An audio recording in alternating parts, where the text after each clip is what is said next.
Hello, it's Friday night, party night. Hello, Celtic. Hello, Safa. Sorry, I was just checking something on my phone. Honestly, I think this is one of the sexier shirts, Celtic. I'm quite fond of this one. Team battle, okay. Just looking at all the things on my phone. So this is just a game. I realized that it clocked over to a new day, and sometimes you got to form teams in it. And I didn't want to miss out on the good team members, but it's fine. Right. Here we are. Jesus Christ, Safa. On the list of things no one gives a fuck about, guy who voiced Optimus Prime. That does explain a meme I saw earlier that I didn't understand. Yeah.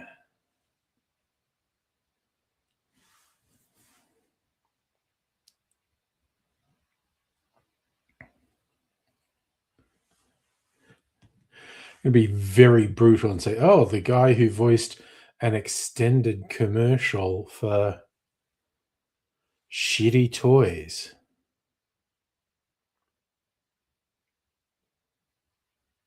How do you voice Predator? Predator doesn't talk.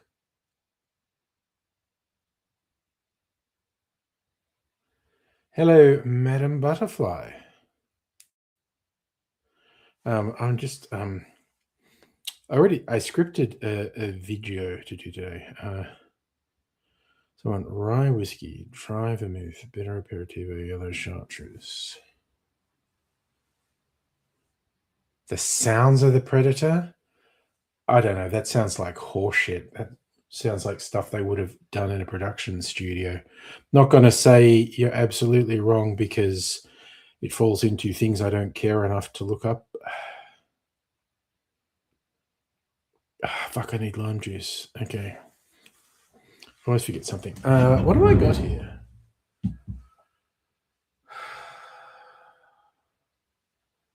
All right. I'm going to do a comparison of two cocktails, very different with the same name. Dead Spag Bowl. I had spaghetti and meatballs, courtesy of Light and Easy. Right.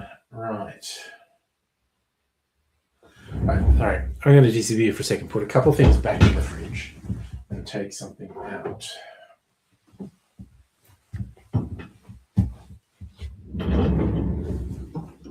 Shan't be long. Hey, Greg, how you going? And I love you leaning into that, Charlie.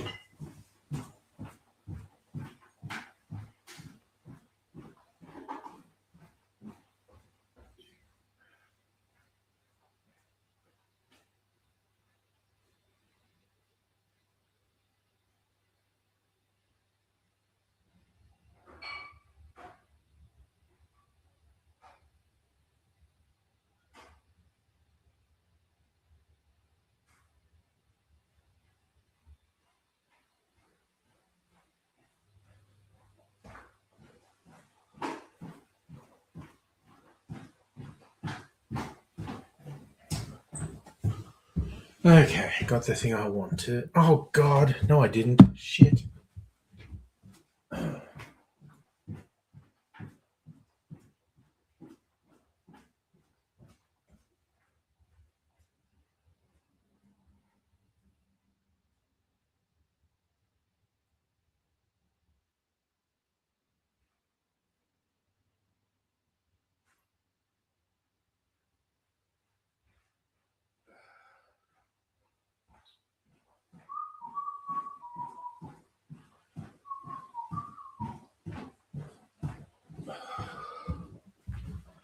Okie dokie.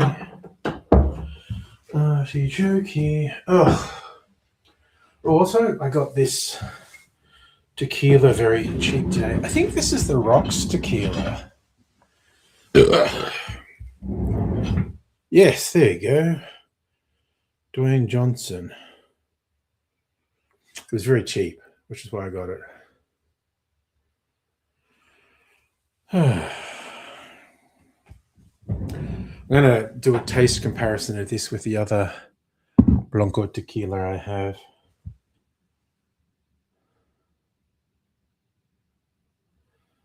Yeah, well, normally this is fancy. Normally this is like $100, and I got it for 50. It was close enough to half price.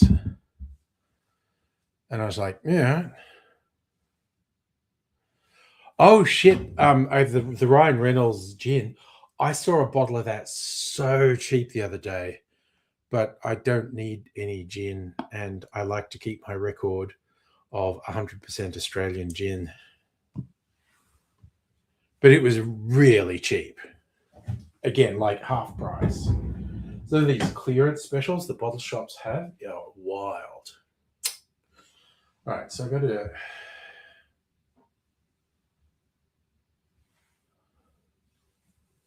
Actually, I won't have the bottles on here. Okay. This is stuff. Oh, I actually edited the Clisby cocktail. I can do a preview of it tonight. Green chartreuse goes in here.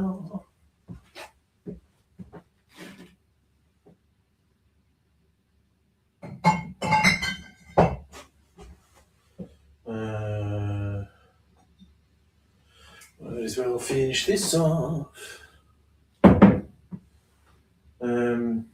Yellow chartreuse was in this.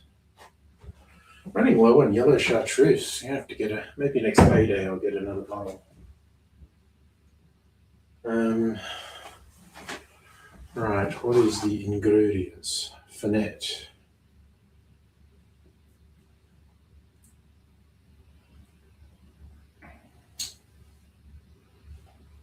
Okay. Daisy Buckerton. With aperitivo yellow chartreuse.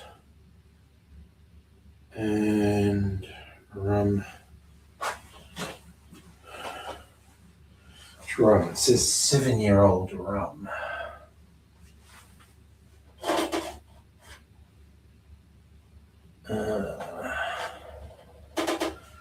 One that I've got more. Yeah, actually, I've got a lot of that Cuban rum. I'm going to do it. Okay.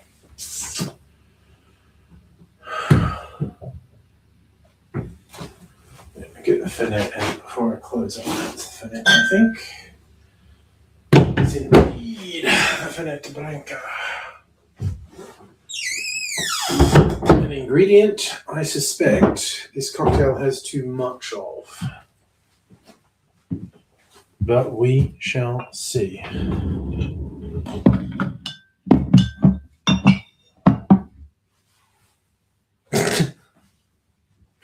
Oh, Charlie. Going with the Justin Tom's joke again. Okay. Let's go down here. Where's my tripod?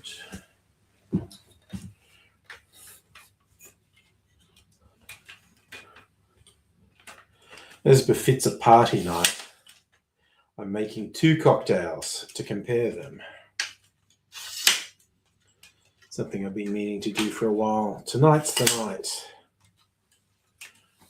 to start party night off with a bit of a bang.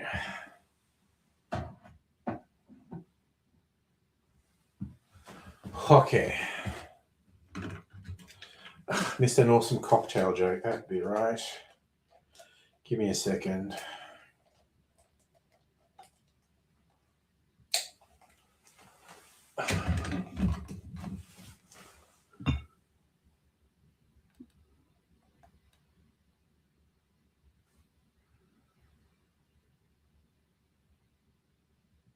Oh, right. Yeah, no, actually, tequila, Rock's tequila, Ryan Reynolds's gin.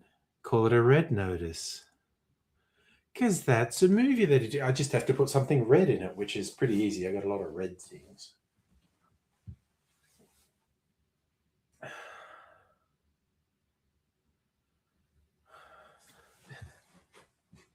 Like I said, there's a slight impediment that I don't have the Ryan Reynolds gin because I only want to have Australian gin. I'm a purist.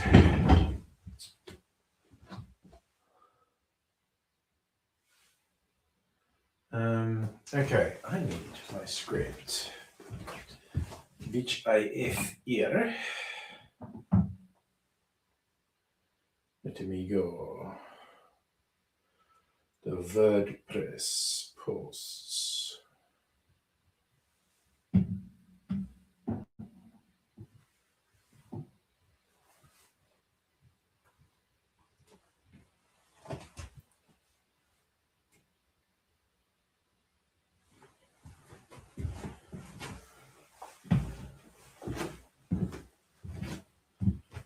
Maybe. All right, this happening. Oops, Skylar, hello, how are you? Haven't seen you in yonks. I hope you've been keeping well. Lovely to see you. I'm just getting my shit together to make a video.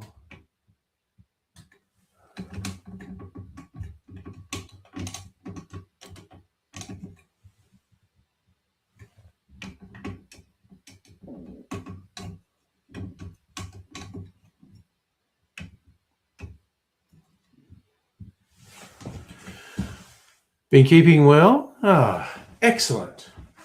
I'm going to faff about making a video. It's going to take me about 10 or 15 minutes. I hope you can hang around. All right.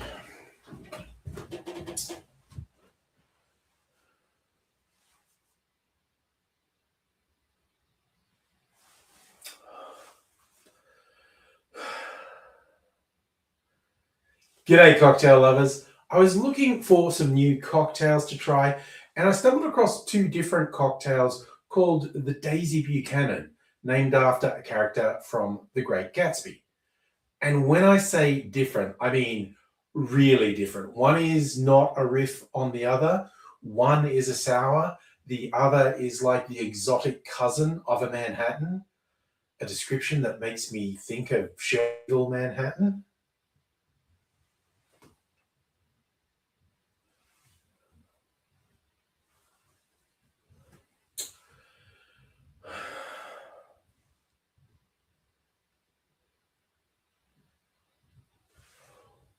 One of these was created by Joaquin Simo. I'm going to get these names wrong. Jeremy Vanneman. Joaquin Simo, Jeremy Vanneman. One of these was created by Joaquin Simo at Death and Company in New York, and the other one was created in Jeremy Vanneman. I knew I was going to get the name wrong. One of these was created by Joaquin Simo in Death and Co. in New York. The other one was created in Chicago by Jonathan Zimmerman. Not Zimmerman. Fuck. Vanneman. Should I just give up because I'm bad at remembering? These are odd names. Joaquin Simo, Jeremy Vanneman. One of these was created by Joaquin Simo at Death and Company in New York. The other was created in Chicago by Jonathan Vanneman. Interestingly, those two cities are in big competition in the US, which is the greatest US city. So we could also have a competition, which is the greatest version of the Daisy Buchanan.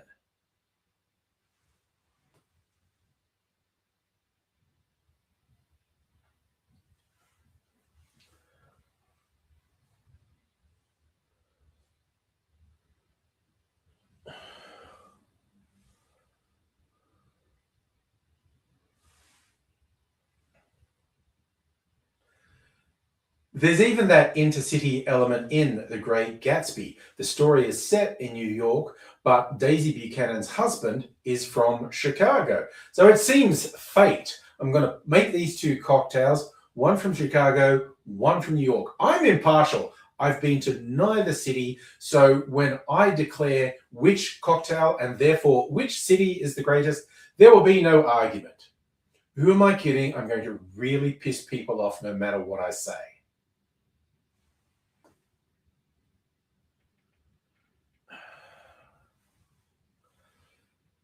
But here I am, putting it all on the line. I'll show you just how different these two cocktails are. New York's Daisy Buchanan starts with rye whiskey, preferably higher proof than standard 40% ABV. Then there's dry vermouth. Then instead of sweet vermouth, there's, fuck me, come on, get it together, son.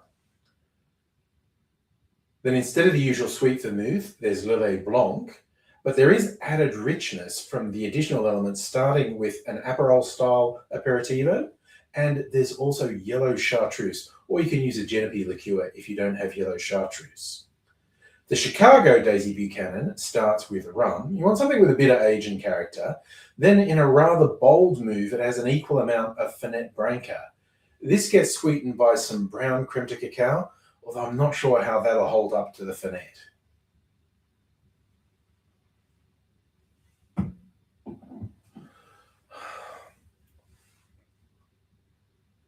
As I mentioned, it's a sour. The sour element comes from lime juice. It's also optional to make your sour foamy. A lot of people like it that way.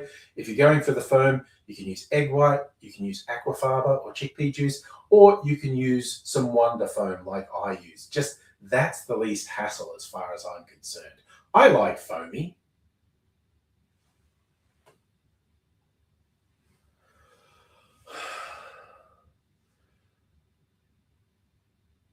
That's all the background for these cocktails. Let's get down to making them.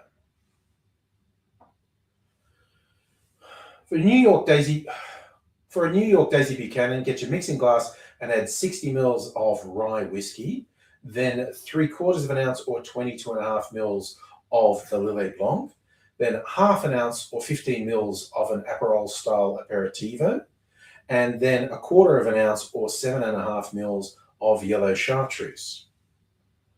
Add ice to the glass, stir that for 20 to 25 seconds to chill and dilute the drink, and I'm straining that into a chilled Nicanora glass.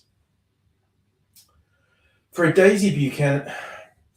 Chicago Daisy Buchanan, add 3/4 of an ounce or 22.5 mils of rum, 3/4 of an ounce or 22.5 mils of Fernet Branca, 3/4 of an ounce or 22.5 mils of lime juice, half an ounce or 15 mils of your brown creme de cacao, and then I'm adding a few drops of Wonder Foam and 4 drops of saline. Add ice to the shaker, shake. To get the most out of the foam, I'm doing a dry shake first, which means shaking it without ice for 10 or 15 seconds, then adding ice to the shaker and shaking it again for another 10 or 15 seconds, and then straining that into a chilled Nicanora glass. Okie dokie, artichoke. Okay, that's the talk. Hey, Justin.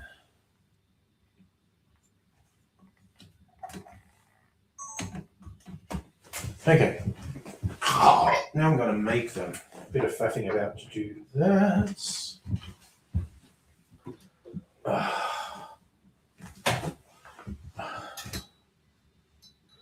At least I don't hit that overhead light fitting more.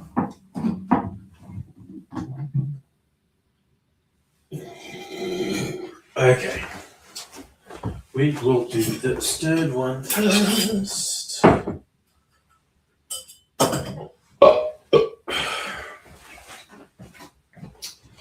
Okay, 2 Nick and Nora glasses.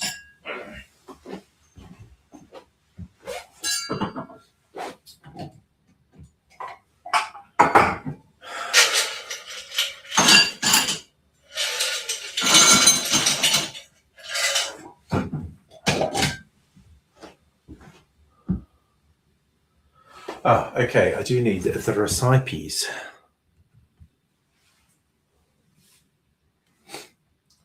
What's going down? First one. Rye whiskey.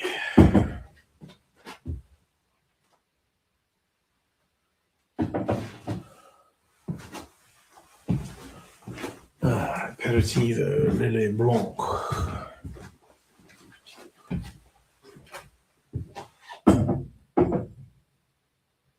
Yellow chartreuse. Got that out, didn't I?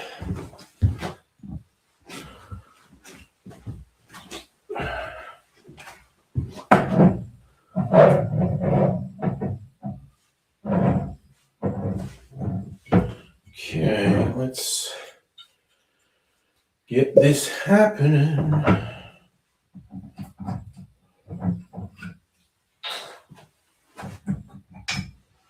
The wolf, chartreuse.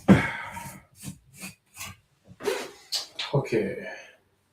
60 mils of dry whiskey. There we go.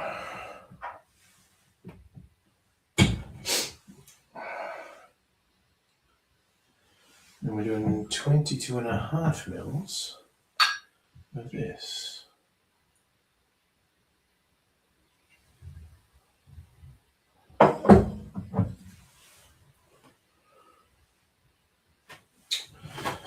Okie dokie, artichoke. Let's get this happening.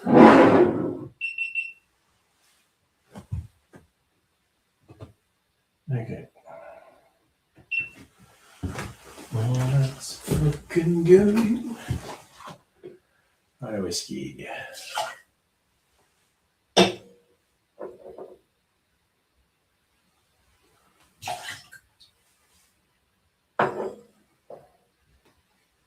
Mils of this.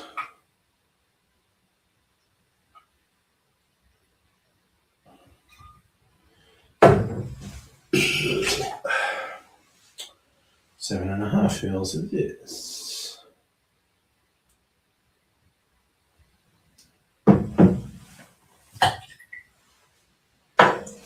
Okay.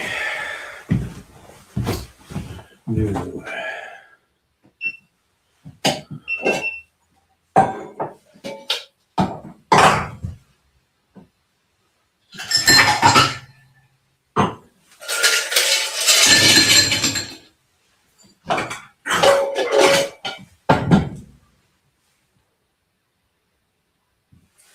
Oh, shite. I don't have my stirring finger. Hang on a sec. I have to get my stirring finger.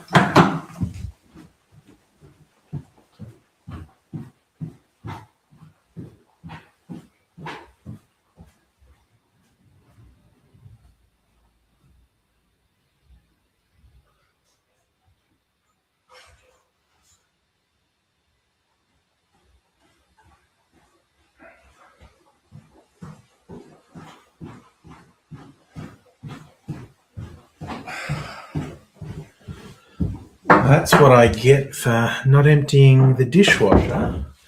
I forget things. Right, let's go. Beauty's the basket, but I'm very awkward with a basket. Oh, steak dice.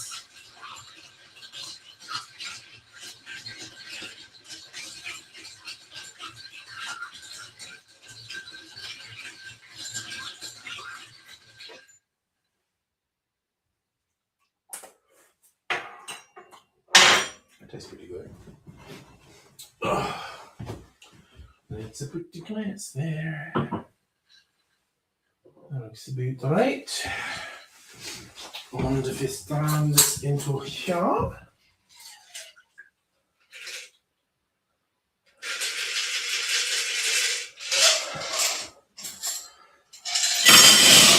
It's a nice, elegant looking glass.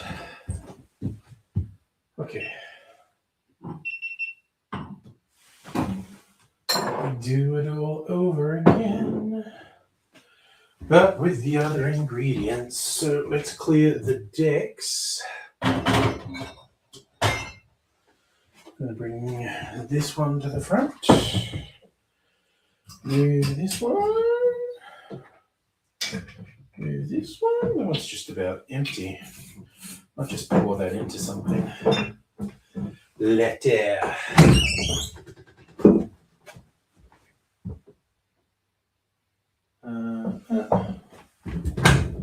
The chartreuse over there. The chocolate dough.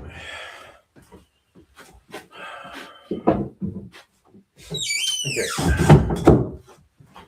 So this is rum, finette, lime. Wonderful.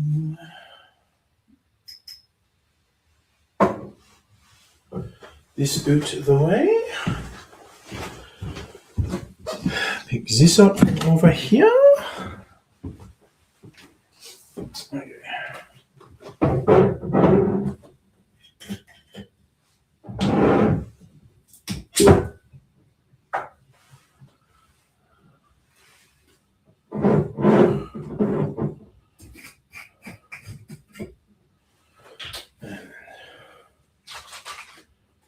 Lime juice. Okay, so it's all 22.5 mils here.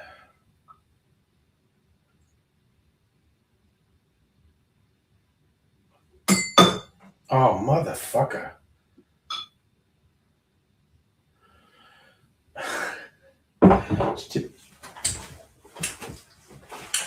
Ooh, that's really sweet rum. Okay.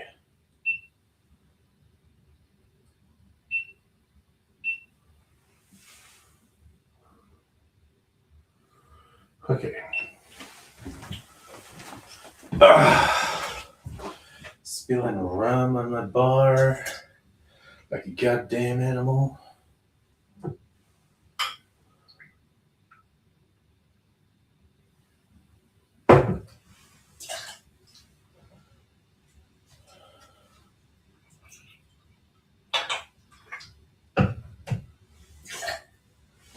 And just half an ounce of the chocolat.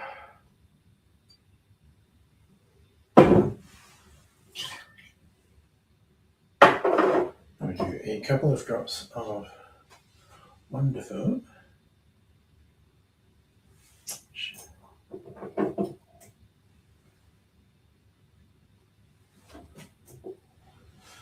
And a couple of drops of sea lime.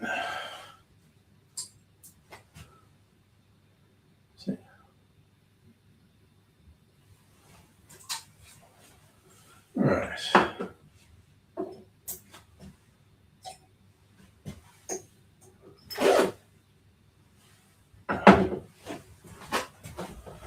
Okie dokie.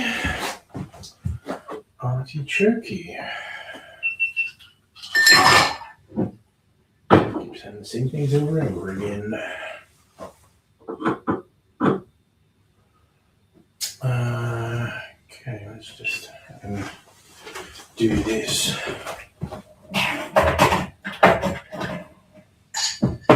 Jesus fucking Christ.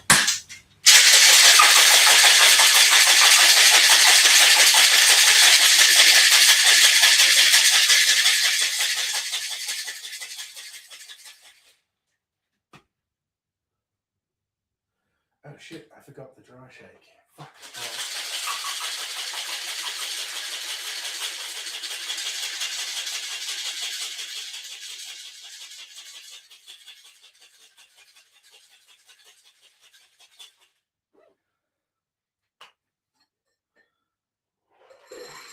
Oh, that looks good and foamy. Whatever.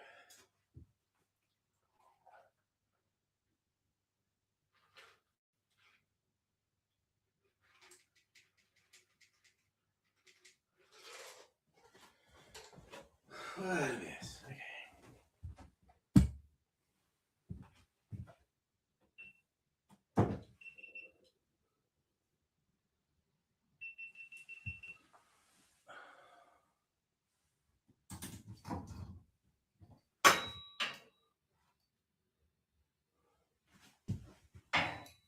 let's just put this over here on the home stretch.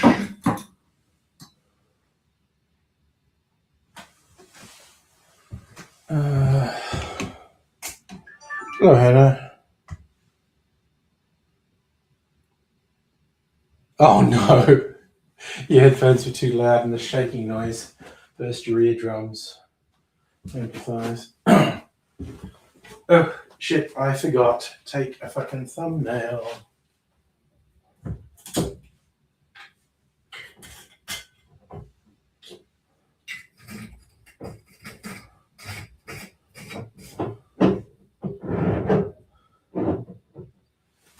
Okay. Fucking hell. Let me. It's not going, is it? No. Gotta bring this light back.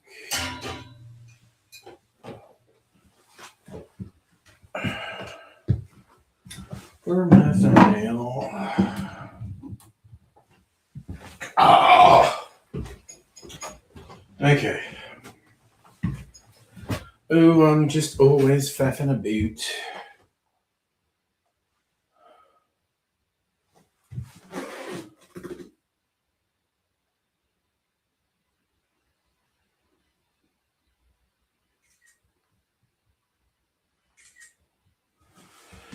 All right.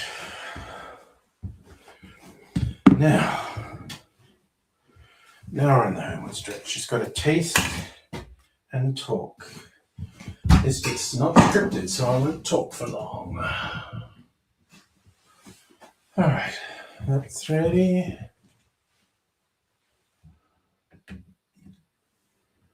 All right, let's go.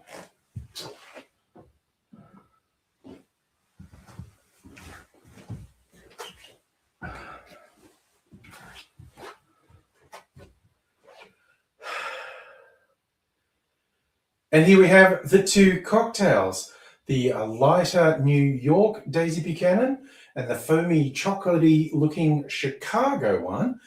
I'm going to go with New York one first. And I think my first thought is this going to be better than a regular Manhattan or good in a different way? Let's try it.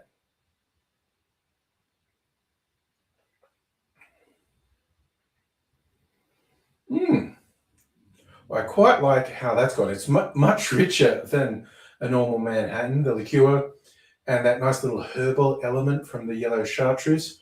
That's a pretty nice drink. Now, this one, the Chicago one, let's see what that's like.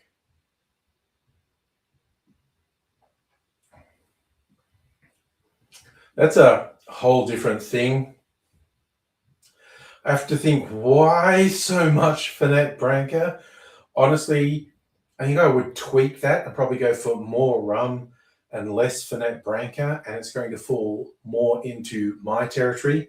I'd hate to break it to you, Chicago. It isn't even close. The New York Daisy Buchanan is a long way ahead of the Chicago Daisy Buchanan. I don't know, is Fernet a big thing in Chicago? Is that where we're coming from? Because even on paper, I thought, way too much Fernet. And now I've tasted it. Yeah, it's confirmed. That's way too much Fernet. But I'm going to soldier on. I've made these. It's not like I'm going to throw it out. Just, I suffer for my art. I'm going to drink it in. It's not terrible. I will say it's not terrible. But it does not measure up to the more closely related to the Manhattan one. So I've got two drinks. I've tried them. I've come to a decision. Hey, but don't let me tell you what to do. If you are a Fernet fan, go ahead and make it, and you might prefer that over the New York style because we're all individuals.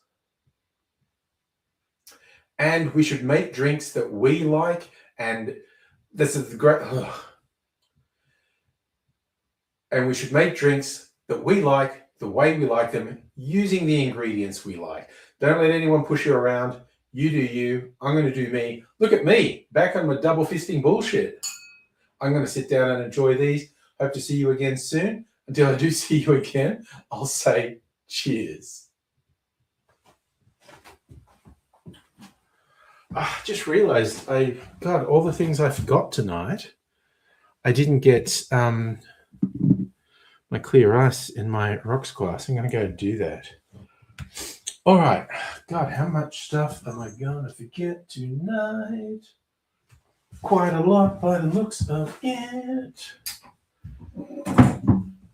But I'm going to sit down, settle down.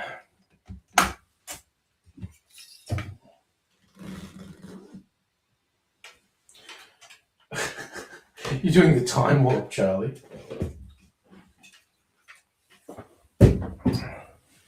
All right. Put your hands on your hips and bring your knees inside.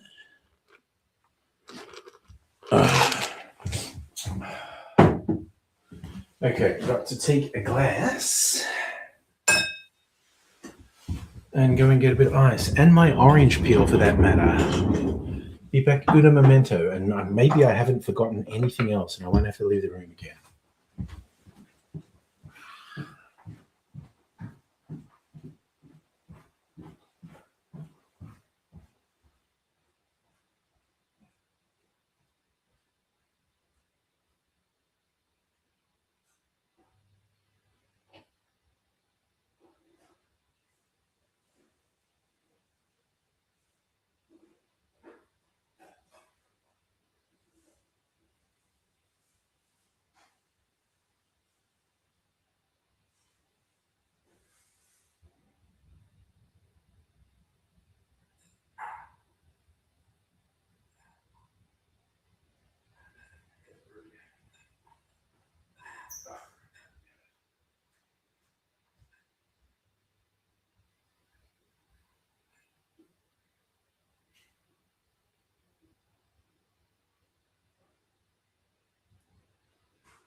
Good Lord, I feel all over the shop tonight.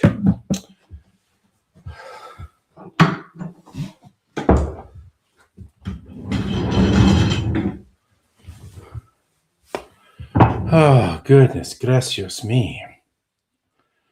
All right, so settled in. No more, hopefully, no more faffing around on my part. I will try not to. And hello, Heine, by the way.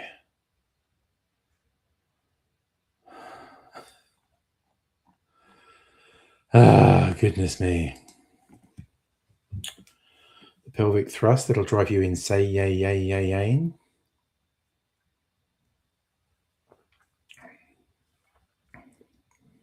Yeah, this one's really not to my taste at all. Oof, probably going to give it 6 out of 10. Don't think I can be bothered experimenting with it either.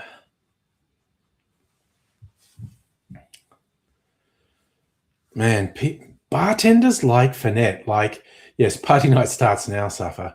Melbourne bartenders have this whole thing of doing shots of Fernet.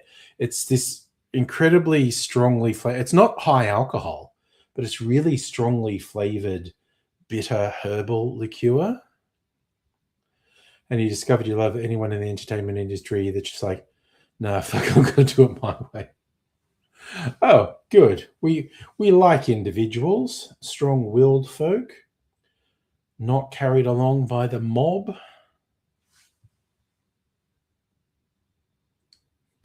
Well, like I said in the video, I'm not going to waste it.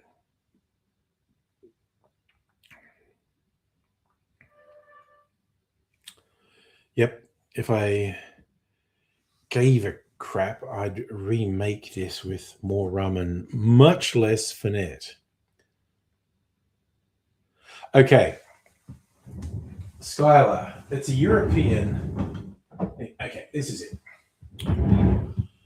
Fernet Branca. This is the best known brand, but there's a general sort of liqueur called Fernet. How do they describe it? It's Italian. It's all the whole bloody label's in Italian. I was going to read something. Prodotto in Italia. The international bitters since the year 1845. The secret formula of Fernet Branca has been based on an infusion from a unique blend of selected blossoms and rare aromatic herbs, carefully aged in the historic Branca cellars. So Branca is the maker. Fernet is the generic sort of thing. It's bitter, it's herbal, and the flavors are really strong. Italians freaking love their bitter drinks, though. So, Hannah, you found a Chinese actor never wanted to enter the industry because he didn't want the hate.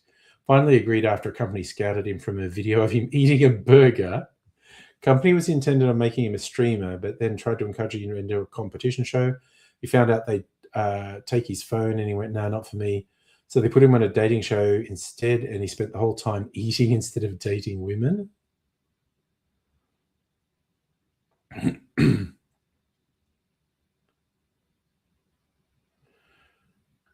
He finally became an actor when he found genres he liked, but he's never stopped posting total bullshit on social media. Got so bad his company created one account for work related, one to be fucking weird. And that's the right way to do it, yeah. And Charlie's saying there was another actor wasn't getting leading roles, got famous when he turned up for an audition and got kidnapped, and they rescued him the next day and he was famous. Oh, yeah. That sounds like a caper movie, Charlie. It's like someone stages a kidnapping to raise their public profile.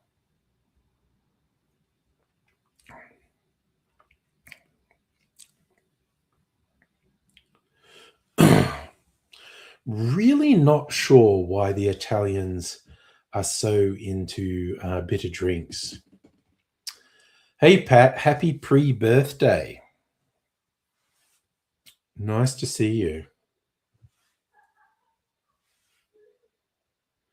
Yeah, see? You agree, Hannah. It definitely sounds like a caper movie. It actually sounds like a reverse King of Comedy. It's an old Scorsese film. Robert De Niro is the lead, and Jerry Lewis plays a late night talk show host, and Robert De Niro kidnaps him to get famous. And this is like the opposite, getting kidnapped to get famous. Safa, yes, the Italians, there's Chinotto. They do bitter orange soft drinks, but they have a whole range of what we call aperitivos that are bitter.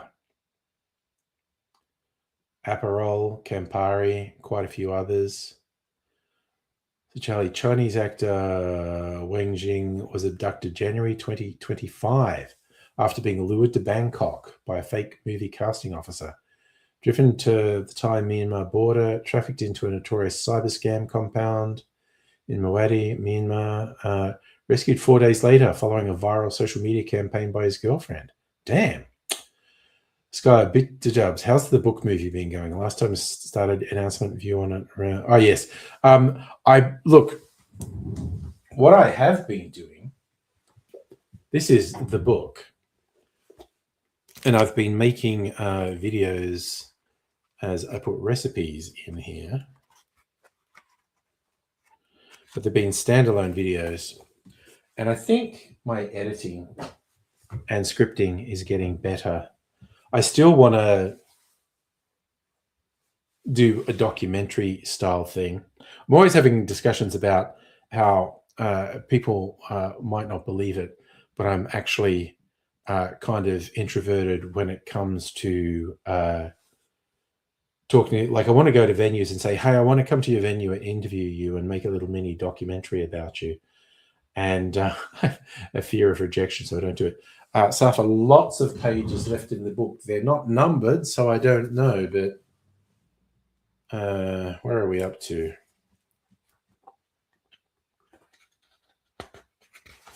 You know, that many, this many done, this many not done. What was that? That looks like about a quarter of the way through the book.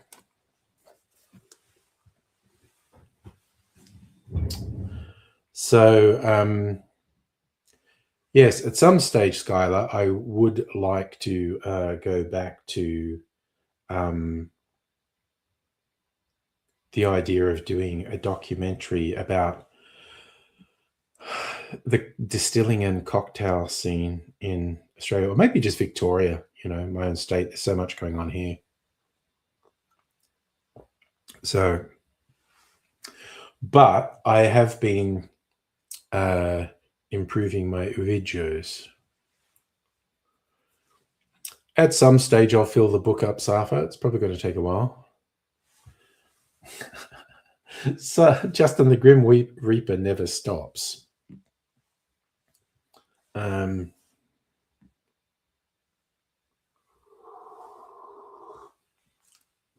man, ask the people of Tibet.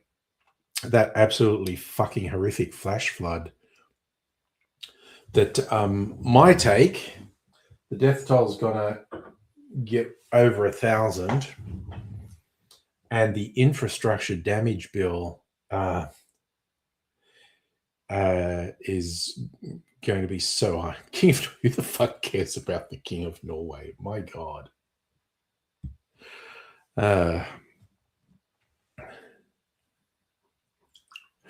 Is anyone from Norway watching? Because I'm about to shit talk Norway.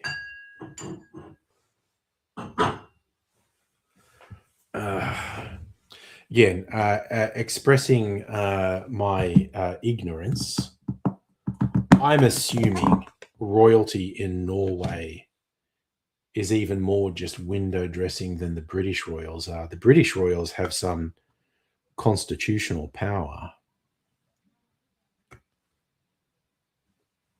I'm kind of suspecting Norway royals don't have power, but that's me coming from a position of complete ignorance. So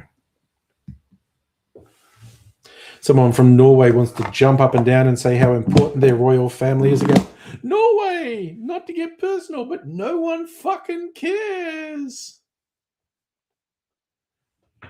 Exactly, Skylar. Someone's going to get very upset at me for shit talking the King of Norway. Top 5 Tim Curry movies. I know I'm happy to, well, we can say it again during Angry Bunch for that matter. I love this, like a meme I saw a while back. Someone saying you can tell a lot about someone by what movie they relate to Tim Curry in. I am of an age where it's definitely the Rocky Horror Picture Show. But yeah, I think it was not really. Was it a movie? I always get confused if it was a TV series or a movie. He was a good Pennywise. And the devil in, I think it was Legend.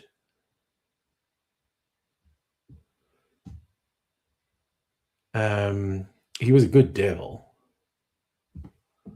And I mean, he was in Home Alone 2. I don't know that I consider that very memorable. See Discord. Oh, wait, I don't even have Discord open. That's a good reminder to open it. Okay. Dun, dun, dun, dun, dun, dun, dun, dun, dun, dun, dun, dun, dun, dun, dun. Dun, dun, dun. Oh, Charlie sent me. God, you got your drinks set up going tonight. Juices. Where are we? Oh yeah, the video of the flash flood in Tibet is everywhere, and it's fucking horrific.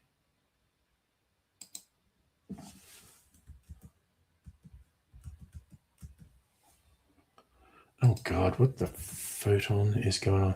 Sky, you remember your dad used to quote movie he was in Congo. Guy yelled Tim's character for eating versus not eating. Sesame cake is on a table. It's an inside joke. I mean, Taxi Daddy dies, no more sesame cake for him. Oh God, that's right. Clue. Blue Money, I don't even know that movie.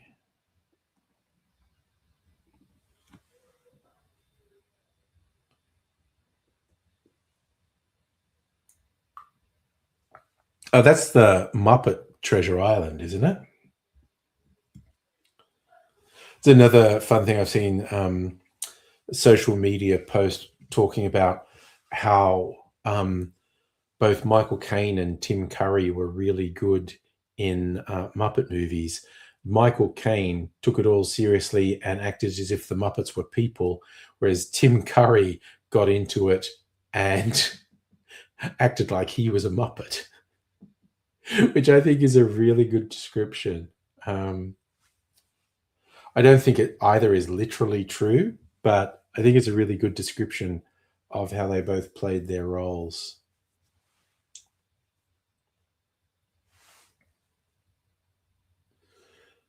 Okay, actually, so I'm so bad. I'm going to look up Tim Curry's IMDb.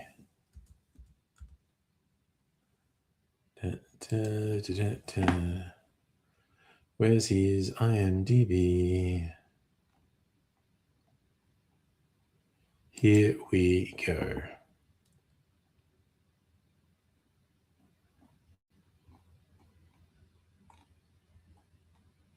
Ten iconic Tim Curry roles. Rocky Horror Picture Show, It, Clue, Muppet Treasure Island, Legend. That's right, he's one of the voices in The Wild Thornberrys. Home Alone 2. Oh, he's also in Fern Gully, The Last Rainforest. Oh, he was a bad guy in the Three Musketeers movie. Oh, God, was he in Annie as well? There you go. Okay, but...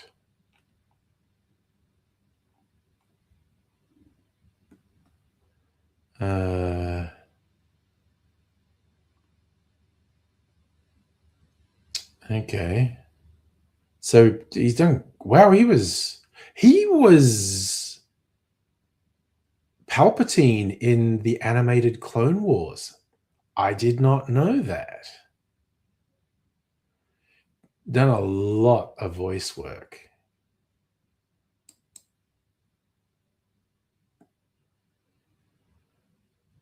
Oh, God.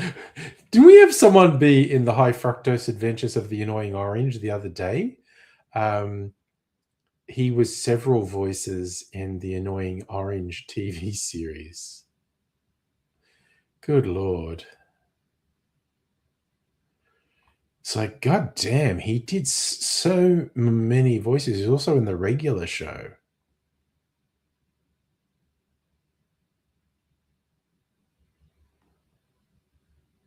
Good Lord. And just an incredible amount of voice work he did. Fantastically in Command and Conquer. I'm going to the one place that hasn't been ruined by capitalism. Space.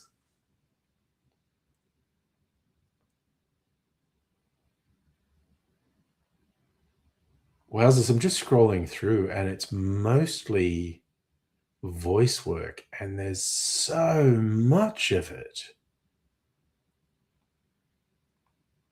Dozens and dozens of things where he was doing voice stuff for animation. Wowzers. He did 90 episodes of The Wild Thornberrys. Wowzers.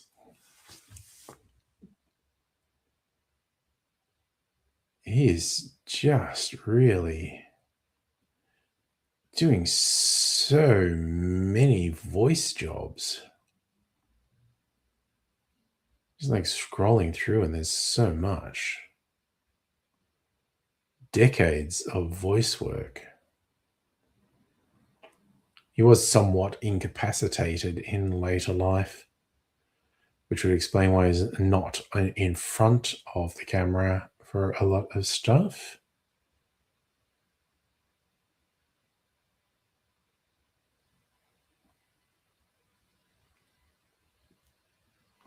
I just keep scrolling and it's just voice work, voice work, voice work. So much voice work.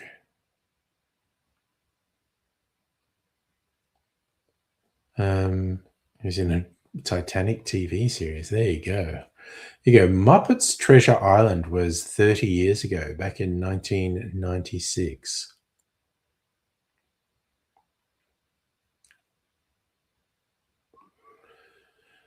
What else? In Congo in 95. And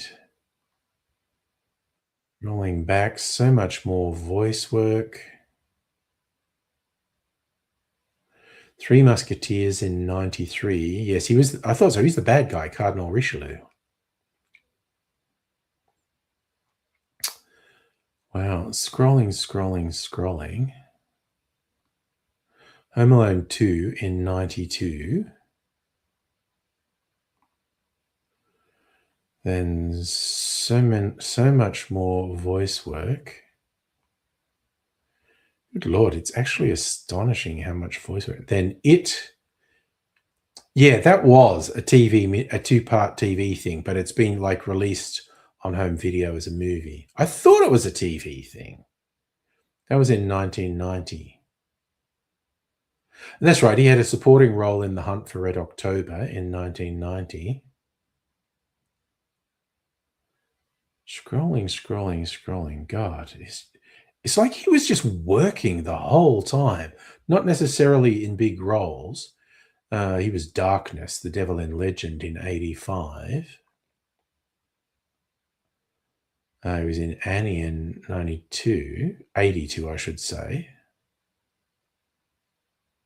Oh, I remember him in Times Square. I actually saw that movie on home video. It's from 1980. He was an edgy shock jock in a movie called Times Square. I remember that.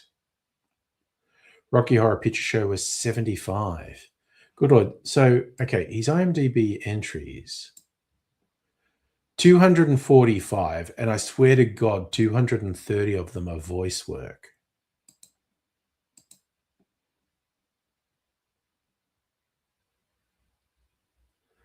Wowzers. I had no idea he did that much, actually, in terms of voice work. Very busy guy. Oh, nice. Skylar, yeah, I got that on the Discord. His voice actor page. Damn. Kirsty, hello. How are you? Like, I'm not exaggerating. I'm pretty sure that's over 200 credits for voice work. Busy man.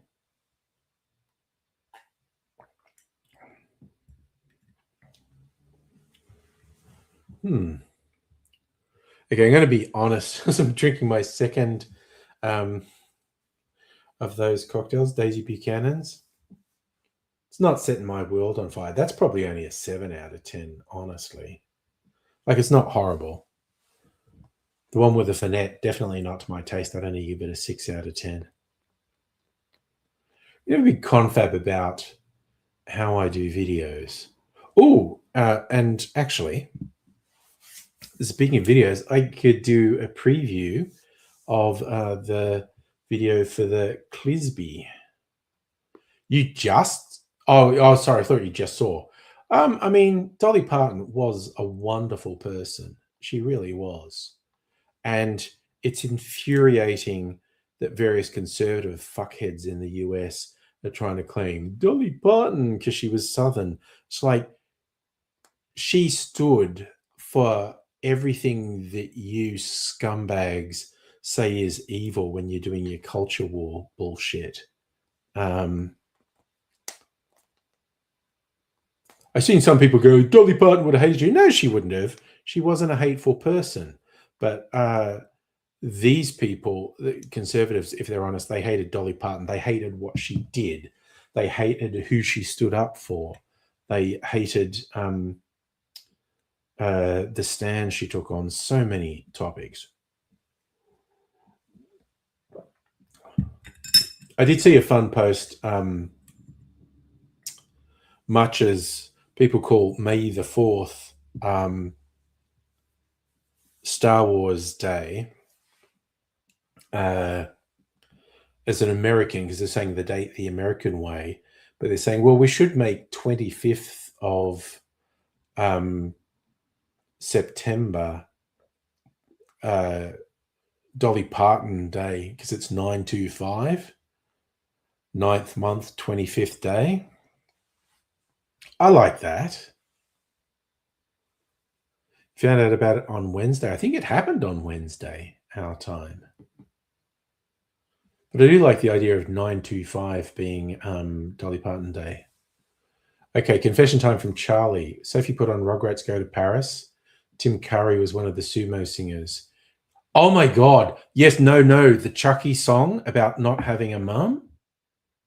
Oof. Because about the time that came out, I was going through a separation with my kid's mum. It really got to me. But also on another level, just the lyric, I want a mum that will last forever. That's kind of nasty. Skylar, I think, yeah, this all depends where in the world you are, because I think in the US, it was the same calendar day that they died. Oh yeah, no, Charlie, I got it. That was I'm actually with you 100% on that song getting to you. But yes, when I'm not feeling really emotional about it, I make a joke about Chucky's being a dick with that lyric. I want a mum that will last forever. It's like you're blaming your mum for dying. Also, kind of heavy, but also good because it's the thing a lot of kids go through. A parent dying when they're quite young. Pretty gutsy to put that in a mainstream kids show. So Charlie's saying it was 2 a.m. You're up late on Wednesday editing tribute to Dolly. Yes. Again, yeah, it was very nice you put that Dolly tribute at the end of the video. And then even before it went live, we'd had the news that Tim Curry had died.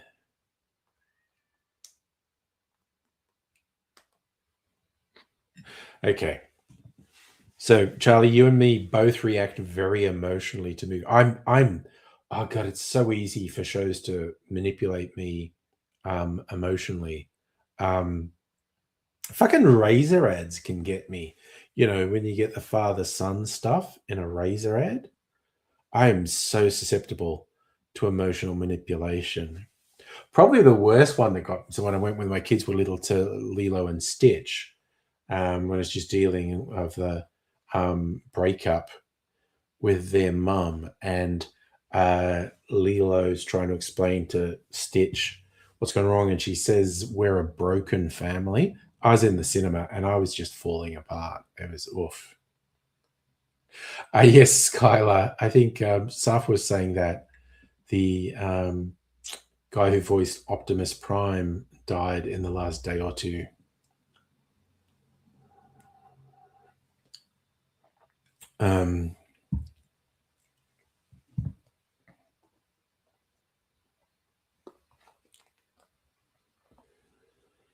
But I just Charlie, I don't think we can argue about the dates for their death because they were separated by a significant number of hours, I think, but they might have been the same calendar day in the US. But see, Livy. Oh yes, Kirsty. I don't do AI generated stuff.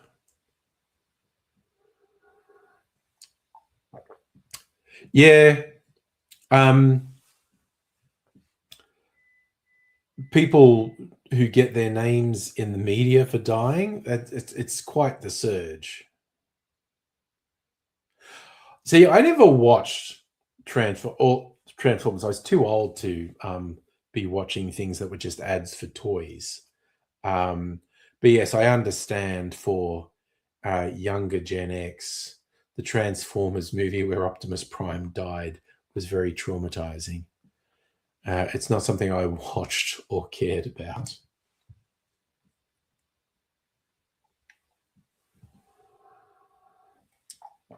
But yes, younger Gen X and older millennials regularly talk about being traumatized by that.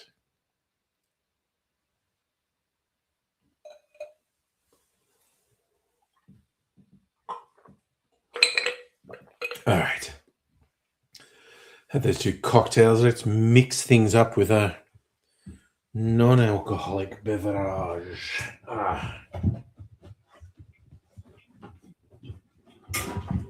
God damn it. Speaking of Italians and their orange soft drinks, although this one's not bitter, San Pellegrino, blood orange, and black raspberry. Although there's hardly any flavour, so I'm going to put my lemon cordial in this. So, Charlie, the Transformers movie had Leonard Nimoy, Eric Idle, and Judd Nelson. And also, Jesus Christ, that's a hell of a voice thing. Scarlett, what are you saying? Yes, no. I saw that as a meme as well. 80 years old, born in 1946. Dolly, born in 1946. Tim Curry, born in 1946. Donald Trump.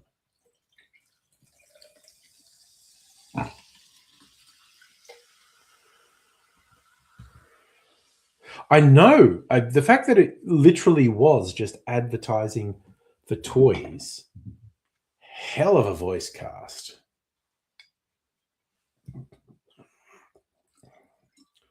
Spoos, the money was right. God, half of that missed my glass. Jesus, honestly.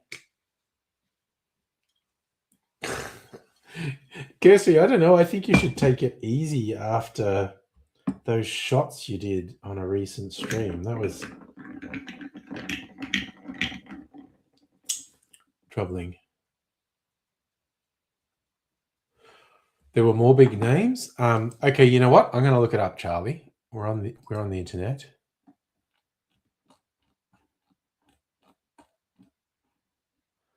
Let's just go Transformers animated movie cast.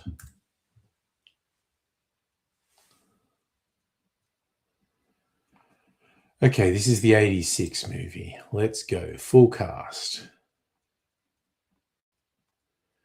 Cast. Norman, I'd never heard of him. Jack Angel. Never heard of him. This is in alphabetical order. Never heard of them. Scatman Crothers was in it. A Transformer called Jazz. Neat. Where do most people know Scatman Crothers from? He was in The Shining. That might be one of his highest profile things for white people. Eric Idle. Casey Kasem, host of American Top 40 for several decades. Judd Nelson. Leonard Nimoy. Robert Stack was in the old FBI series. Orson Welles. So people I'd say are names. Orson Welles 1, Robert Stack, Leonard Nimoy, Judd Nelson, Casey Kasem, Eric Idle, Scatman Crothers. That's 7 name people in something that is just a glorified ad for toys. Yes, Kirsty, you would have been feeling a bit of a wreck. I love that, Charlie. It was at least a memorable moment for the stream. You just knocking back repeated shots. I feel the need to be the voice of reason, and shots aren't that great an idea.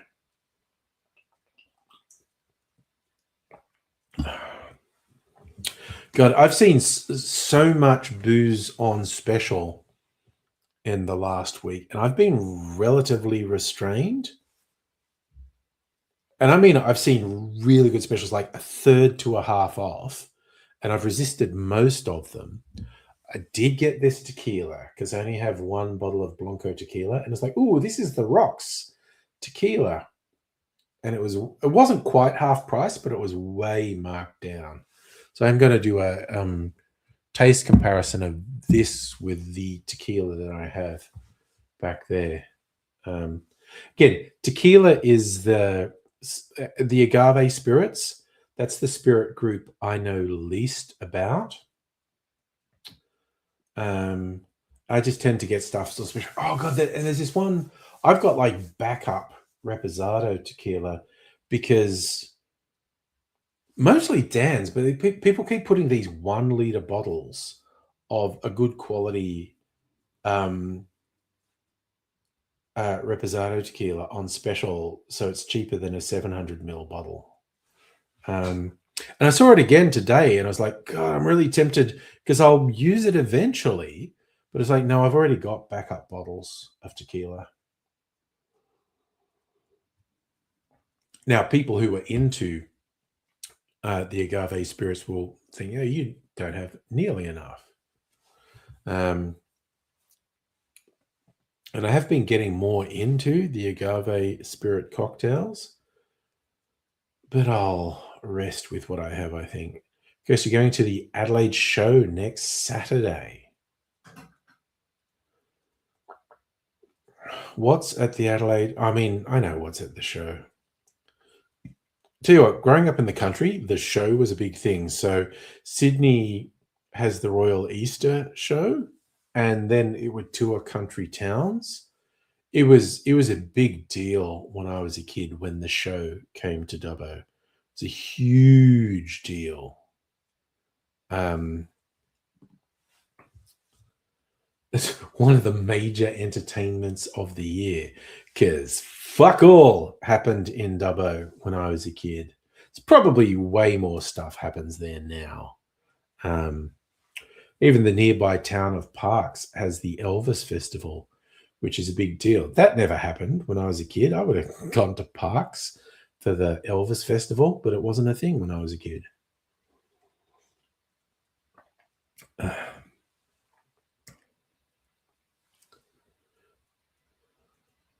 But yeah, I assume I've never been to a capital city show, neither Sydney nor Melbourne nor Adelaide, but in Dubbo there was sort of the two elements. There was the agricultural thing where they were doing all these best in show things of various farm animals and vegetables and fruits and whatnot, which we would look at arbitrarily. It was never hugely into it. But the big thing for me was Sideshow Alley. Just all these rides and very primitive video games, but I was still into them. Because you're going to buy alcohol at the show? Do they sell alcohol at the show? I mean, like I said, I've never been any of the metro city shows. I don't know what they have. Safi, you went to the Melbourne show as a kid. Melbourne Show Day used to be a public holiday in Melbourne, but Dan Andrews quite cleverly changed it to Grand Final Parade Day. That actually makes a lot of sense. Yeah, I understand, Charlie, that everything at the show is expensive. Actually, I just noticed the doors. It's no longer the forbidden cupboard of mystery. It's the cupboard of wonders. I'm going to open it. I just like how it looks.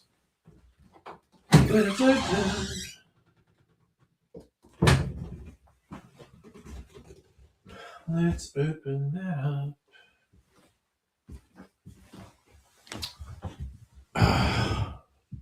It's just like a lightsaber there. Even the color, that's a Mace Windu lightsaber.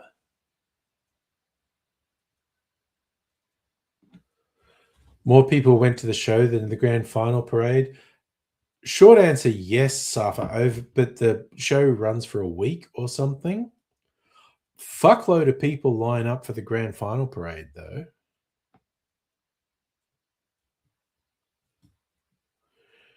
Looking for movies with bigger. You mean like animated movies with the voice cast? Kirsty saying yes, they do sell alcohol at the show.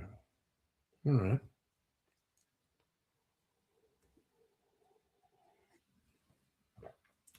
Or I'm taking extra time off on the grand final public holiday. Mrs. Angry and I is like Friday's the public holiday. We're taking a Thursday and Monday as well.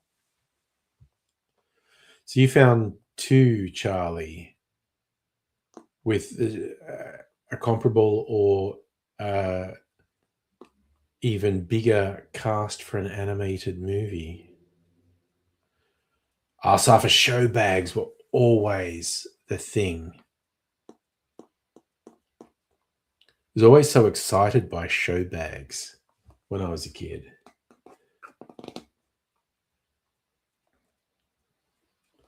So the Adelaide show's 9 days. There you go. Yeah, I thought it was a week or so. 9 days makes sense. Shrek 2 has Mike Myers, Eddie Murphy, Cameron Diaz, Antonio Banderas, Julie Andrews, John Cleese, Jennifer Saunders. That is pretty big. 7 big name. And that's contemporary big names. The Transformers one had, a few like Scatman Crothers and the FBI guy. They were kind of old school. They weren't contemporary stars.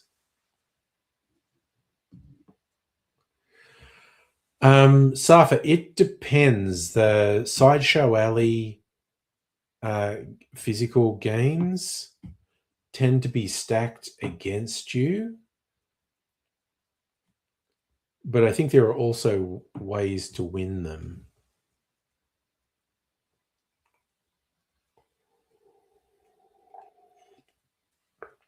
Toy Story 3 was Tom Hanks, Tim Allen, Joan Cusack, Ned Beatty, Michael Keaton, Whoopi Goldberg. Not as big as Transformers, no.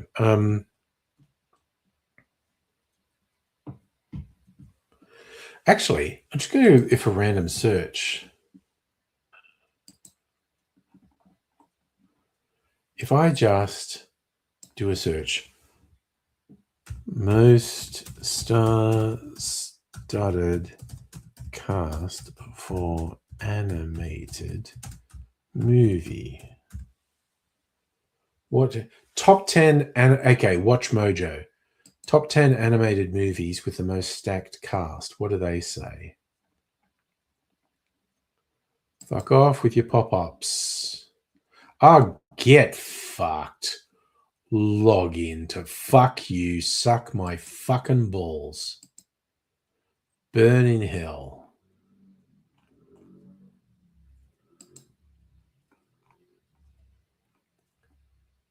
Eat my entire ass. Rancor. What's this one do? 15 animated movies. Robots. Ewan McGregor, Halle Berry, Robin Williams, Mel Brooks, Greg Kinnear, Amanda Bynes, Drew Carey, James Earl Jones. Smaller roles: Stanley Tucci, Diane Wiest, Jennifer Coolidge, Jay Leno. Okay, Jesus Christ. Robots, a movie that I liked it, but I'm pretty sure it was a failure. Again, let's just go. The major cast: Ewan McGregor, Halle Berry, Robin Williams, Mel Brooks, Greg Kinnear, Amanda Bynes, Drew Carey, James Earl Jones. And the supporting roles: Stanley Tucci, Diane Wiest, Jennifer Coolidge, Jay Leno, Paula Abdul, Al Roker, Natasha. That's 15 names. Holy shit. That is 15 names in the cast. Romeo and Juliet. So James McAvoy, Emily Blunt, Michael Caine, Jason Statham, Maggie Smith, Ozzy Osbourne, Dolly Parton, Hulk Hogan, Patrick Stewart. That Robots one, though, that's 15 names in it. Skylar, you love Robots. Rewatched it the other week. Yeah, I remember it. I did enjoy it. Isle of Dogs has Bryan Cranston, Ed Norton, Bill Murray, Jeff Goldblum, Scarlett Johansson, Greta Gerwig, Frances McDormand, Harvey Keitel, Tilda Swinton, and Yoko Ono.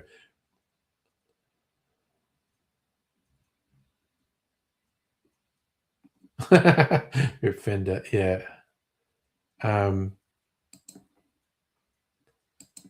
Okay, what else do they have in here? Ponyo. Okay, the English dub for Ponyo. Noah Cyrus. No, they're fucking reaching it. Okay, Liam Neeson, Tina Fey, Matt Damon, Kate Blanchett, Cloris Reachman, Betty White. But it's not getting there. Oh, Osmosis Joan. Bill Murray, Chris Rock, David Hyde Pierce, Lawrence Fishburne, Ron Howard, and William Shatner. That's half a dozen. Titan AE, another failure. Matt Damon, John Leguizamo, Nathan Lane, Janine Garofalo, Drew Barrymore, Ron Perlman, Bill Pullman. Okay, now Robots wins. 15 names in the cast. These other ones are coming in with 6 or 7. Nicolas Cage. This is the Ant Bully. Nicolas Cage, Julia Roberts, Meryl Streep, Regina King, Lily Tomlin, Paul Giamatti. Yeah, they seem to be coming in around like 6 names. The Tale of Despero. Sigourney Weaver, Matthew Broderick, Emma Watson, Dustin Hoffman, Tracy Ullman, Robbie Coltrane, William H. Macy, Kevin Kline, Stanley Tucci, Christopher. That's 10. That's pretty good. Quest for Commodore. These are all like fucking failures of movies. Okay. Kari, this is called The Quest for Camelot. Never heard of it. Kari Elwes, Gary Oldman, Eric Idle, Don Rickles, Jane Seymour, Pierce Brosnan, Celine Dion. The Little Prince. Jeff Bridges, Paul Rudd, Rachel McAdams, James Franco, Benicio del Toro, Paul Giamatti, Ricky Gervais. The Dinosaur Story, we're back. John Goodman, Jay Leno, Walter Cronkite, Julia Child, Martin Short, Rhea Perlman. The Robots definitely fucking wins, though.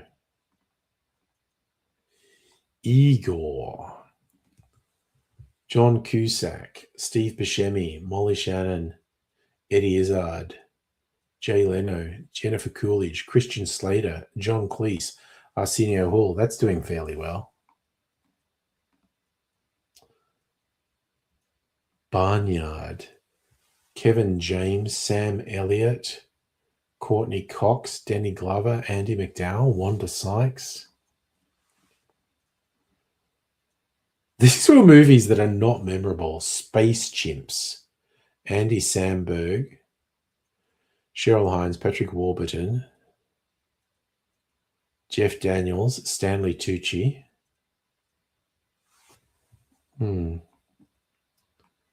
Sneaks. Apparently there was an animated movie about shoes. Anthony Mackie, Martin Lawrence, Lawrence Fishburne, Macy Gray, Sway Lee.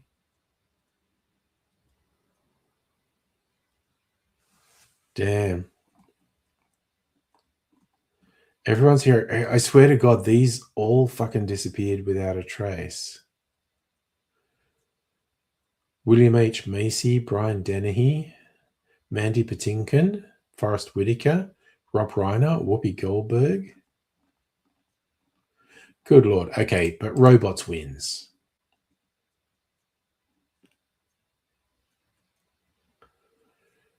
Okay, Shark Tale, which I have actually seen. Shark Tale, Will Smith, Robert De Niro, Renee Zellweger, Jack Black, Angelina Jolie, Martin Scorsese, that's right, yes. Ziggy Marley. Okay, you're stretching with Dougie Doug and Michael Imperioli. Peter, yeah. Yeah, I think Robots is the winner. I remember Ants, that was Woody Allen.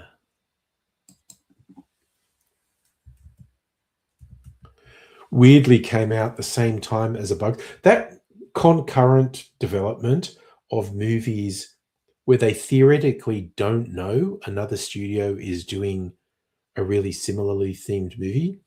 And because the movies take years to get off the ground and make and release, and Bug's Life and Ants came out in the same year.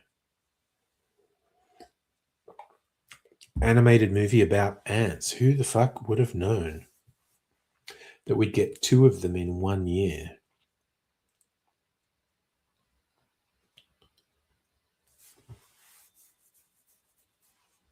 Yeah, I was surprised when I looked at Robots and it's like 15 names in it. It's like, holy crap. I suppose it's much easier to get names for animated movies because they just have to go into a recording studio. They probably get the whole movie done in 1 day. All the voice acting they have to do. Skylar, DreamWorks pushed back Ants a little to make it look like A Bug's Life was the ripoff. Nice. Yeah, no, Bug's Life was a much bigger hit than Ants. Ants was fine. I liked Ants. Bug's Life is a better movie.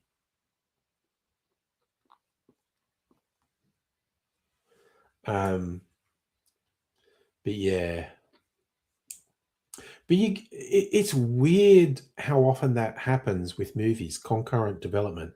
Get a bunch of shark movies in 1 year or whatever.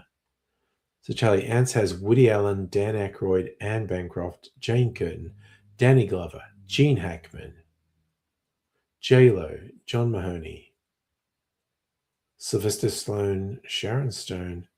Okay, they're breaking double figures with the name cast.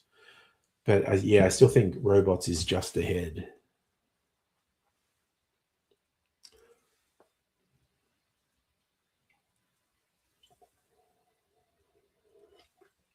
I don't think Paul Mazursky counts as a name because I don't know who he is. But yeah, it's not really surprising that animated movies can get names because it's comparatively easy work. And I think in a lot of cases, I've heard this in a few interviews, saying to a big star, "Oh, why did you do this animated movie?" And they say things about like, "Oh, so I've done a movie that my kids can watch." Charlie, Ants is because Jeffrey Katzenberg was running Disney, took the idea, took it to DreamWorks. That's why there's 2 ant movies.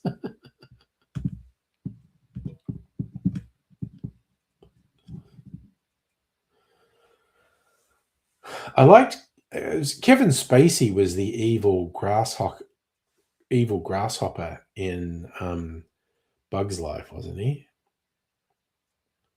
He was a good bad guy. Lord Farquaad was so short. Was that making fun of?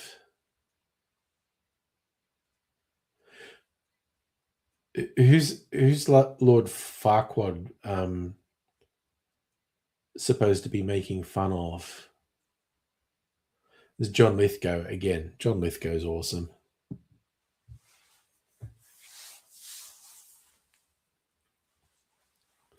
Well, the whole thing with is it SKG? I'm trying to remember who they. Yeah, it's SKG, isn't it? Spielberg, Katzenberg, Geffen. So is okay. Michael Eisner's short, is he? It's how bad I am with my Hollywood trivia. I don't know that Michael Eisner, who was the head of Disney for ages, is short.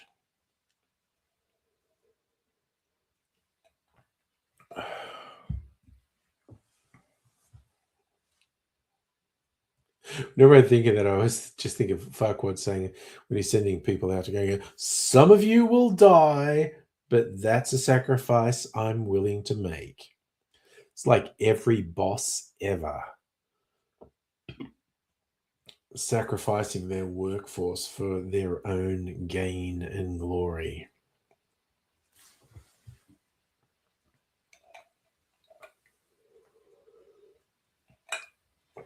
As me, communist agitator, finding any opportunity to speak out against the bosses, enemies of the working class. Okay, Eisner is 643, so why is Lord Farquaad being short a diss on Eisner?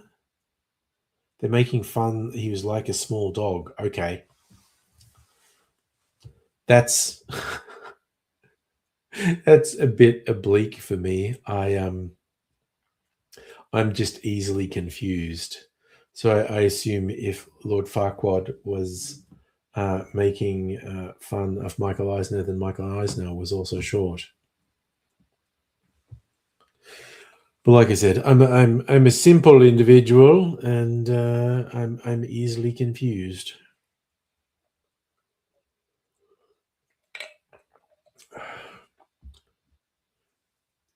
Skylar, 7 a.m. for you. Been up for a while. Not gonna lie, you should get your rest. It was very fun catching up, Skylar. I hope you do get to catch up with us again another time. Thank you for dropping in and saying hello. Though it's funny you're talking about going to bed at 7 a.m. That's normally when I'd be waking up. But it was very nice to have you drop by and say hello. So thank you.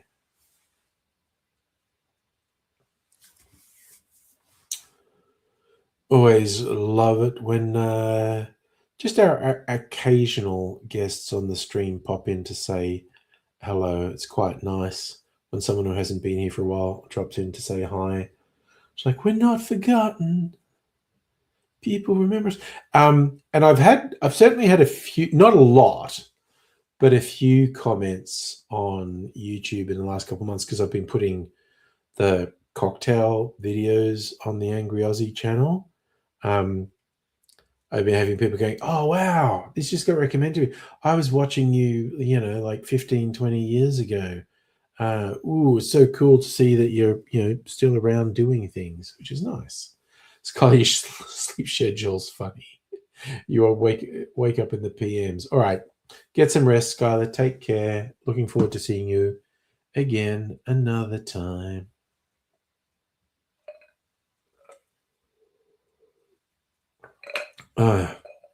You know what I think I'm going to do? I'm going to finish this That's a great way to put it, Charlie. So cool that you're still alive.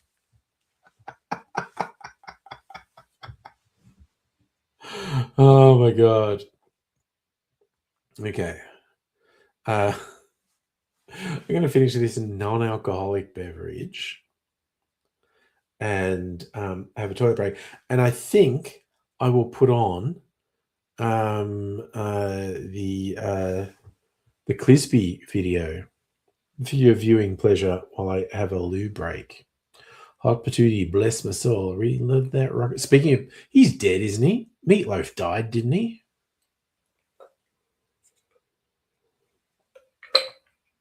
Yeah, I managed to get the Clisby video edited today. This evening, in fact. I started editing it after 5. And I finished it, I don't know, about 7. And then rendering it and checking it and whatnot.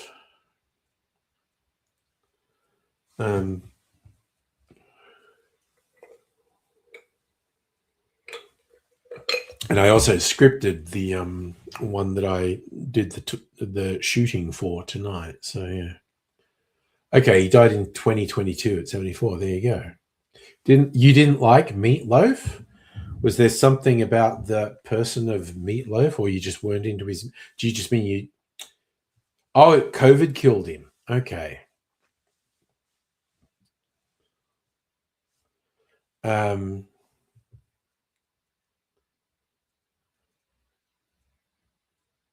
Yeah, I mean, I was never hugely into Meatloaf's music, if that's what you're saying.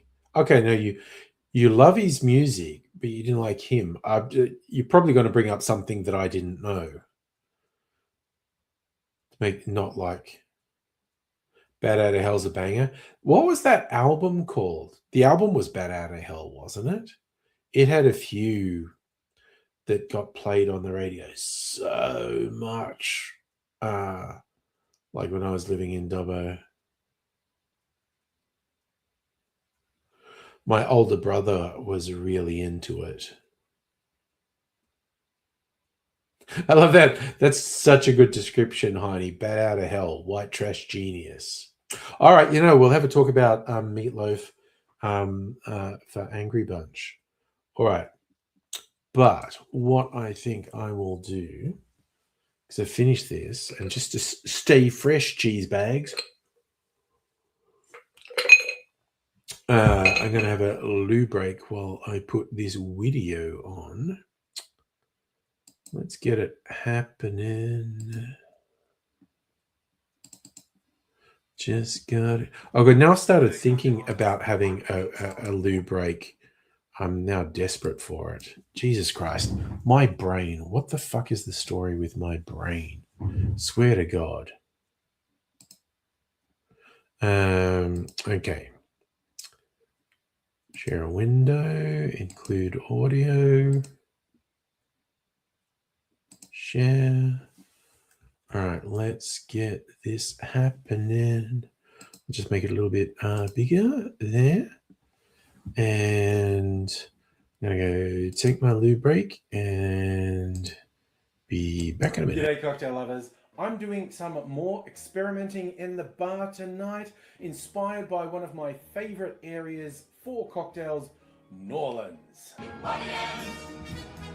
Stinking rotten, vomited vile New Orleans. I am making a cocktail called the Clisby, and this is a cocktail that had a name before it had ingredients. This is an original creation. It came about when I was chatting with friends, particularly my friend Charlie. We were working out we needed to make a cocktail named after this guy. This guy, by the way, was Stanley Clisby Arthur. He published a book in 1937, Classic New Orleans Drinks and How to Make Them.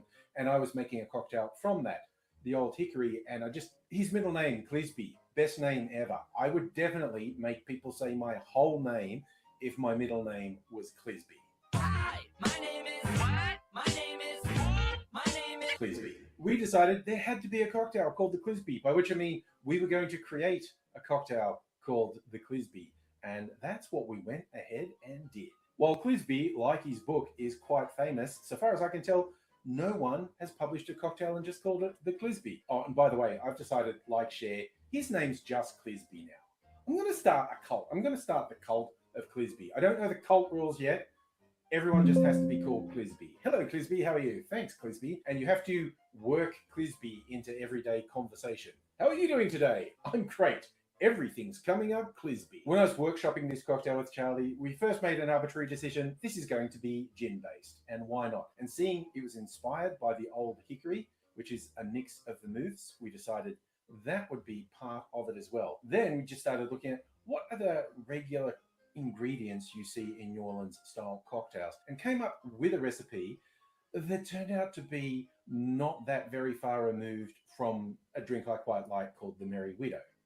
You look familiar. It was very good, and I was tempted to go with that, but thought, no, I want the Clisby to be more individual. We went back to workshopping the cocktail, looking at the ingredients in classic New Orleans cocktails, and the concoction we came up with is really good, if I do say so myself.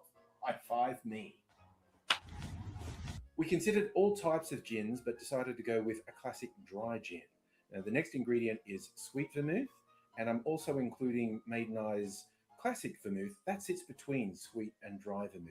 Next is another New Orleans favorite, green chartreuse, and I'm also adding creme de cacao in this one. The ingredients are rounded out with that New Orleans staple Peychaud's bitters. This cocktail could be served up. I've decided to serve it over ice, mainly because it's a really nice color, and I wanted to pour it over sexy clear ice to really show off both the ice and the drink. But hey, if you like to serve your drinks up, you go ahead and do that. But let's get right down to making the cocktail. In a mixing glass, put 1.5 ounces or 45 mils of dry gin. then half an ounce or 15 mils of sweet vermouth, then half an ounce or 15 mils of a dry vermouth, then a quarter of an ounce or 7.5 mils of green chartreuse, and a quarter of an ounce or 7.5 mils of creme de cacao, and finally, I'm adding 2 dashes of Peychaud's bitters. Add ice to the glass, stir that for 20 to 25 seconds to chill and dilute the drink. And I'm straining that into a rocks glass over a big chunk of sexy clear ice and garnishing it with some maraschino cherries on a skewer. See what I mean about the color? It just looks so good with the clear ice. Time to give it a taste. I mean, spoiler alert, I did workshop this. I know what it tastes like. It just tastes really good. I would feel vaguely embarrassed big noting myself like, I put this together and it really works. It's great. I used white creme de cacao because I wanted to preserve the color. You could, of course, use brown creme de cacao if that's all you have. It's going to be a darker drink if you do that. But hey, we work with what we have. Don't be bound by convention and recipes. I mean, use them as guidelines, definitely, because most of the bartenders who've had recipes published knew what they were doing. But always work with what you have and work with what you like. I had a lot of fun putting this together. I think you'll enjoy it if you make it, particularly if you like the boozy, stirred down New Orleans style cocktails. I'm really enjoying this. I hope you do too. Hope you come back and again, see me sometime. Until I do see you again, I'll say cheers. All righty. There we go. I talk about the Ramos Gin Fizz as if people make that properly, it takes ages. There's just so much shaking to be done. Then you chill it and whatnot, and then you get the foam that rises over the lip of the glass. Good way to make an enemy of a bartender is to ask for a Ramos Gin Fizz. I think most bars probably wouldn't do it, not in the traditional way. Anyway, I'm actually going to do a taste comparison of the tequilas. All right. Let's do some shit aside. Wait, how much fucking... Okay, I've got a whole bottle of mezcal up there. And the bottle down here. Okay, you know what? I'm going to get a mezcal. I think we're going to make it a hock and old fashioned. But I'm going to taste these first. Get the tasting glasses. Okie doke. This one, which is actually a blend.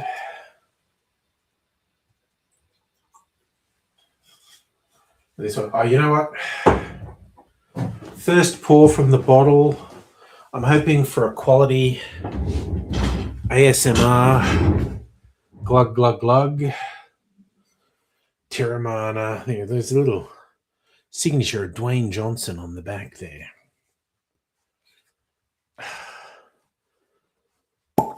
Ooh. Celebrity booze. Okay. Get some glug, glug, glug, hopefully. Ooh, that was a quality glug, glug. Quite like that. So a lot of celebrities went for tequilas, but he hasn't put like the rocker. So I guess the aviation gin doesn't have Ryan Reynolds' name on it either. That was really good quality glug. I think I'll try that Terramana, the rocks. Ooh, that's got a proper tequila aroma. That proper agave aroma. Really quite nice. Okay.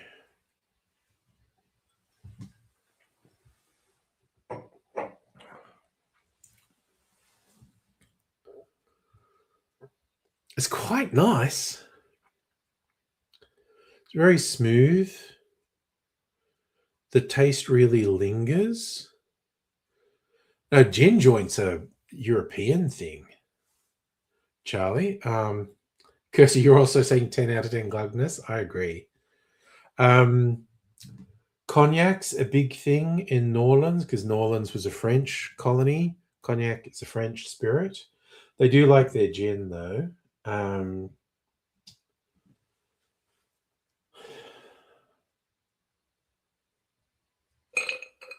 There's definitely classic New Orleans cocktails with gin. But if I was to pin one spirit to New Orleans, it would be cognac. Just because of the French connection. All right. So this other tequila. Yep, that same tequila aroma. Actually, side by side.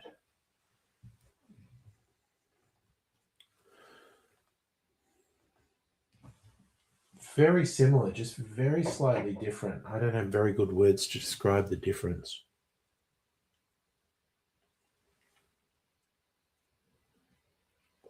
This one's sweeter. Oh, man, that's good.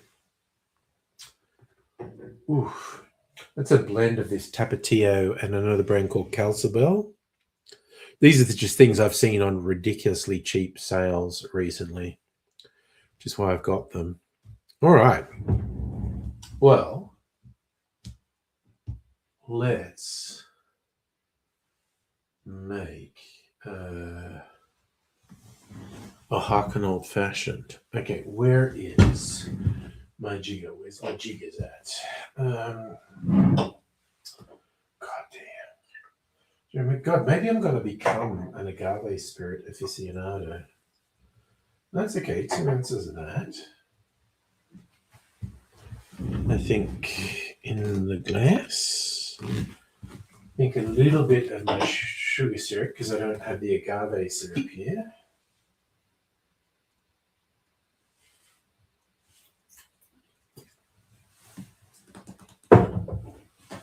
Agave sugar spirit. Let's get some mezcal in there. Paul Mezcal, maybe the next James Bond. Who knows? Oops, suddenly making this stronger than I meant to. But it's party night, so Shazam, y'all. And some orange bitters, I think.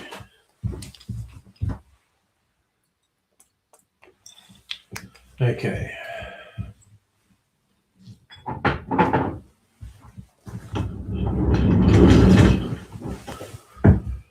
Okay. Like ragtime music. Well, that was actually ragtime music that was on the video I just played. Gin joints to the back of the Roaring Twenties where the chick's dancing on stage. Well, because gin is so easy to make, like you don't mature it. So that's why I always associated gin with speakeasies and slightly dodgy bars because they could make their own gin because you don't have to mature it. Wasn't that a line in Casablanca? Of all the gin joints in all the world, why'd she have to come into mine? Gin was often equated with sleaziness, basically. Because gin really took off in England. The Dutch version was called Geneva. And the English changed the recipe a bit and called it gin. And because it's so much higher alcohol than beer, beer was like vaguely respectable. But gin would just get you fucked up. And there was a huge moral panic in England in the 1800s about gin. And because there was, I'm not sure why, but there was historically gin in England had a light blue tinge to it. Like mostly when we see gin now, it's completely clear. But something in the way they were making it in the 1800s, it had a blue tinge. And one of the nicknames for gin was Blue Ruin because it was ruining people's lives. Gin was popular in New Orleans. Like I said, I think cognac, brandy was probably the number one spirit associated with New Orleans. But okay, classic New Orleans drink that I love to death, the Sazerac,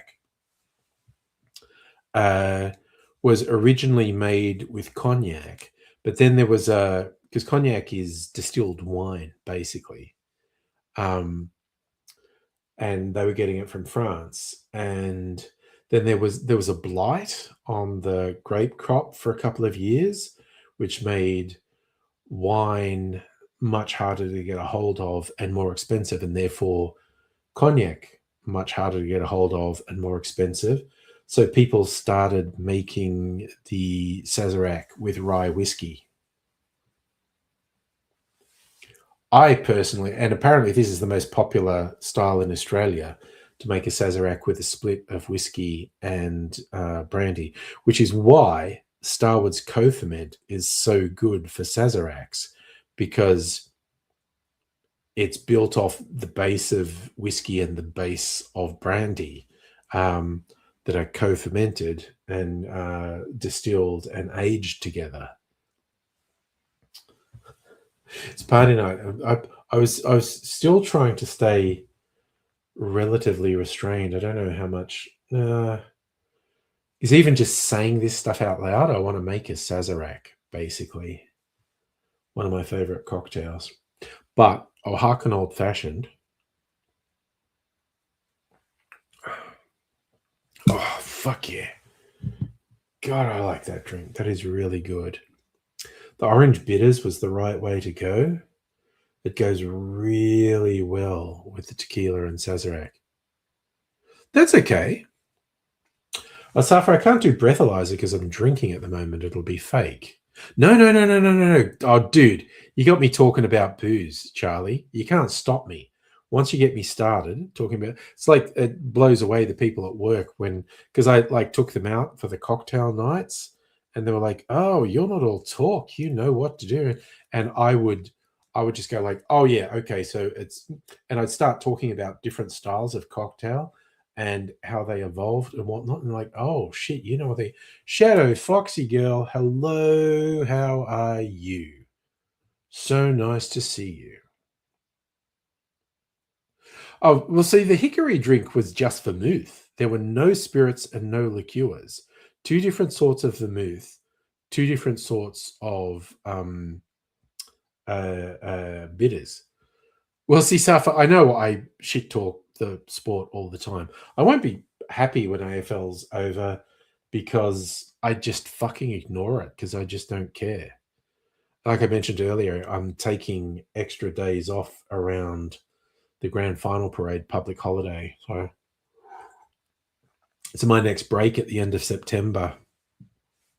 The Friday is a public holiday. I'm taking the Thursday and the Monday off.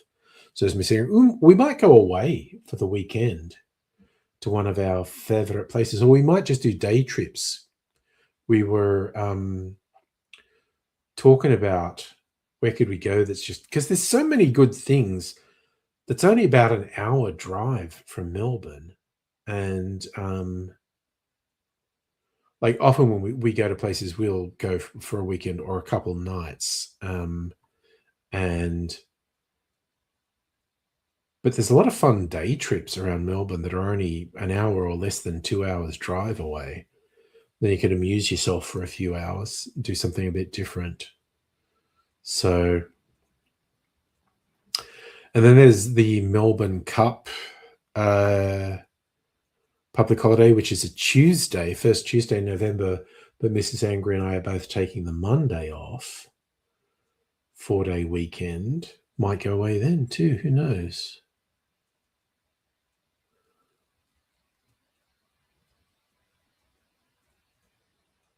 Bulldogs?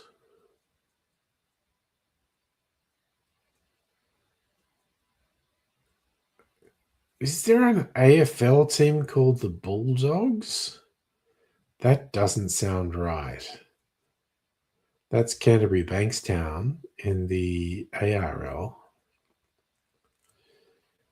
Seymour. See, when you say Seymour Safa, I just think of Seymour Skinner. Oh yes, no, Charlie, me, Mrs. Enker. But we can't do day trips to distilleries because I'd be drinking, so I can't drive. Footscray the Bulldogs, Western Bulldogs. Yeah, sorry, I was just blanking. Who the fuck are the Bulldogs? That's how little I give a shit. I lived in Footscray for years. In fact, when they still played at the Footscray ground, I was only a block away from the Footscray ground. So when there was a home game there were so many fucking people on the streets around where I was living. Charlie, you think of Seymour from Little Shop of Horrors. Another good Seymour, honestly.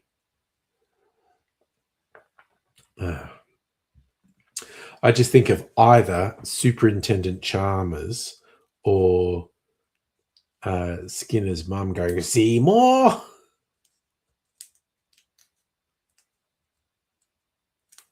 Yes, well, that was an economic thing, Safa.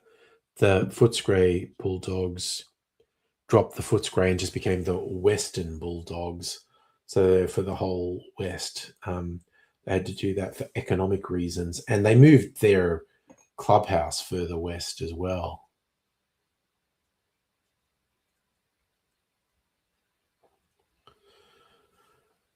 Charlie, place near Sorrento worth exploring? There are lots of places worth exploring. Yes, sorry, Safa. I know Seymour's a town in northern Victoria.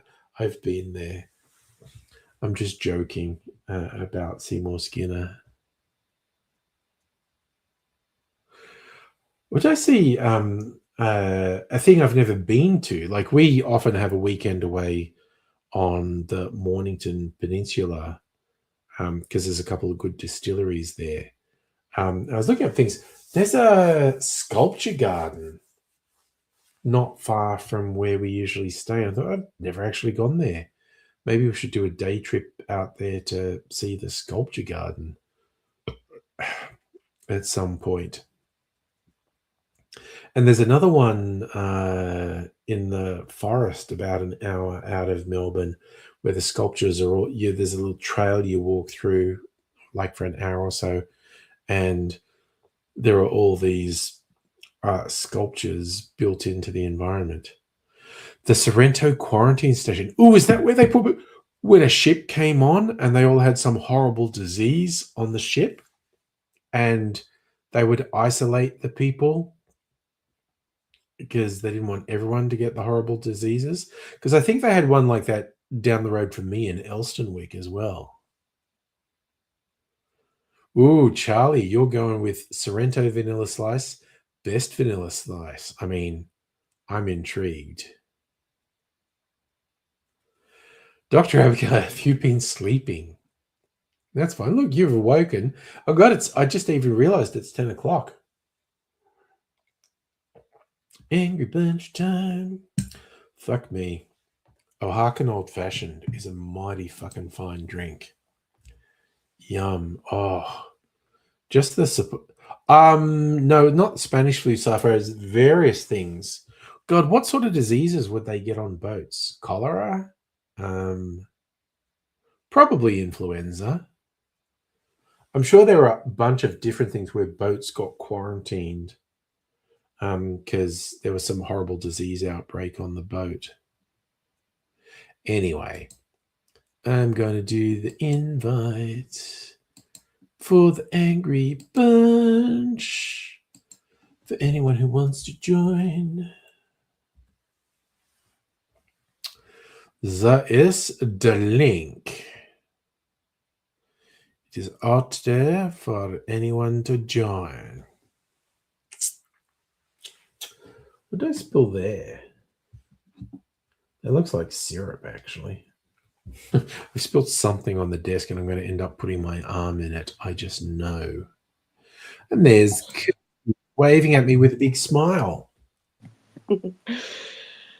Yeah, I'm waving at you with a great big smile, but it's a bit of a twisted smile because it's a bit of an unhappy smile.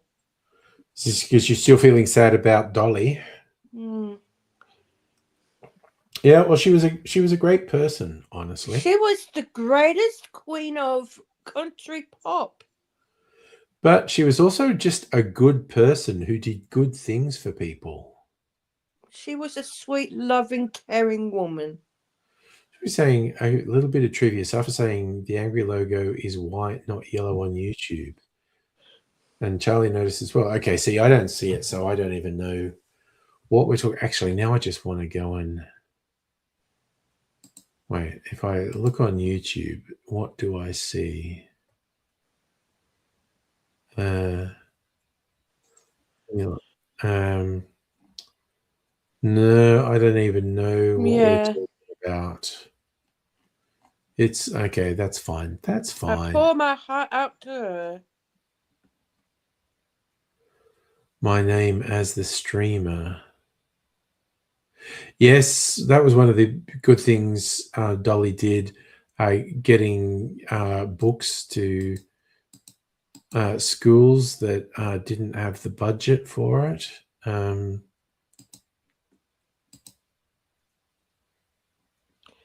And I noticing I'm not drinking tonight. Not even next Friday night either. Probably a good choice, Kirsty. You got to balance these things. Yeah. I was a bit what you call it, lost with words on last Friday. I lost a few friends. Oh, that's not good. Yeah. All right. I hope you're feeling okay. Yes, Abigail. Dolly's also super supportive of the queer community when it wasn't a mainstream thing. And I again, that's why was Safa.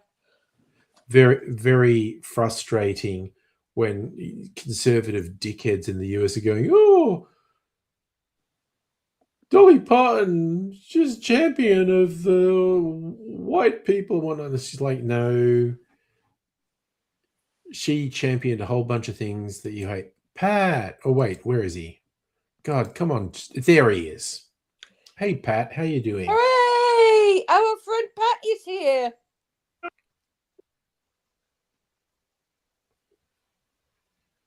I don't know if your thing's working, Pat. I can't hear you. No, I think we're back to this is one of the nights when Pat's got bad bandwidth problems in the shed. He Oh looks gosh. frozen to me. I certainly can't hear him. I can't certainly hear him either. No, I think he's frozen. He's just frozen. Either it's extremely cold in the shed and he's literally frozen, or it's his bandwidth thing and he's metaphorically frozen. He's like, Yeah, I'll do this. Just see if we can get him to start again. I love it, Charlie. It's a sexy look. Pat's always reclining and looking good. yeah, Oh, so the song that I made is through a thing called Song.do. yep. I know And that's it's AI generated songs and you're not into it, but it's apparently the best song that I have ever made for Dolly Parton. and look, that's fine. I don't. I have a bunch of friends who enjoy using AI stuff, video production, and that's fine. People want to do it for fun. It's just Yeah. nothing. Pat, we're back. Hey! Okay, look, you're moving and everything now because you froze last time. Yeah, that's my. You know that. It's just internet's not great in the shed. No, no. It's on my phone. That's fair enough. Phone. All right. Hey, did you see any movies this week? Yeah, I saw there's another one, but Beth. Shrek. No, the other ones. The ghosts. The girl saw the dead. Oh, it's like you watched another horror movie this week. Yeah. Pat, you love your horror. Yep. Yep, this boy who loves these horror movies. I love that's a really colorful Pokemon top you've got on too. Is it called? Is it That's called Charizard. Insidious? Yes. Insidious. Out of Yep. the Further. Oh, is there a new Insidious movie? Okay, Yes. there's a bunch of those. That's another horror movie. Yeah, Yeah, my Pat loves horror. my birthday. Okay. Yeah, no, tomorrow's your birthday, yeah? Yeah, tomorrow. Happy birthday for tomorrow.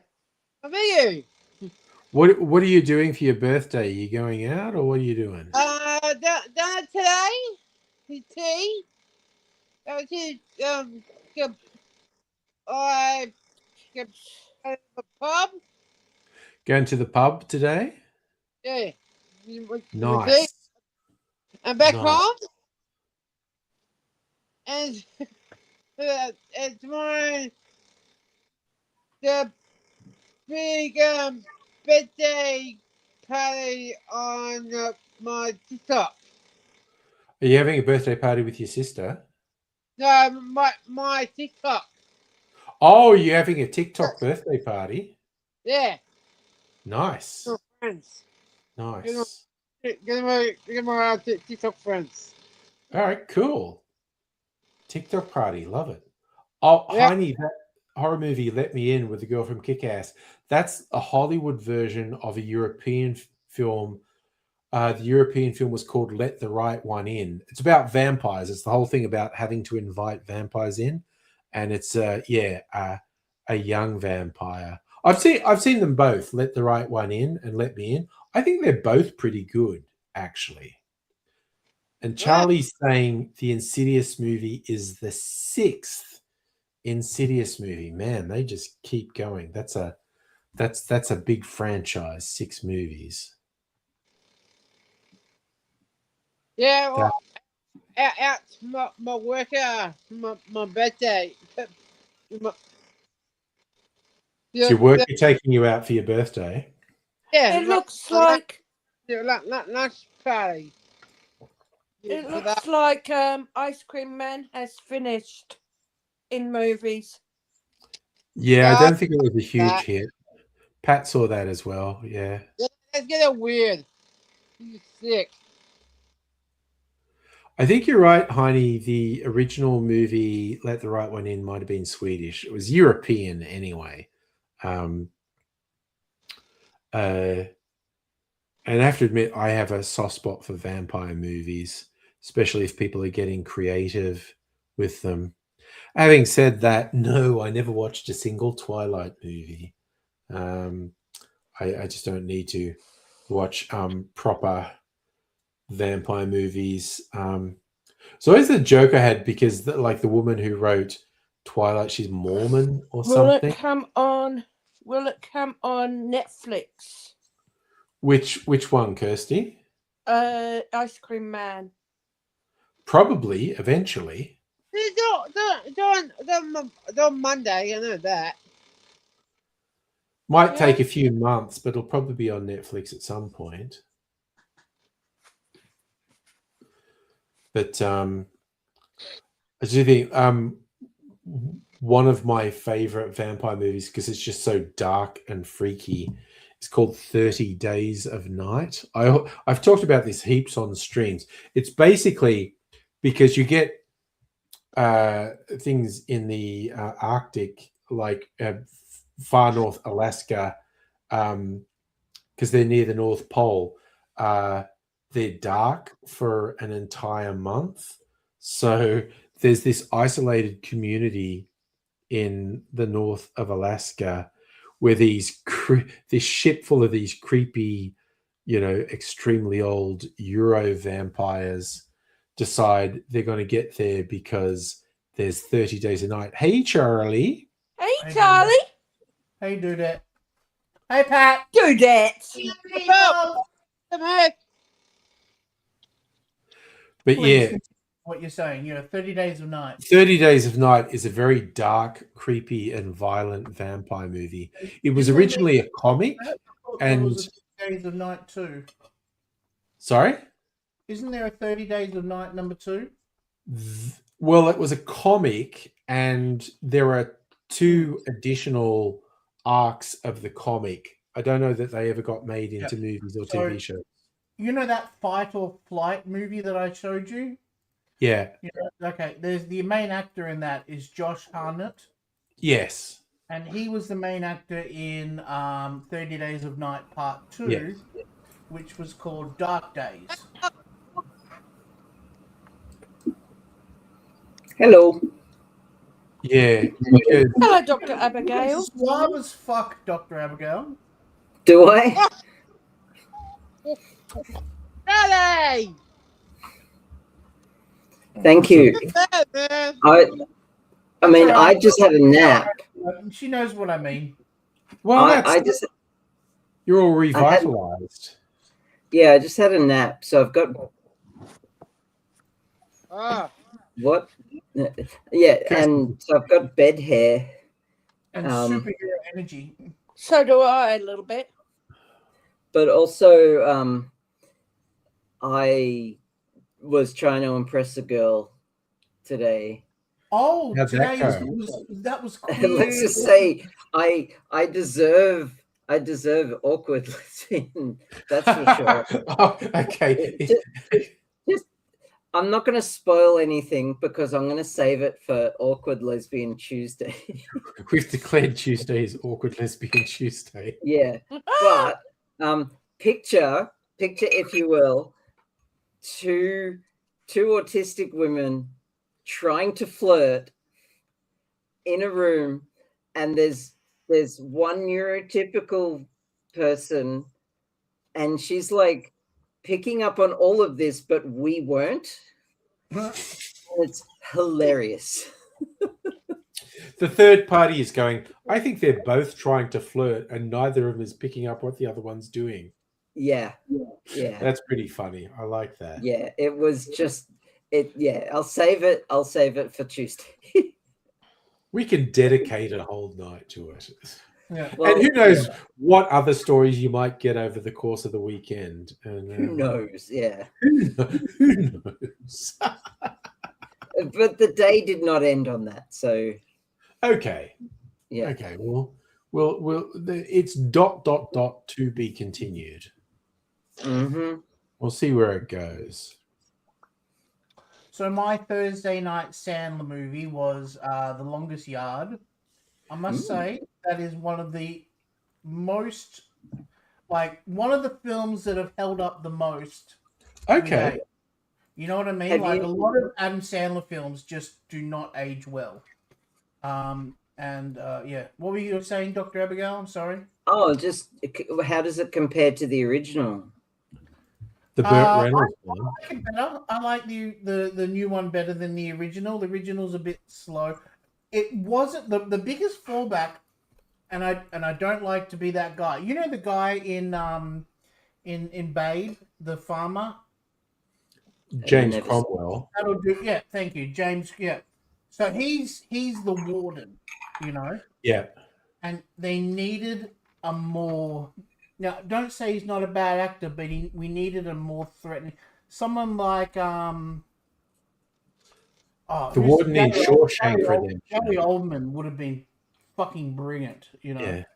Someone like that with a bit more threatening, you know, when it came down to, because there was the big scene at the end where he's like, you know, if you don't, we're going to lock you up for life because we're going to pin the blame of your best friend dying on you, just like the original movie. It's the exact same story. Let's not beat around the bush. It's the exact same story.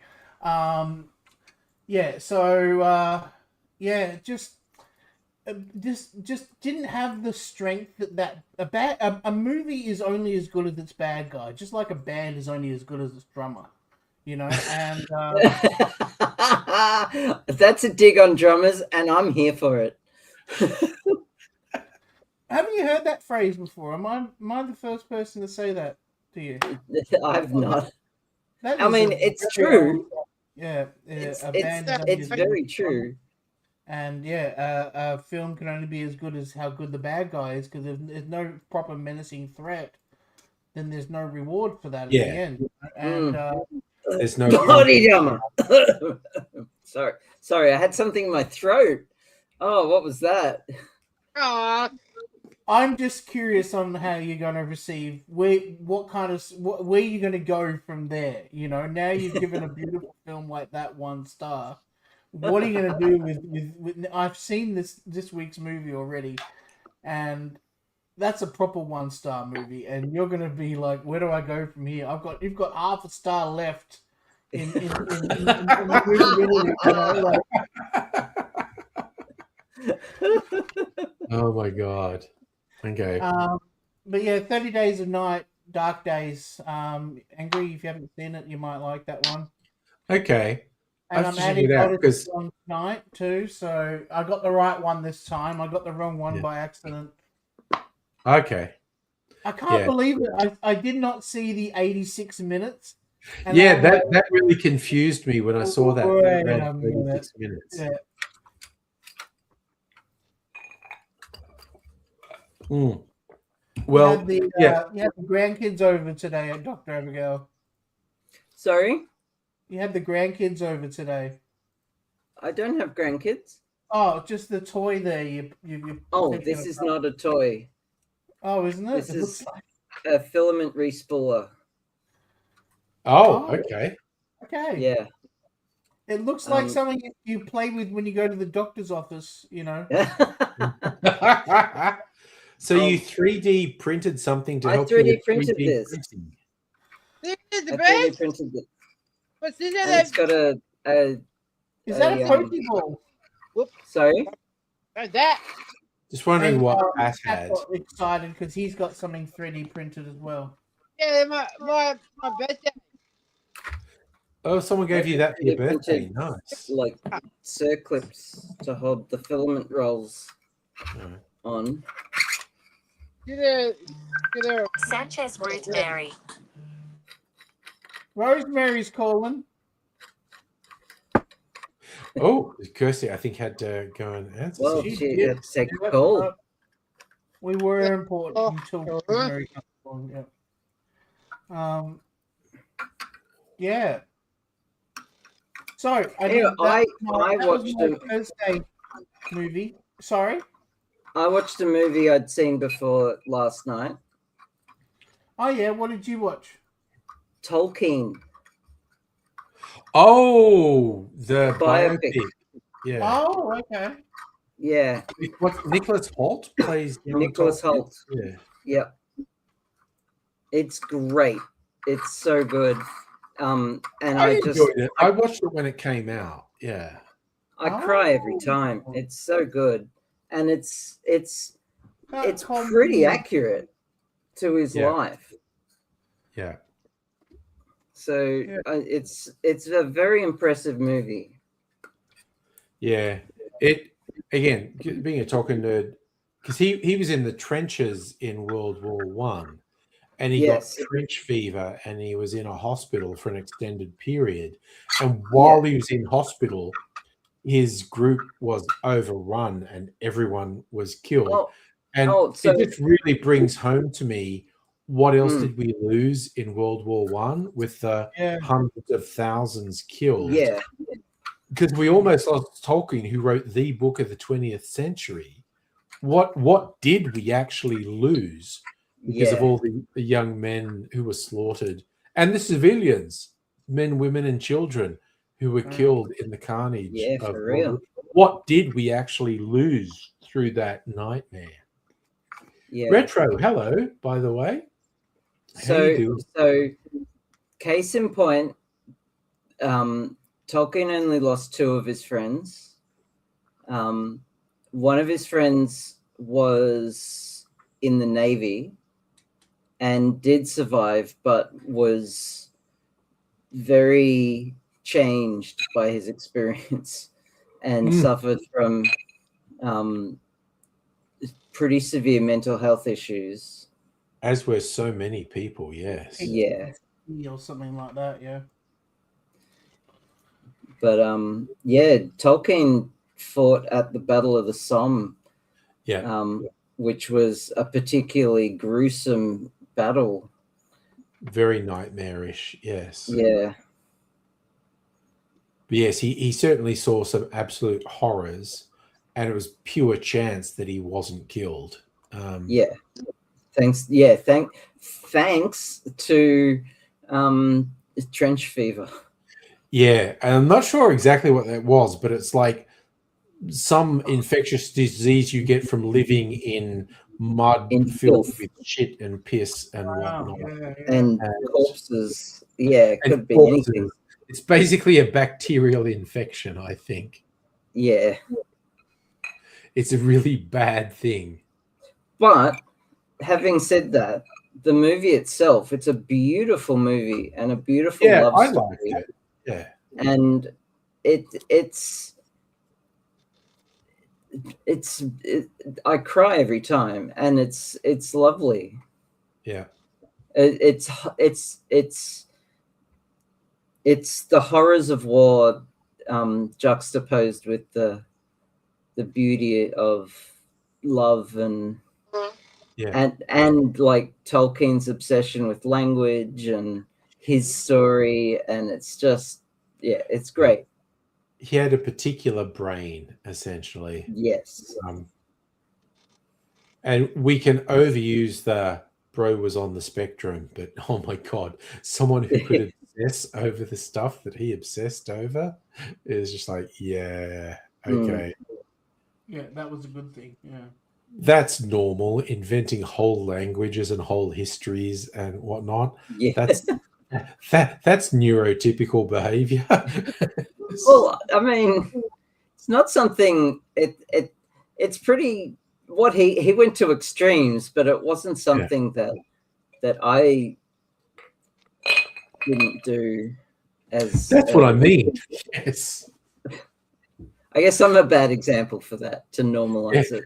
But it's like, you know, as that running joke of, oh, weren't autistic people when I was growing up? Well, I reckon there were. Yeah, there were.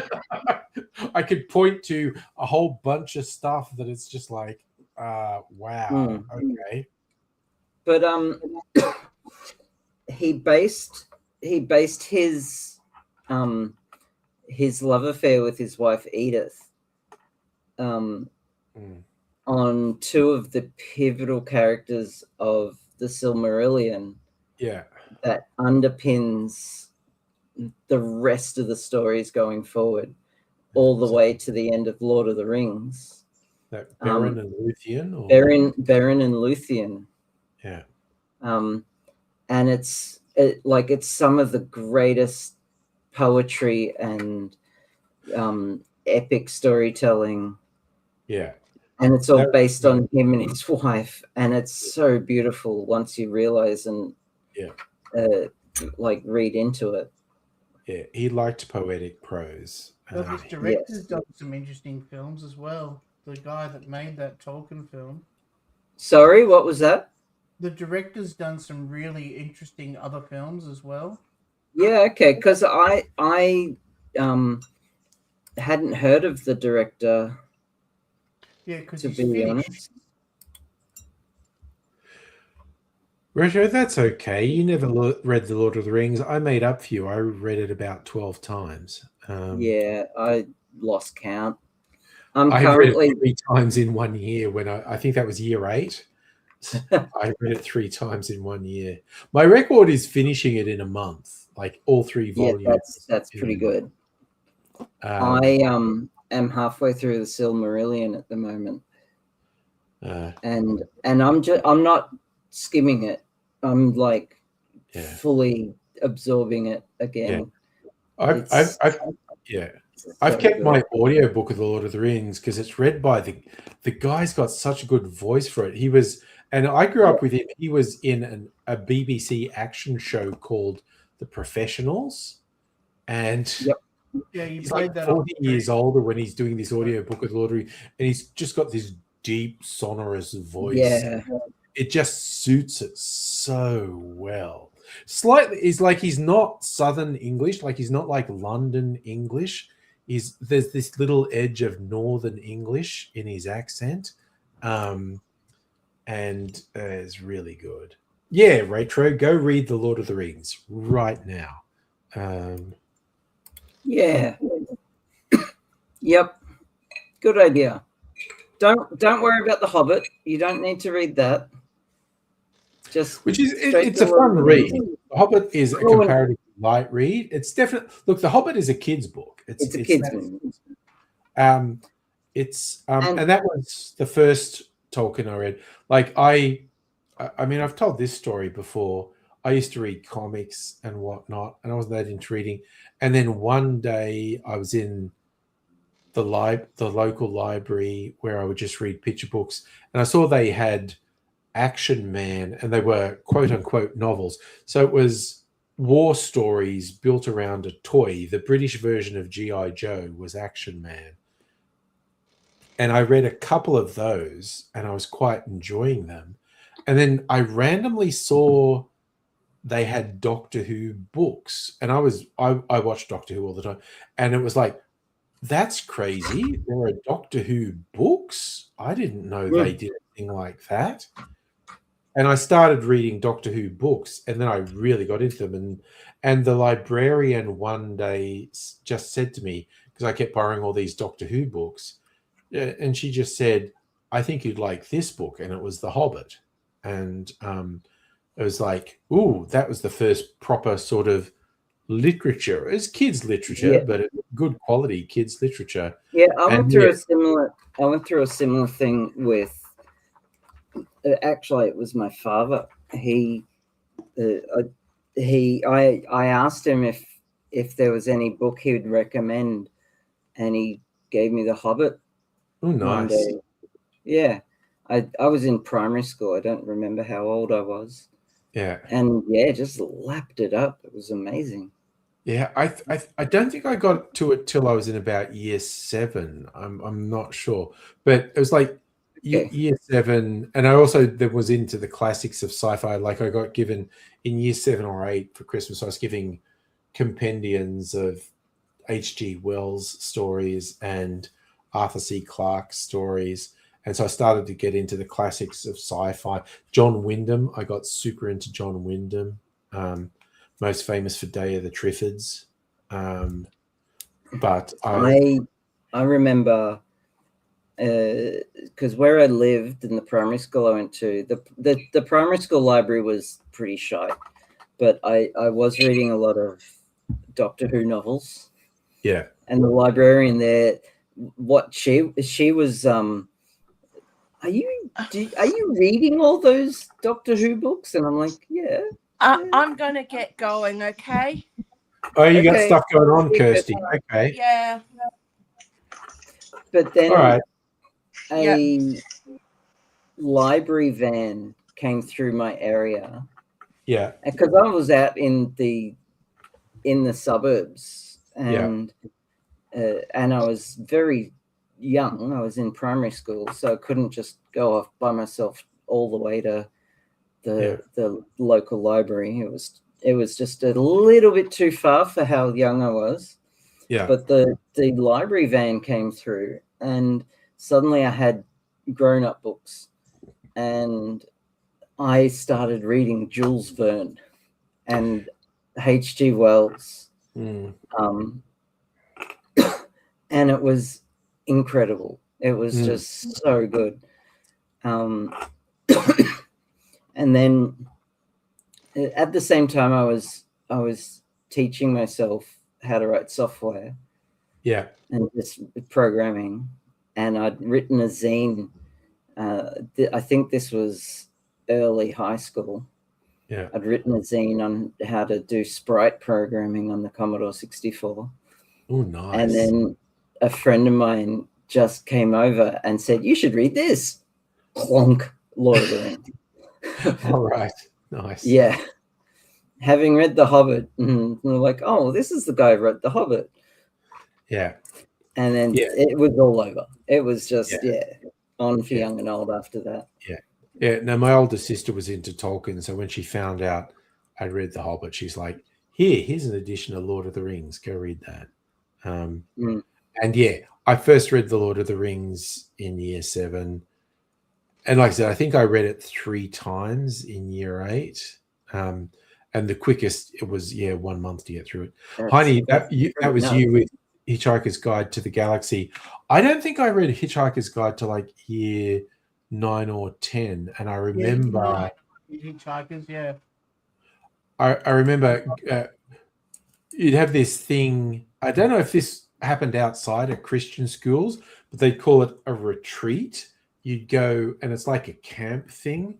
You're going camping and doing this thing. And this one was run, I think they were Christian brothers, like De La Salle brothers. But, they were hip brothers, like they were wearing cassocks and stuff. Oh, and one of them who was pretty cool. But yeah, he wrote me a note at the end and said, read a book called The Hitchhiker's Guide to the Galaxy. And that was in year 8 or 9. And yeah. So yeah, but also then the BBC TV series of it. Yeah. The ABC was running it. And that was fucking great. Like classic low quality BBC special effects. Low budget, yeah. Great, really good stuff. Our high school had an okay AV department, and I managed to listen to the radio plays of Hitchhiker's Guide. I've got them on vinyl, actually. Nice. Heine, you were 8 when you read Hitchhiker's Guide. I think I was like 14. I was around about the same age. Yeah. I don't know if I still have it in a box somewhere, but I had a book of the scripts of the BBC radio play of the Hitchhiker's Guide. And it was funny because Douglas Adams was putting stage directions into all the stuff. And there was one bit with a line of Arthur Dent and he's going, and it's like said excitedly, reservedly, confusedly, and he gave like 10 different things, and then in brackets, come on, you can do it. It was very funny. He was saying you've got to convey 6 different complex emotions in this one line, and then in brackets, because it was the same guy in the radio play who was in the TV series as Arthur Dent. Okay. It was very funny. The stage directions in the lines were very funny. But I don't know if I still have the scripts in the book. I do still have the radio play on vinyl, which I probably haven't listened to since the 80s. But, I still have it in a crate somewhere. It can wait till, I don't know, I retire and I'm sitting around wondering how to fill my days, and I'll play my old vinyl collection. Why wait? I was about to say I don't have vinyl. I do actually have in a box somewhere, not just a record player, but it has a USB thing that's designed for you to just record to USB. Just put a USB stick in there and hit record.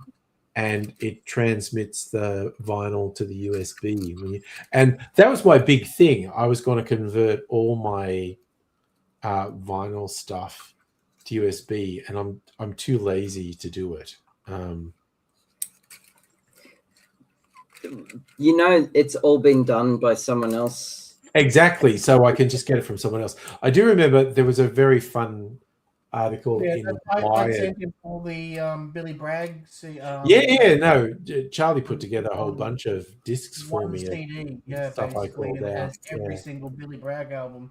Yeah, I remember reading an article on Wired, I don't know, like 15, 20 years ago, where someone just like, he was showing his kids like, okay, this is how I used to listen to music, but I've hooked it all up, so we're going to convert this to digital. And he'd play the LP, and it's going, and the kids are going, because they were used to ripping CDs and whatnot, and the kids are going, "Can't we speed this up?" And he's going, "No, we have to do it in real time." And the kids are going, Yes. "This is dumb. How did you live like this? This is dumb." It's just like the fact that he's saying, like, "No, I have to play this analog in real time to save it as a digital file." The kids are going, "Well, this sucks. Your life sucks. Why were you living I had like my a daughter caveman?" flipping the record and then, putting the needle on and then putting the little handle forward so the needle drops down. But At the 4 years whole old, old school art of the LP, the album, when you put one on, the first track had to be interesting enough that you left it playing, and the last track on side one had to be interesting enough that you flipped it over and played the second side. There was a whole art form to how you structured a vinyl LP. But I used to put records on and play them in the lounge room, but not mega loud, just loud enough so it could reach just to the room next to where the stereo is, because then Lizzie could hear it in bed. yeah, And I put on Abbey Road, and she'd listen to it from start to finish, and just love it. Like she was so happy. yeah. I felt like such a chuffed dad just knowing that I'm passing down my Beatles onto her. Like. Excellent. Yes. My kid Will is going through my CD collection at the moment and has discovered Tool and Nine Inch Nails and a couple of Melbourne bands, and just I'm feeling that too. I remember when we did the we looked through your CD collection. You remember that week? Yeah. That episode? Yeah. Yes. God, I feel like that was a couple of years ago we did that. Yep. That was a while ago now, yeah. Yeah, it's good though. But I love Richard. Like even just while I was working this afternoon, because I'm working from home, I had YouTube on and I was just like, okay, just do me a playlist based on the stuff I've been listening to. And Mrs. Angry like came into the kitchen where I was, and she's going, "Oh, I like it when you do this." It's just like the whole thing. And because because for once you're not playing the same shit over and over. Yeah. It was the unexpected bonus. I got YouTube Premium because I couldn't stand ads in the videos, and I still wanted some revenue to go to the creators. So rather than doing an ad blocker, I paid for Premium. And then they were like, "Oh, you get YouTube Music as part of your Premium thing." And I was, "Oh, so I don't have Spotify." Next month they're adding Peacock to YouTube Premium as well. Oh, are they? I didn't know that. Yeah. Okay, Sorry, sorry. No. That's good news. I'll have to look out for that. But they feed off each other. Like sometimes when I'm bored on YouTube, I play music videos, and that influences what's on my YouTube Music playlist. And what I play on YouTube Music influences what YouTube promotes to me. So it works both ways. So I was explaining to Mrs. Angry. Oribus, whatever they call it. An Oribus. It eats its own tail, yeah. It's like, it started off with some 80s stuff, and there was some 90s stuff, and there was some contemporary stuff. So the night that we did Abigail's music was January 26, 2024. Okay. Not 2.5 years ago. 2.5 years. Was it really that long, was it? Okay, it was that long. Yeah. But again, as I repeatedly say with things, COVID has utterly fucked my ability to remember when things happened, because we're coming up on the 7th anniversary of shit. Like the end of this year, start of next year is going to be the 7th anniversary of all the shit that happened. Doesn't feel right. No, it's fucking crazy. Retro Fury in with the That's almost as good as Dan Murphy opening hours. That's still such an expressive phrase for me. It's just Everything is too much. I am overwhelmed. I am stressed beyond all belief. Please, Dan Murphy's being open. I need to go and buy some booze.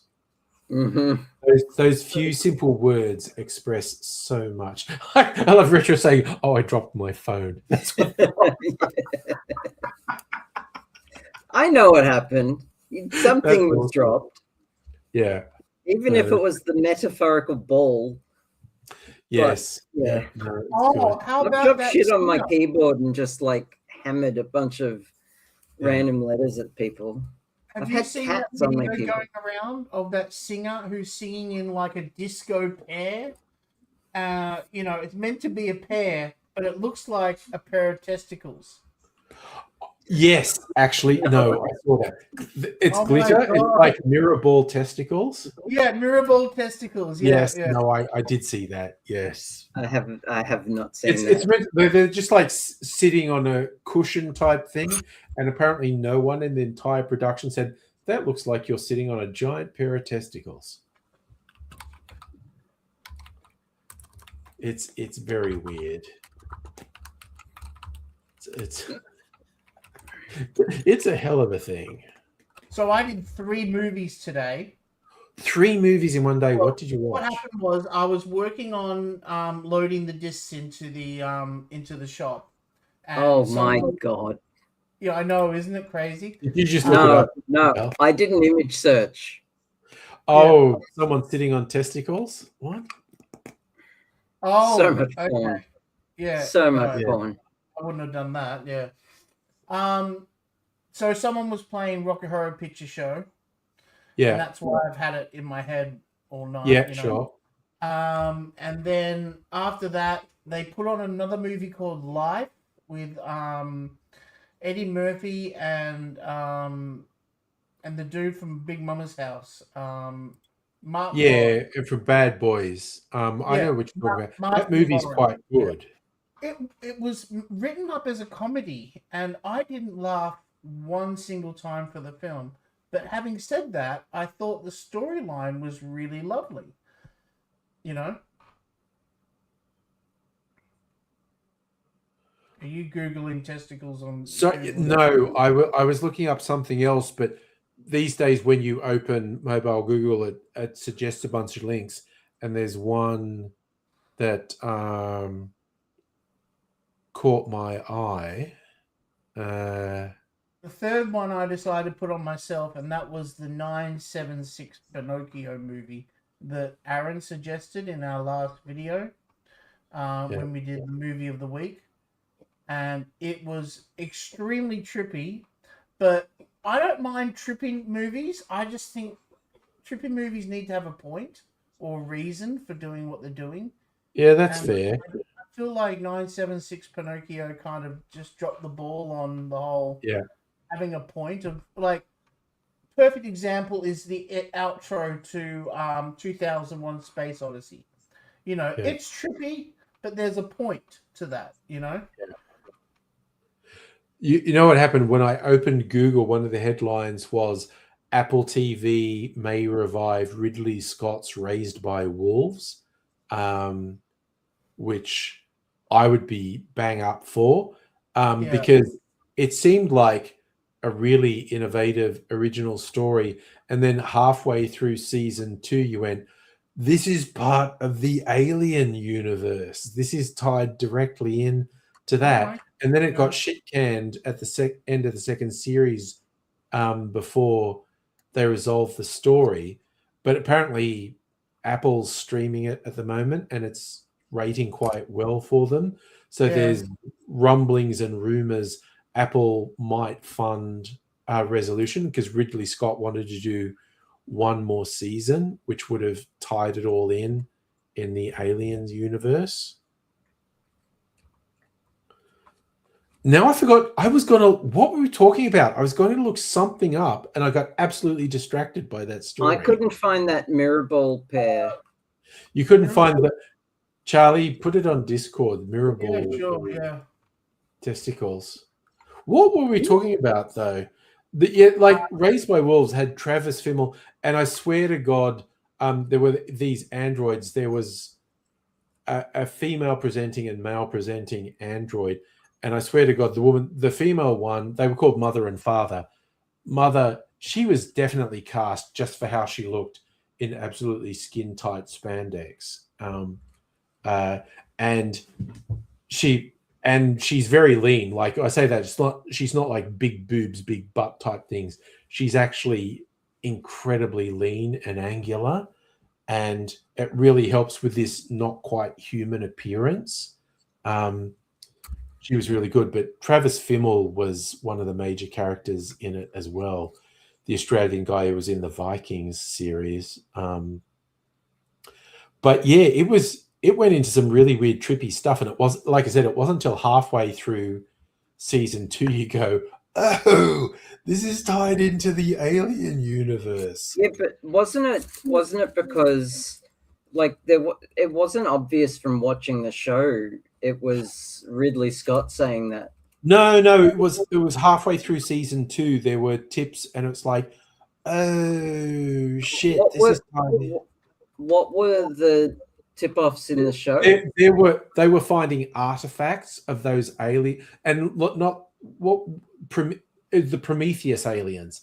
They were finding artifacts that were related to the Prometheus engineers. Aliens. Sorry? Yeah. They were called the engineers. Yeah.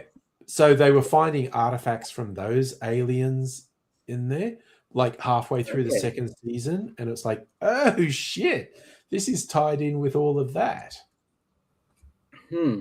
Okay. So I was very disappointed when he didn't get to resolve the storyline. That is not a pair. Apple seemed to have so much money. Oh God, you just saw it. In no way is that a pair. Yeah, no, it's testicle mirror balls.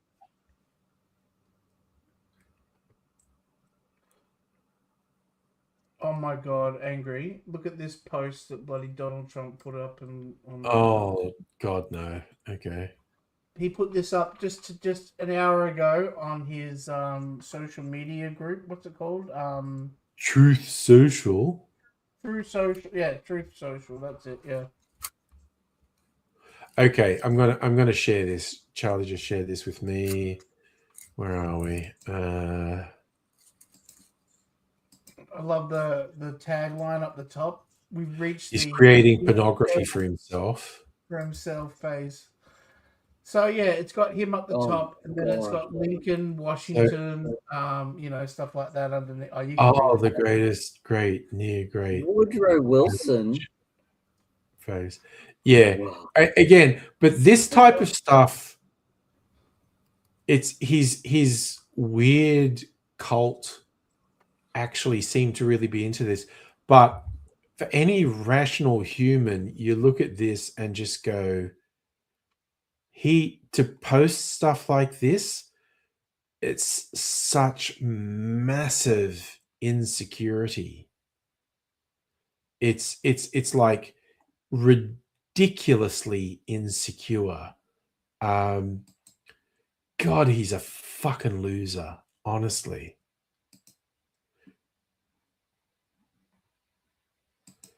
You saw that video this morning about the mum crawling into the bus? Sorry, say that again? So there was a school bus that pulled over because kids were vandalizing it, right? Okay. And he said, I'm calling the police. Nobody's leaving this bus until they get here. Yeah. And all the kids got in their phones and called their parents. And all these, soccer mums turned up and was like, I want my kid back. And one of them smashed a window open on the bus and jumped up and started crawling into the bus via this window, like this high, like. Okay. That sounds extremely weird and extremely American. It's just she got arrested for that too. Yeah. Oh, yeah. Definitely so American. Yeah. Oof. What a thing. That's sent it. I've stopped sending packages since we had the tariffs to America. I do Right. every single other country except for America because of those tariffs. Yeah. And then someone who's on my Discord, who's a fellow Laserdisc nerd, just said, oh, could you part with like a few of them, and we can do it, like off the books if you want, And Yeah. I'm like, yeah, okay, all right, So I sent them off a couple of weeks ago, and they arrived today, and the box was empty. And there's a label on it, like, saying received possibly damaged, received without contents, received unsealed. So I'll be able to claim it, I'm sure, but it's still. Yeah. Hold on. America, I've got like, my pocket holding. Yeah, I've got something. Oh, yeah. Yeah. Cheers. To Brian. Yeah. Because I'm shattered. Yeah. You were a huge fan. Yeah. So I was just 1 minute ago years old when I found out that 2 days ago, Peter Cullen, voice of Optimus Prime. Oh, we were talking about that earlier. Yeah, that was yesterday. Yesterday? Okay. I did see, and again, because that's not someone I know or, be honest, care about. Yeah, no, we went through the whole. But when that was explained to me that he died, it explained a social media joke I saw that I didn't understand. That it's like, oh, there was a mix-up, and he got sent to Planet Transsexual, and Tim Curry got sent to Cybertron. And Afterlife mix-up. Will has given me a can of cider, and I'm gonna have one for Optimus Prime. Pour one out for the homies. Yeah, because that was my childhood. I have a Transformers tattoo. That's how like that was my childhood. Yeah, we had that discussion. I was saying, like, that affected younger Gen X and older millennials, but I'm older Gen X. I was saying one of my best friends was absolutely traumatized when Optimus Prime died in the movie. And then we went through how many famous people were in the film. Leonard Nimoy, Orson Welles. Eric Idle. Idle, Had a pretty big name cast. Yeah, Weird Al Yankovic. Weird Al was in it. A song of his. Okay. Yeah. So then we got distracted into another conversation. Which movie has had the most celebrity voiceover actors in it? Because I thought that was as bad as high as it gets. I thought there was like 9 in the Transformers movie, and I think it was 6. Was there 6? If I was being tough, it was 6. If you were loose and went Robert Stack as well and stuff like that, you kind of like, okay, we can push it to 9. Not internationally famous celebrities, but they've done other things like Unsolved Mysteries and stuff. Yeah. So then we looked at other movies, and Angry found Robots. And Robots had what? 12? 15. There were like 15 named people doing voice. Googling. I can't find anything close to that. It was wild because it wasn't a hugely successful movie. I liked it. I think I've still liked it too. Yeah. But me too. Yeah. Like 15 name voice actors in it. It was during the golden age of Pixar movies. Yeah, and it was another studio trying to compete with Pixar. Yeah. So they lashed out the cash for the cast. Robin Williams doing a cartoon again. It was like fantastic. Yeah, so Ewan McGregor was the lead and Robin Williams was the main support role. But again, it was stacked. The 15 named people in the cast, and it was just like, oh my God. So I just want to say, Retro, you don't have to be embarrassed for your fellow country people who do stupid things. It's not on all of you. I know Australians in particular can lean into Americans are dumb. No, America has some people who are very vocally and noticeably ridiculous. It's not on a slight on 2/3 everyone of the who lives country, in the though. continental US. You can't completely write them off for taking responsibility.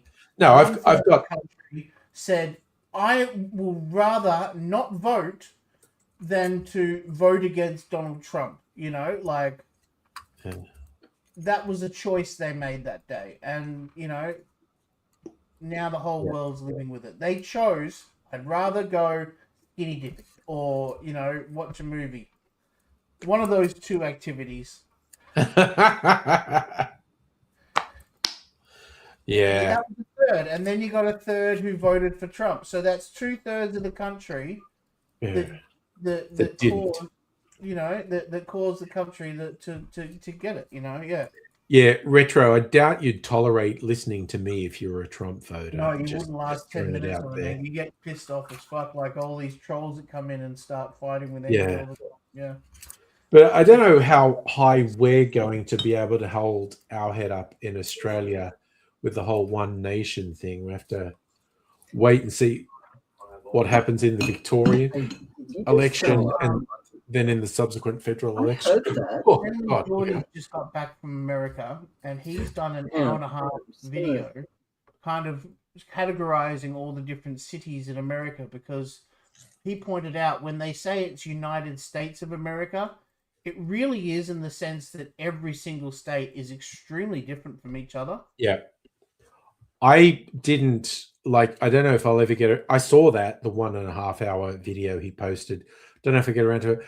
But I did listen to the podcast Chapo Trap House. He was a guest on Chapo Trap House, the dirtbag left-wing podcast. And he said it on that. Like they were saying, like, what's the, you know, parallels between Australia and the US, the similarities, the differences. And he said, Jordan said, I am seeing incredibly distinct differences state to state across the US. The people in the different states are completely different.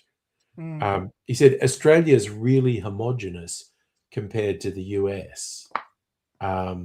There are some differences state to state in Australia. You brought up some really interesting points in that video, though. One of them was interesting, was the tipping thing they've got going over there. Now, I know I know the standard of tipping over there is 20%. Yeah.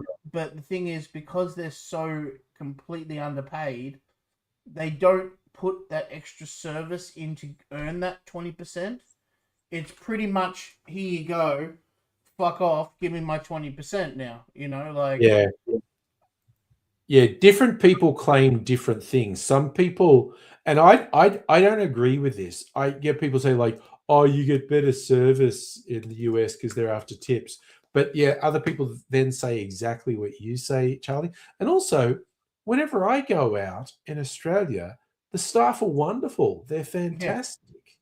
And when you do tip them, oh my God, you can see their head explode. Yeah. You know, you give them like a $10 tip and they're like, what the fuck? I wasn't expecting anything, you know. It really shows that you want to, you know, say thank you, you know.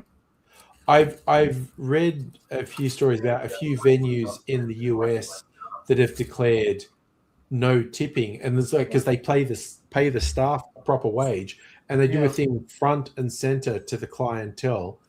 We don't do tipping here, okay? Everyone's paid a proper wage, and everyone's going to give you the proper service regardless of tip, because you get very racialized attitudes in the US. There's a belief that certain people tip and certain people don't, and it affects the service, and it's just shit. But I do There's not. a running joke in Hollywood, like on those movies and stuff like that, that black people don't tip. That's the stereotype, yes. But I definitely 100% disagree with the idea that oh, you don't get good service in Australia. I go out every second week just to mid-range places. I don't go where date night is not to high-end fine dining places, me and Mrs. Angry, and it's also not to local takeaway joints. It's just mid-range places. The staff are invariably great. They're fantastic, and they do a really good job. I categorically reject the idea that Australian service staff are bad because it's not about it's bullshit. Everyone should be given a living wage for their fucking job. And you know what drove me crazy? The vagueness in the US about tipping. Like, you get some people arc up like, oh, I get upset there was a service charge of 20%. It's like, no, if you're expecting it, just tell me. Because if you don't tell me, I don't know. I don't know what you expect. And I remember one time, because I don't like asking because they feel guilty asking. It's like panhandling, and then when you ask for money, you've got to want to give it, you know. My ex had family in the US and we visited them. This is like in the 90s. And when we were leaving, we were leaving from, not like Nicolas Cage, but we were leaving Las Vegas. Las Vegas. We weren't trying to kill ourselves with alcohol. We were just leaving Las Vegas.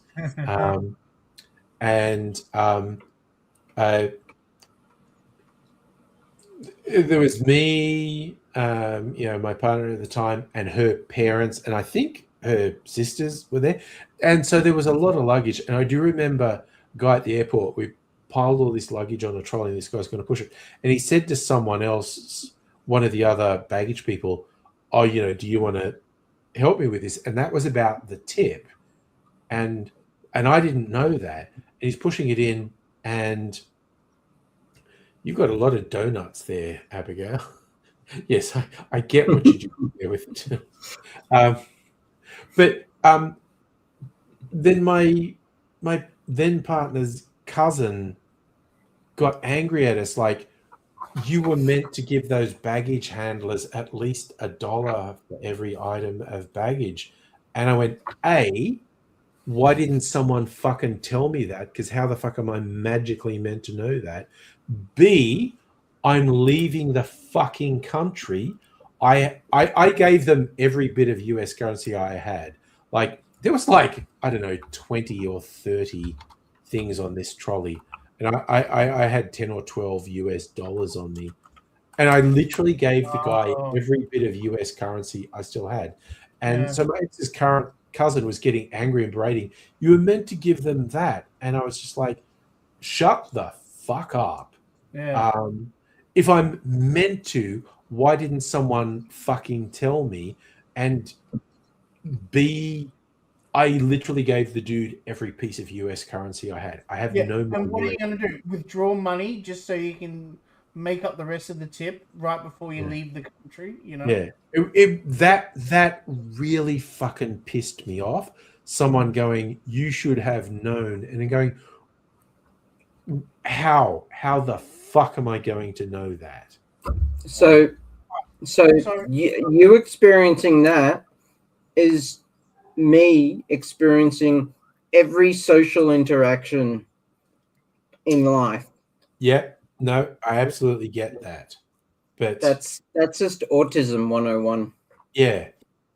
But the idea of someone actually berating me and saying, and it's like, shut the fuck, you fucking knew. Why didn't you tell me to have $20 handy here?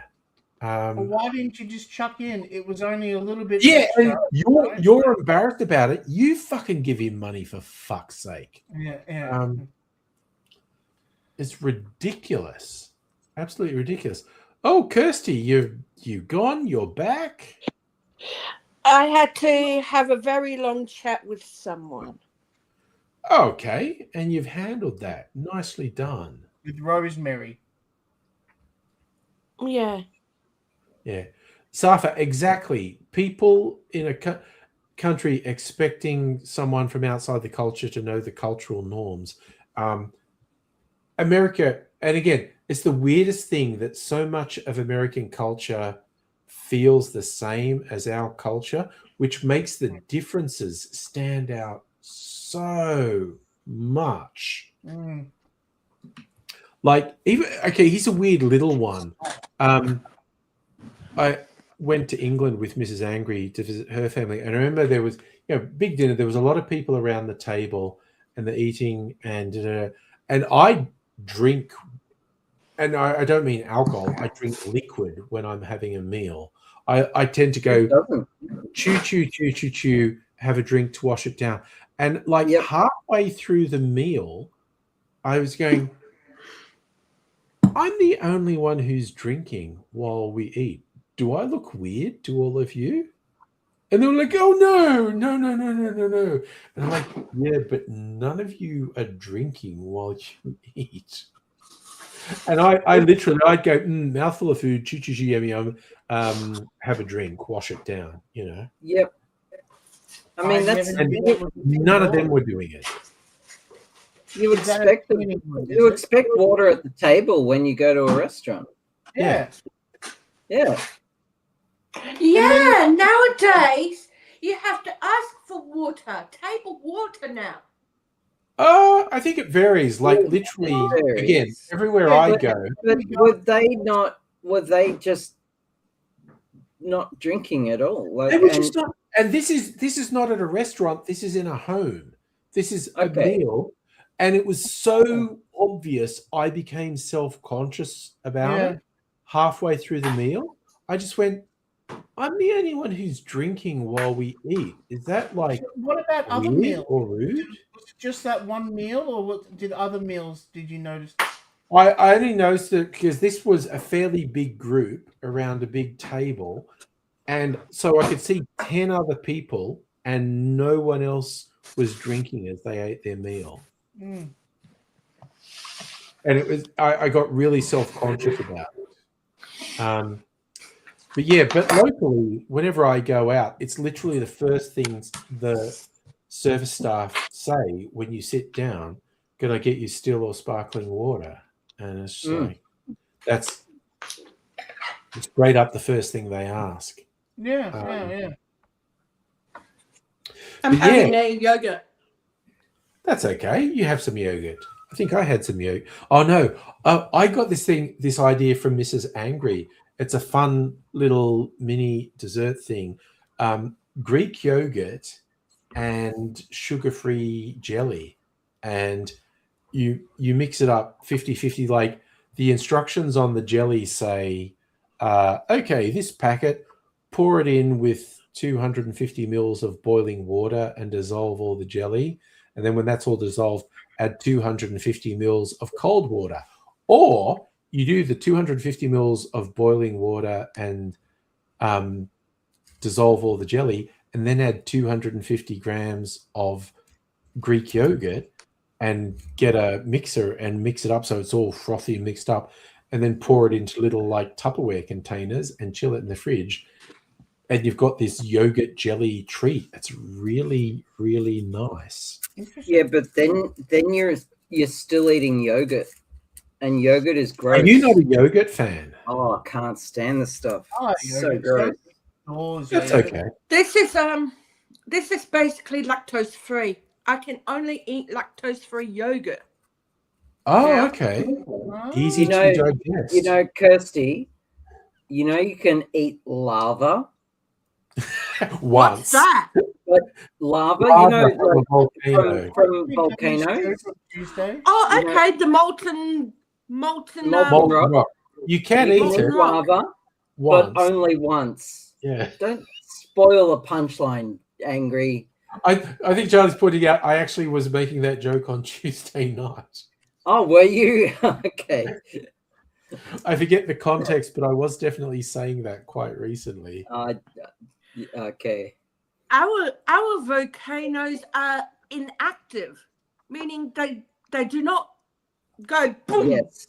Mostly. I know what inactive means. But you never know when a surprise is going to happen. Like the Newcastle earthquake in the 90s caught everyone by surprise because Australia is so seismically inactive. When something actually happens, it's a real shock. Remember the recent Melbourne earthquake? Yeah, it just shook. But I remember I was working from home, and I thought, what is that? And I thought, oh, we're getting a tremor. And it kept going. And I went, I feel like this is the longest tremor I've experienced in Melbourne. This is and no it kept longer going. I went, I am right on the edge of panicking now. And what's the thing they say in the LA movies about earthquakes? Like sit in a door frame. And I was just about like, this has gone on. This is 30 seconds now. I'm getting out of my chair and I'm going to go sit in a door frame because I'm freaking. And just before I got out of my chair, it stopped. But it was just like, okay, that is the longest. We know who to count on in an emergency now. Lava cake. Yeah. 30-second lead time. As long as we have a 30-second lead time, Angry's the man on the spot. That's for sure. Well, it was just like, oh, what's that weird? And it's like, oh, it's an earth tremor. And then it kept going, and I went, this is going on for a while. And it's like, okay, this has now gone on for longer than I'm comfortable, and it's still going. And I was like, okay, I've reached my limit of being casual about this. I'm about to freak out. So when that happened, I was asleep. All and right. It woke me up. And because I live in a high rise. Oh, you were. Oh, yeah. The building was shaking. Yeah. And like proper shaking back and forward. Yeah. And it woke me up. And anytime there's an earthquake like this, you suddenly become acutely aware of how much concrete is literally above your head. Yes. You start getting World Trade Center in your head. Yeah. And I just remember thinking, okay, this is how I die. Yeah. I completely understand that you felt like that. Yeah.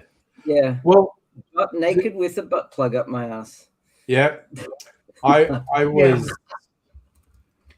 was doing, work experience at Triple J when the Newcastle earthquake happened. And I was in the newsroom because I was doing the news thing. And the phone rings and someone answers it. And it's someone from Newcastle going, oh, there's an earthquake. What should I do? And we're like, I don't know, man. That's nothing. And it's like, that was funny. Someone rang to say about an earthquake. And then there was another phone call. It's like, oh, there's an earthquake. Oh, okay, apparently there's an earthquake. And then someone's like, I'm in a building that's partially collapsed. Should I stay where I am or try to get out? And we're like, oh, fuck this. This is serious. What the hell? You're like that technical support guy from Obsession. Yeah. I said this today. I'm sure they're going to do it, and I want to see it.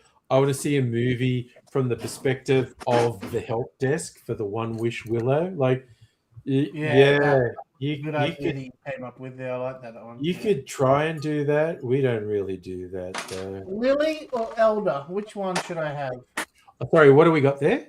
I'm just deciding what to mix with. Okay, so the Lily Pilly sugar syrup is fruitier and is a stronger flavor. The elderflower one is a little bit floral and a bit lighter flavor-wise. Okay, Elder it is. Yeah. Thank you.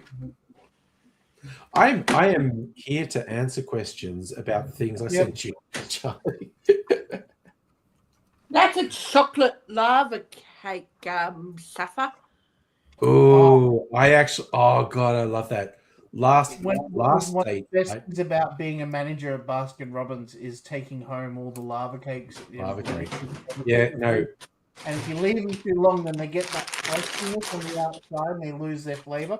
So we're like, oh shit, the week's up. We have to take them all home, And usually we I'm a nice manager, so I dole them out between the kids, who work there and stuff like that. Yeah. But more often than not, I'd come home with like 5 or 6 lava cakes to last us a week. Oh my god, there's so 30 seconds in the microwave and bang, you've got this chocolate and fucking magic, you know. Yeah. Put it with some cookie dough ice cream. Oh my god. Yeah. The last date night with Miss Angry, our desserts, I got a variation of a sticky date pudding. Was an orange almond sauce. It was lighter than the average sticky date pudding. It was super yummy. But Mrs. Angry basically had a chocolate lava cake. They called it chocolate fondant, but it was hot. It was essentially chocolate lava cake, and it was free. Both the desserts were friggin' awesome. Mine was lighter. It's when you're doing, what is it, a souffle cake, but it doesn't work out right, so you just call it a chocolate lava cake, you know? Yeah. Because it's shrunk, yeah. So last weekend, Yeah. at about this time, a bit later than this, like midnight-ish, Yeah. I had this massive hankering for donuts. Okay. On Saturday night. Yeah. And because of where I live in relation to the city of Melbourne, I can basically Uber Eats anything. Almost anything, yeah. Yeah. So I made an order for some Walker's donuts. Okay. Which are exceptionally good. Yeah. It's this donut place on Flinders Street. Yeah. There's a chain. I know them. Yeah. Okay. And they're open very late. They used to be 24/7, but now they're just open really late. Yeah. But my eyes were bigger than my stomach. And so you ordered a lot of donuts. So many donuts. And I ate so many donuts that weekend. Exceptionally. I ate so many donuts. I would wake up the next day. My sweat was sweet smelling. It was gross. From the sweet donuts. From all the sugar in the donuts. So this week, I have not had a single junk food, no junk food whatsoever, until I ate those 2 donuts just now. You were saturated for a week. Yeah, I walked past free junk food and free donuts, and didn't want to have anything of it, nice. Let alone stuff in stores. Yeah, and I felt so good, and I just ate those 2 donuts now, and I feel sickly sweet now, just from those 2 tiny little cinnamon donuts. Yeah, I think I'm onto something. This new app that you. What do you got there, Charlie? My daughter showed me this new app, and it's called Too Good to Go. Okay. What they do is you have, like muffin companies and stuff like that. Yeah. Hang on, there we go. And when they, instead of throwing them in the bin, you can go and pick them up. At the end of the day, yeah. Yeah. So instead of paying $24, this one's $7.99 for that. Next one, there's a sushi. So you just get their leftover sushi instead of $30, it's $9.99. Oh, so, good little app, but you got to be, in the right place at the right time to. Yeah. Cool. Oh, fuck it. Your autofocus has gone weird after you put the phone there. Yeah. No, that's fine. That looks way better now. Thank you. Yeah. I'm feeling particularly virtuous because not far from me is Sebi Scrolls, who do the most amazing baked scrolls, and I don't think I've got them for 6 months. And because I'm working from home 3 days a week, and it's a short sort of jump in my car and go around the block. I don't think I've done it for 6 months. I feel incredibly virtuous for restraining myself from regularly having the best scrolls in Melbourne. Yep. But you got to do the vanilla slices though when you go to Sorrento. Yeah, no. Now you've brought that up. If it's You, like Oh, the best vanilla that slices, sounds I'll more- delicious, Charlie. they're Yeah. so freaking good that you'll be calling me up saying, "Dude, thank you." Yeah. You know, they're that Oh, I fucking. fucking love a So good where is vanilla it from? slice. Where did you Morning get Peninsula. this in So Melbourne? first you got to get on an aeroplane and go over to Melbourne, and then you got to get a $300 Uber to get right out of town into Sorrento. It's And then about you can an go hour right, and you a know, half a from where vanilla I live. slice costs you driving. about $9, but it's the most creamiest, delicious thing that you ever stuck in your mouth. You know. Oh, mate. Sorrento in Melbourne. And I'm Yeah. with the 30-year-old, so I've stuck some pretty awesome, creamy things in my mouth. You know. You don't know what creamy things I've been sticking in my mouth, Charlie. It's It might be coming to Adelaide. you never It might know. be coming to Adelaide's Adelaide fun at thing. the Adelaide show. But what you should do is, if you're in Adelaide, you should experiment and try all these different places that sell vanilla slices, because that's one of the things with bakeries is they still, like, so many places, like if you want a cheese sausage, it's all bought and made in one fucking place. Yeah. You know? Whereas vanilla slices are usually still made on site. Yeah. And usually have their own recipe, you know? Yeah. But hot chips, for instance, they're 90% all made in the same place, you know? Yeah. Talking about hot chips, I've got a bag from Yeah. Silly Solly air fryer chips. I had to go in the air fryer. Damn, I Yeah, love. and it's much healthier to have air fryer chips than Yeah. put them in a I just blooming take normal chips and put it in the air fryer. Yeah, why- And I they love the taste air so fryer. good. Yeah. I just feel like you're paying extra for the word air fryer written on the packet there, you know? Yeah. No, I love my air fryer. Just I stick- I usually love using chop the air up fryer potatoes, too. drizzle a bit of olive oil on them, a bit Yeah. of Yeah. seasoning and rosemary, and then put Olive those in oil the is air fryer. great. I have I- a Sorry? spray can of olive oil, and I do that. Oh, wouldn't I just drizzle from a bottle. Yeah, I Yeah. mean, I like drizzling, but I do mostly when I cook myself With a in a spray. pan and stuff, olive oil from a bottle for sure. Yeah. But air fryer, I just feel like you kind of get every single nook and Right. cranny when you hammer it with a can. Fair You enough. know? Just some good canned juice, you know? Yeah.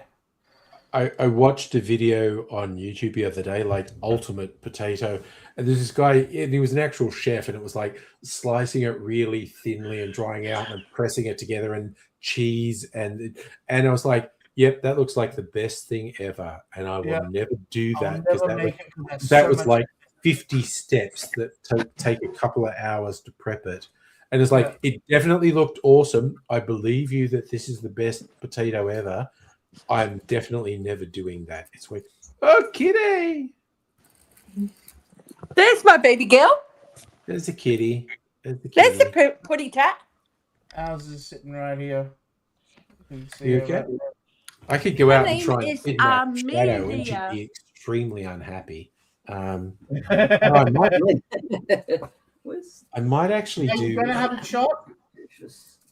Oh, okay. I'm going to do a pee break, then come back and do a shot All right, I've still got I'm two drinking shots. fucking. I just had a pee I'm break. bagging it up tonight, but I'll do. Yeah. I'll stop. No. I'll I'm going to have do a a quick pee break, then I'll come back and do a shot because it's Friday. Okay. night.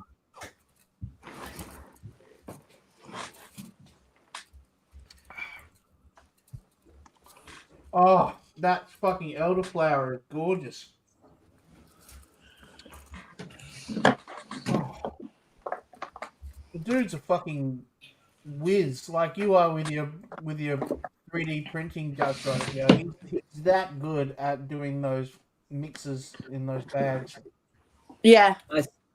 I started a new series of paintings. Oh yeah, you were saying that, yeah. It's going to be a triptych. A triptych. It's a series of 3 Oh, is that what you interconnected. mean? Okay. Yeah, a series of 3 interconnected paintings. I had an album by a band called The Tea Party. Oh, I fucking love the Tea Party. Yeah, and it was called Triptych. Yeah. Yeah, that's a very famous album of theirs. And I never thought about what the word meant at all, you know. Okay. I'm going to Yes. mute Oh, myself for a Splendor little Solace bit. is my favorite Tea Party album. Sorry. But Splendor Solace, which is the album that came out beforehand. Yep. But Triptych is definitely up there. I love, Yeah. No, Some they're good up there. comedy. One of my all-time favorite bands. Funny story. They did a reunion tour about maybe 10 years ago and released a video of it. Nice. Filmed in Sydney. And I just thought, oh, that's great. I'm gonna sit down and watch that because I missed out at the time. And Yep. I'm watching it, and there's someone in the front row. Oh, who's that? She looks familiar. And it was my fucking ex-girlfriend who broke my heart in the front row of this band I really like. And now I can't watch it without seeing her every fucking time. Yeah. Oh no. You automatically Oh, no. scan for her, even though you don't want to, you know. Yeah. Yep. Yeah. Yep. Transmission was the one before that. My bad. It was actually the one before that one, which was Splendor Solace. Yeah. Yep. Great band. Really good band. Oh, You know the yeah. Tea Party, Angry? Which what? The band called the Tea Party. Yes. They're a Canadian rock band. Yeah. Really Yeah, I good know who band. they are. Yeah. I was never a huge fan, but they had some good stuff. Yeah. Anyway, Yeah, I got the shot. I was flogging the shit out of them. I randomly picked up. It's a sticky date. Sophie, do you want a shot? Are you having a sticky moment? And surely Julian we've all had a Clary. sticky date. I've had many a sticky date. Yeah. So I'll wait for Charlie to get back because I think he's still got some. I'm getting two. I'm still here. I'm outside having a cigarette. Oh, that's okay. You do you, Kirsty. Yeah, I'm going to curse What you. are we having a shot for? Oh, just because Charlie sent me a bunch of these weird shots and I said I'd do one every Friday night. What do you got there, Charlie? I've got sticky date, just like you, and that's what I'm going to start off with. And then as a follower, I got some salted caramel. Salted caramel. was- okay. That I looks was- delicious, I was both of just them. going to get the sticky date, but then I saw salted caramel. I'm like, oh, yum. I'm going to get that. And you just had to have it. Yeah. Yeah, the fatty in me went, oh, yeah. Let's go. Okay, here we go. Cheers. Cheers. Cheers. And cheers without a alcoholic drink for me. That was That pretty doesn't good. taste like sticky date pudding, but it's yummy. That's pretty good. Nice aftertaste. It does taste a bit like a pastry. Mm. Oh, you know what it tastes like? Because it's too sugary. It is like a caramel covered donut. Yes. Bingo. Yep. It's like a caramel covered donut. Honestly, pretty good. Yeah, no, I'm glad you enjoyed those Yeah, shots. no, it's fun. Just You've got many taking left. them You've up. probably got what, one or two left? I got one left. One left. What flavor is it? Oh, let me look. What is it? It's doing here. Choc banana. Okay. Ooh. I'll save that for next week. Choc banana. It's a hell of a thing. It's a whole thing. Ooh, maybe I should.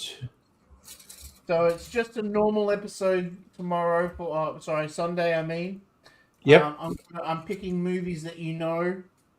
Yep. rather 30 than- laser discs. Just that you know instead of I really enjoyed that last week though, having the challenge. Oh, it was fun.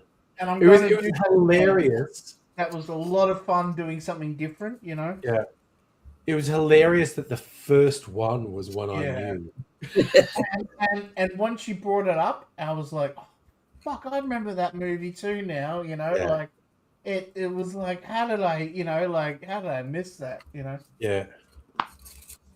And because I'd done, as I said, I'd read the books. There's 3 books, the Barrytown trilogy by Roddy Doyle, and there were the 3 movies. The Commitments was the one that was the big mainstream hit. But I do think that one, you had the snapper. It was the best of the movies. I really liked it. But in the books, the 3rd one, The Van, was my favorite book. The movie, The Van, was a bit... Sunday morning suffer. If it makes you feel any better, I haven't seen any of them and hadn't heard of... I've heard of The Commitments, and I refused to watch it because the songs from The Commitments were just overplayed. They got played ad infinitum to death on the radio, and I just could not watch it. Pub music, And while it's a trilogy, the only common thread between them is Cole Meany. His character is Chief O'Brien. Yeah, Chief O'Brien is the only one who's in all 3 movies. Cole Meany in the Tolkien movie as well. He was, yes, he played the priest. Sorry, I'm being stalked by Cole Meany now. You're seeing Cole Meany everywhere. I'm seeing Cole Meany. Old Phaser Eyes O'Brien. I've got the 6th engineer sense,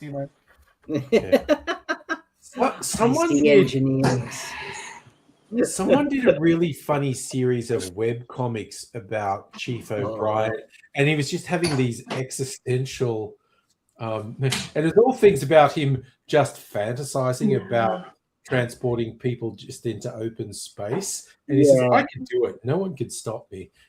There was a running plot about how his wife Keiko was banging Riker, Commander Riker. Everyone was banging Riker, though. I'd be surprised if O'Brien wasn't banging Riker. Exactly. Yeah. Well, that's funny because I was looking for extra, like a funny clip of O'Brien or Cole Meany, probably as O'Brien, to stick in the video, because you want something that's like a funny little light moment. And I went looking for it, and there are so many videos about how Cole Meany and was gay with the doctor Bashir. And really, they were best friends. Yeah, but there's a whole like the wife gets quite jealous because he's always hanging out with Bashir and stuff like that. And it was a romance, to be sure. They've got a bromance. That's how it was. Yes, yeah. And there's a scene where they're like, "You're late." The dude with the big ears comes up and goes, "You're late," and he goes, "Why? I thought I cancelled my session with the thing." And Bashir says, "Oh, but I was hoping we could still do it." And it's this very kind of, "Oh, that's so sweet," kind of moment between the two. Yeah. Yeah, I thought the gay romance was Bashir and the tailor Garrick. Garrick, that's what I was about to say. Bashir and Garrick were much more. And it was not subtext. It was text. Yeah. No, they were very obviously romantically attracted. Yeah. But they might weren't never allowed to be specific, explicit about it, unfortunately. Yeah, they might not have physically acted on it, but their whole relationship was very intimate.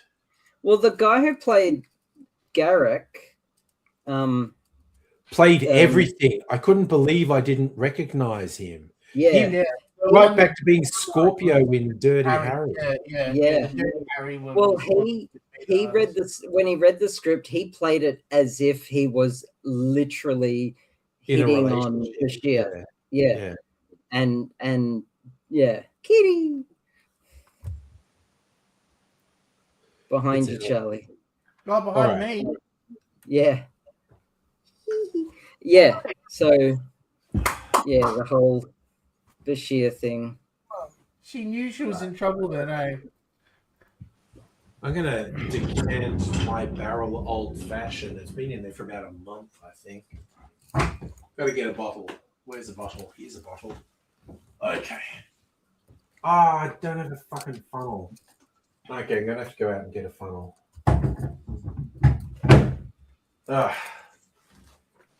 Okay, how can we get a funnel? funnel? The old's been in there 3 weeks. It's been in there 3 Me and weeks. Doc are fine chatting. You go get a funnel, buddy. Okay, I need to go and get a funnel so I can pour it without spilling it. Sounds like a great idea, Angry.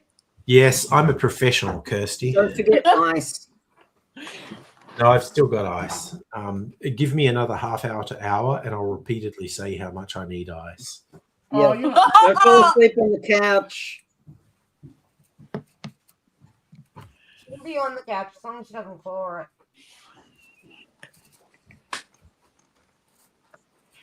Yeah, no, Kitty's always on the couch behind me. That's where she mostly sits. Actually. She likes to be close, but I don't like her on top of me. I don't like her sitting on my lap. Because I got... Yeah. It's not that I don't like the cat. I just get itchy, you know? Yeah. And, I'm so a she bit ends the up same. being But close. I wouldn't mind my cat sitting on my lap, but he's just so fucking big Yeah. that I wouldn't be Yeah. able to do anything. Legs to sleep. Yeah, yeah. Yeah. Like, I would not be able to use my arms. Okay. So I'm just going to say everyone seems to have gone to bed. Mrs. Angry's lad, who normally stays up with his online friends till like 2, 3 a.m., is getting up early for something, so he's gone to bed. So don't let me get rowdy. If I seem overexcited and loud, tell me to calm down. No one's allowed to mention anything that triggers Angry to say his usual stuff. But what are the Gets bingo. chances? What are the Gets chances? bingo card. All right. I got a Did we do a quiz bee? old fashioned. Quizby? Doc, you're in the mood or not? I'm in the mood. Yep, okay. I am too. Oh yeah, quiz. Yeah, you in the mood? Yeah. I was in Aldi today, and they had all these games and decks of cards with trivia questions and logic puzzles, and I was super tempted to get one of them for the stream, but I didn't. I've been putting them in packages of Laserdiscs, and I'm getting so many good responses from it. You know. Yeah. They're movie titles, but they're only done by the stick figure. You don't actually know what it is. It's just like stick figure characters. And yeah, okay.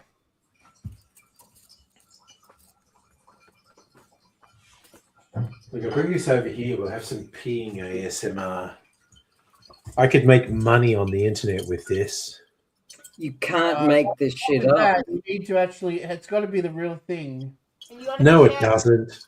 These desperate simps who want peeing videos are easy to fool. Your name needs to be Hassan Piker. And you got to do it for 8 hours a day. If Hassan started doing peeing ASMR, he'd be a billionaire, not a millionaire. I prefer Angry's pronunciation of Hassan because it's not how you pronounce his name. Shut the fuck up. You pronounce it Hassan, whereas Angry usually pronounce it Hassan or Hassan. Yeah. With his Bogan accent. Only because it would piss off Hassan Piker if he heard it. So I'm all for that. They always call him Hassan Parker instead of Piker. Hassan Parker. I think that's how I'm going to piss him off as well, like they do with you know, what's her name, the vice president that ran for president. Oh yeah, Kamala Harris. Yeah, Kamala Harris. But they called her Kamala or something like that, or Kamala or something. Yeah, Kamala Harris. Yep. Yeah. Kamala. That's right. They called her Kamala. Thank you. Yeah, good memory. And Ghislaine Maxwell. Look, I do that one on purpose because I know it'd piss her off and fuck her. I've never Yep. heard that. That's great. Ghislaine Yeah. Maxwell. That one's I- great. I think the proper way is Glaine, but it's like no Ghislaine. No, Fuck Ghislaine. it. Yeah. Yep. Just like, yeah, you don't get to be one of the most notorious sex traffickers in the world and get any respect. Fuck you. Yeah.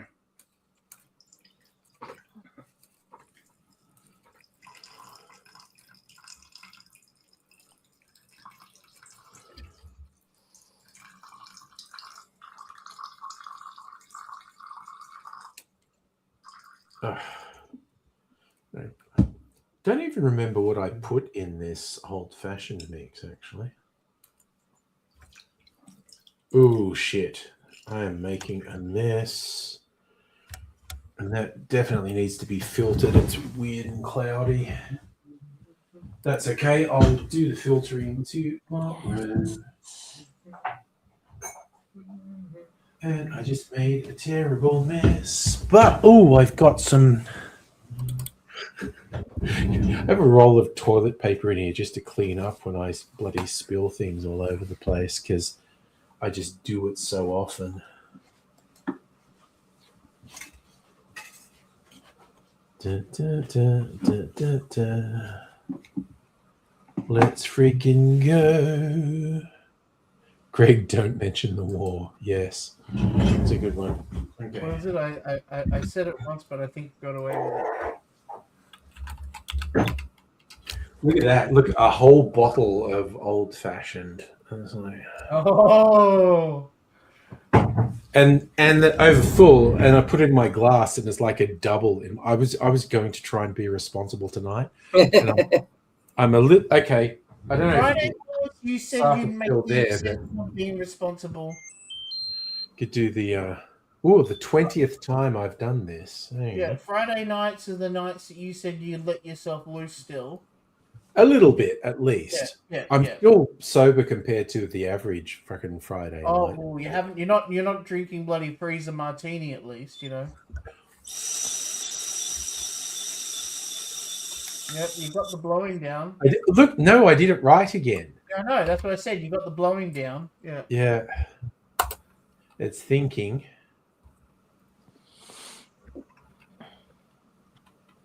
It's really thinking. Seems to be. Yeah.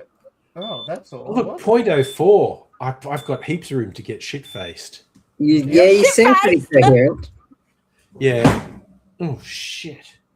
Sorry, I just knocked off. That was just my You friggin' just threw board. the breathalyzer back on the ground, didn't you? No, seriously, the breathalyzer's okay. That was the power board I just threw on the floor.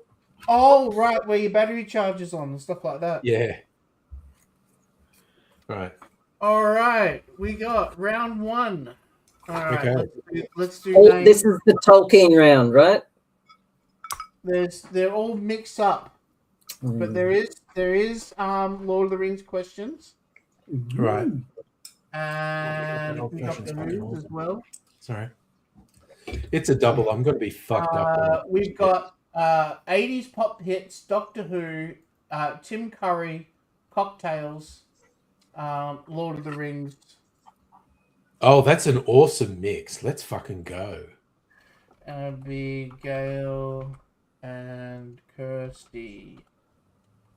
Okay, here we go. First question is, which duo, and if you can name both the people in it, you get an extra point, made the song Sweet Dreams Are Made of This?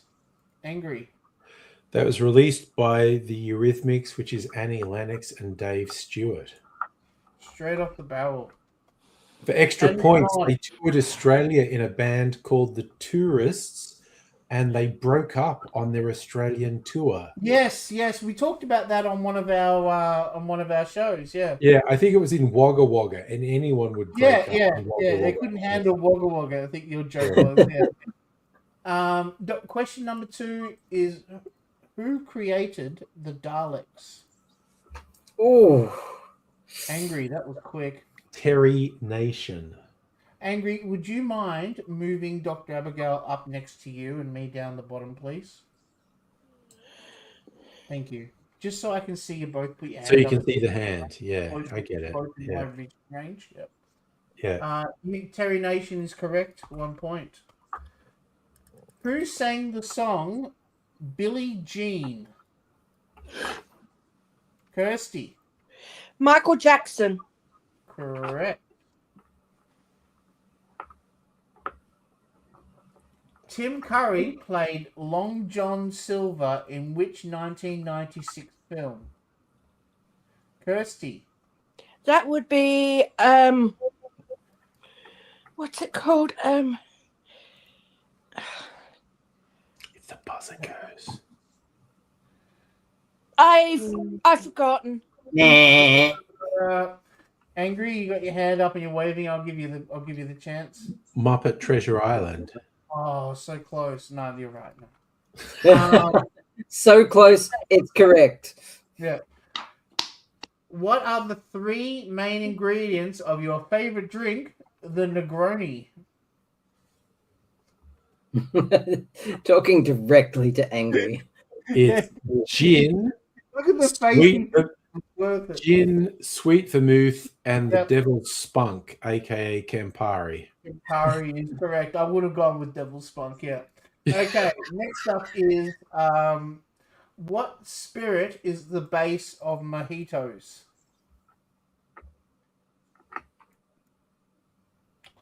Angry Just. Rum. Yep. What cocktail is it when you mix champagne with orange juice? Kirsty. Isn't it called an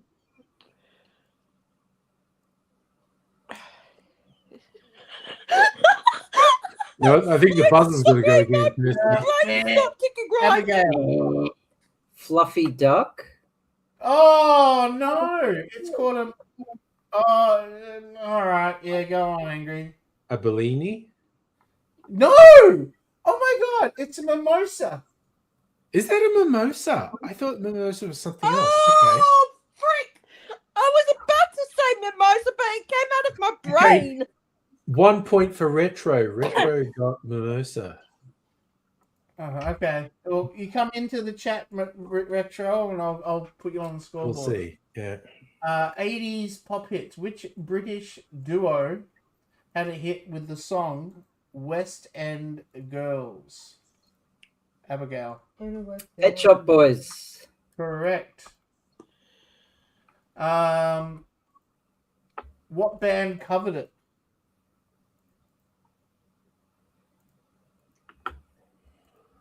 No, Not that's familiar my with it. generation. Why do the Concords? East 17. Oh, okay. Okay. You don't Okay. remember East 17? Okay. I do remember them, yes. Yeah, they did that. It's all right. Yeah. Which doctor famously wore a long scarf and loved jelly babies? Oh, Abigail. The Fourth Doctor, portrayed by Tom Baker. Correct. And the last question is, what role did Tim Curry play in the film Rocky Horror Picture Show? Abigail. Frankenfurter. Correct. Bit of comeback at the end there. I don't often toot my own horn, but I know stuff. 3 out of 10 stuff.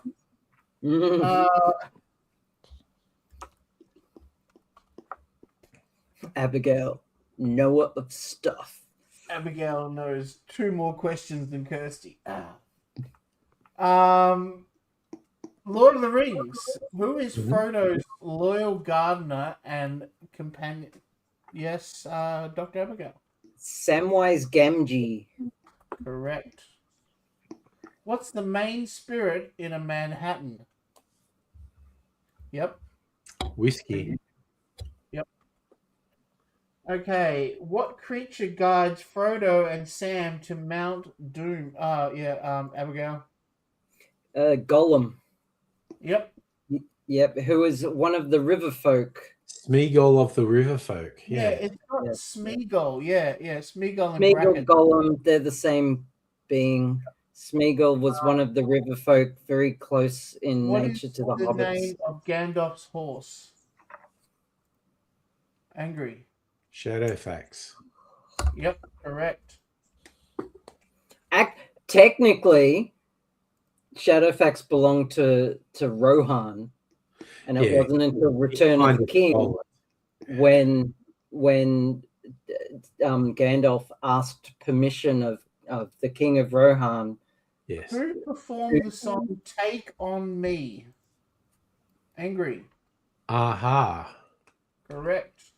You're just gonna cut me off there. Yep. Yeah. Well, if you're not paying attention to the questions, what role did Tim Curry play in the 1985 film Clue? I know who's in it. I have no idea what his character was The called. butler. He was the butler. Okay. Yep. Tim Curry played the Demon of Darkness in which 1985 fantasy film? Angry. Legend. Correct. What cocktail combines vodka, coffee liqueur, and cream? Yep, Angry. White trash favorite drink, the espresso martini. Incorrect. Espresso martini does not have cream.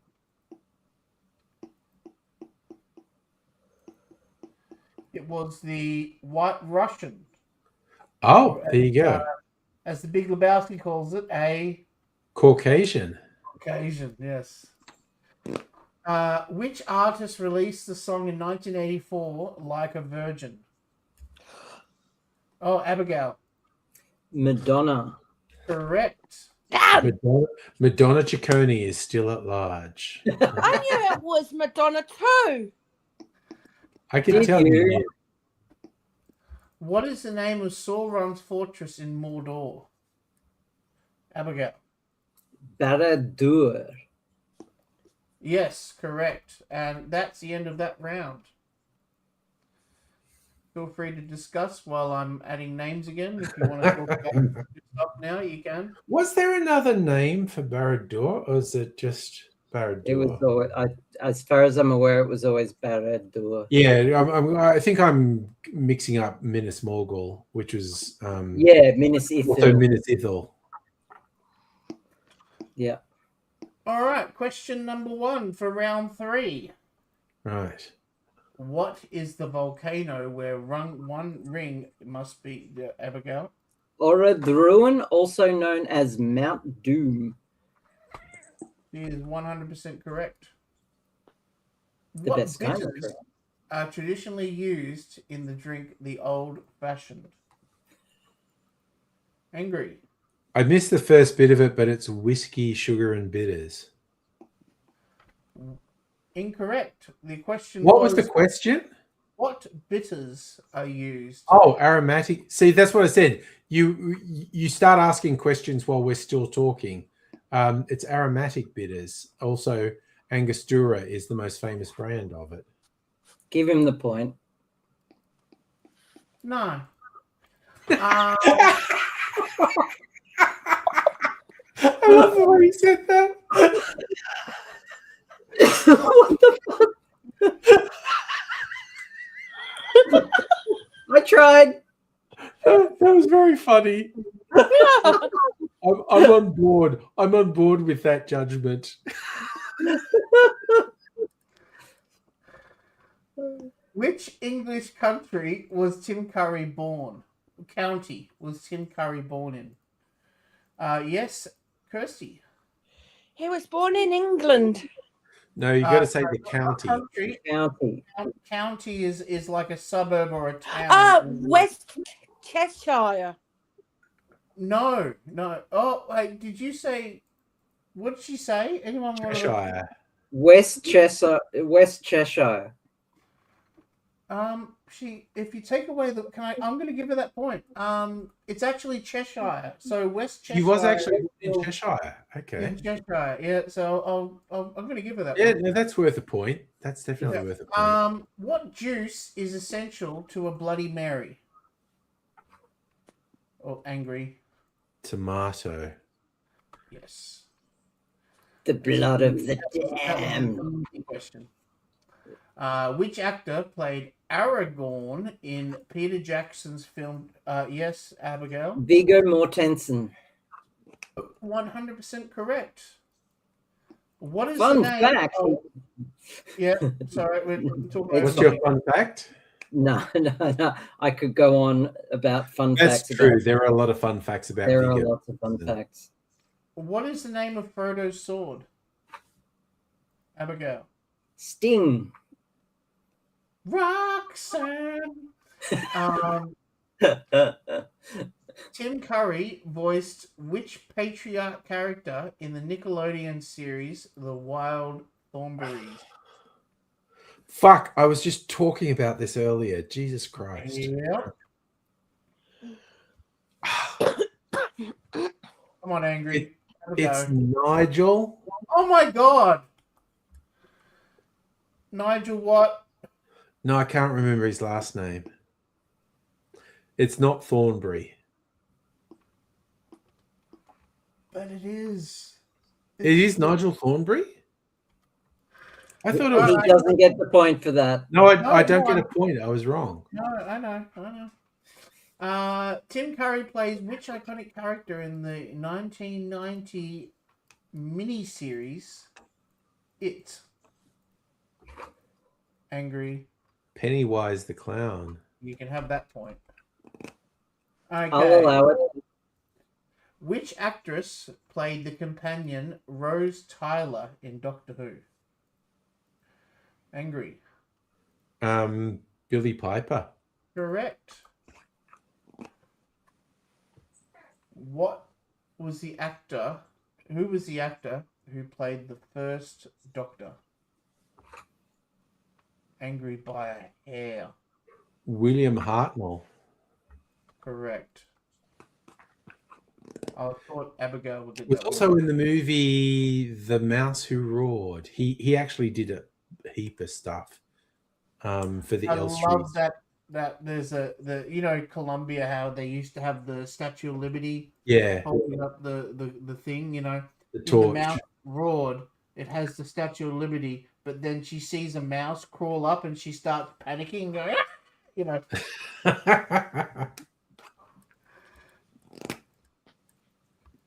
I like it when they change, logos and make Change it the different. logos, yeah. Like Waterworld, when they show the Universal logo and then the ice caps melt and the whole every country floods. Just becomes water, yeah.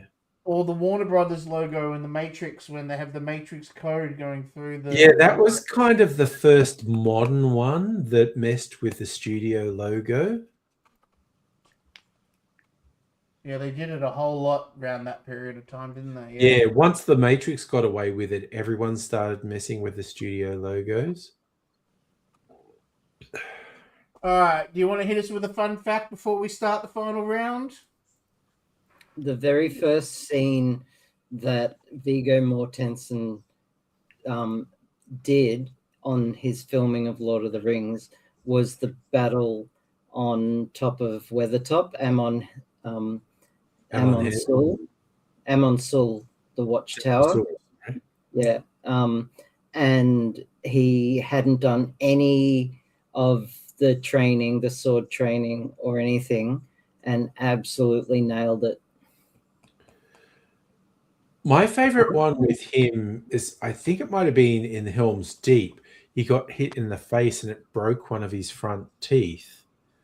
And they were like, oh shit, like we've got to helicopter you down to a dental surgeon. And Viggo's just going, I'm fine, let's just keep going. And Peter Jackson's going, no, we broke one of your front teeth in half. Let's take you down to a dental surgeon to fix it. And Viggo was just like, show must go on. Yeah. Peter Jackson's like, we're gonna have to put it in CG if we don't do Yeah, it now. it's like you know? we have to send you down to a dental surgeon to fix that. Yeah, so you look the because same. we can't have Aragorn for the rest of the movies with a chipped tooth. It wasn't legit like half of one of his front teeth. Oh god, that would get painful after a while. And he was just like, "I'm fine." Yeah, hardcore. Yeah.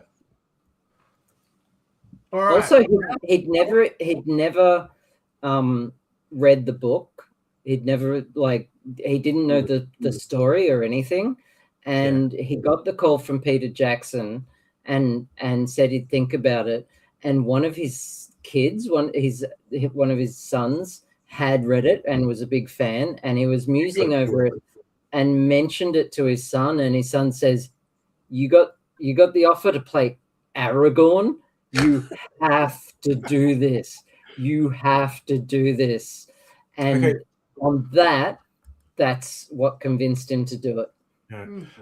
Bit of trivia, because someone else was meant to be Aragorn, and I don't remember who it was. Yeah, they were shit and they got replaced. I don't think it was Nicolas Cage. I think it was no. I don't remember who it was originally someone else and they got replaced. I don't remember. I'd have to look it up. I don't remember either. Yeah.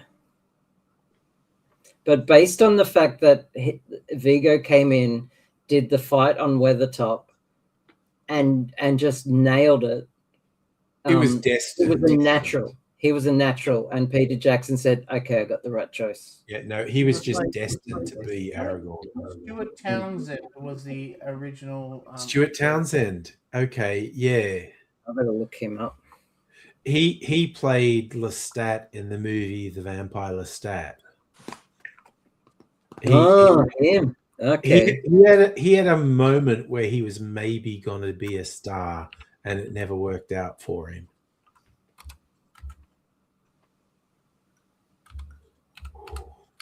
Well, it's in the name, Town's End. Yeah, it ended for him, definitely.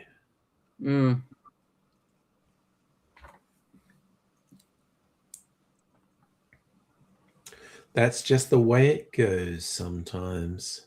God, he picked some terrible films to be in, didn't he? Yeah, no, Stuart Townsend.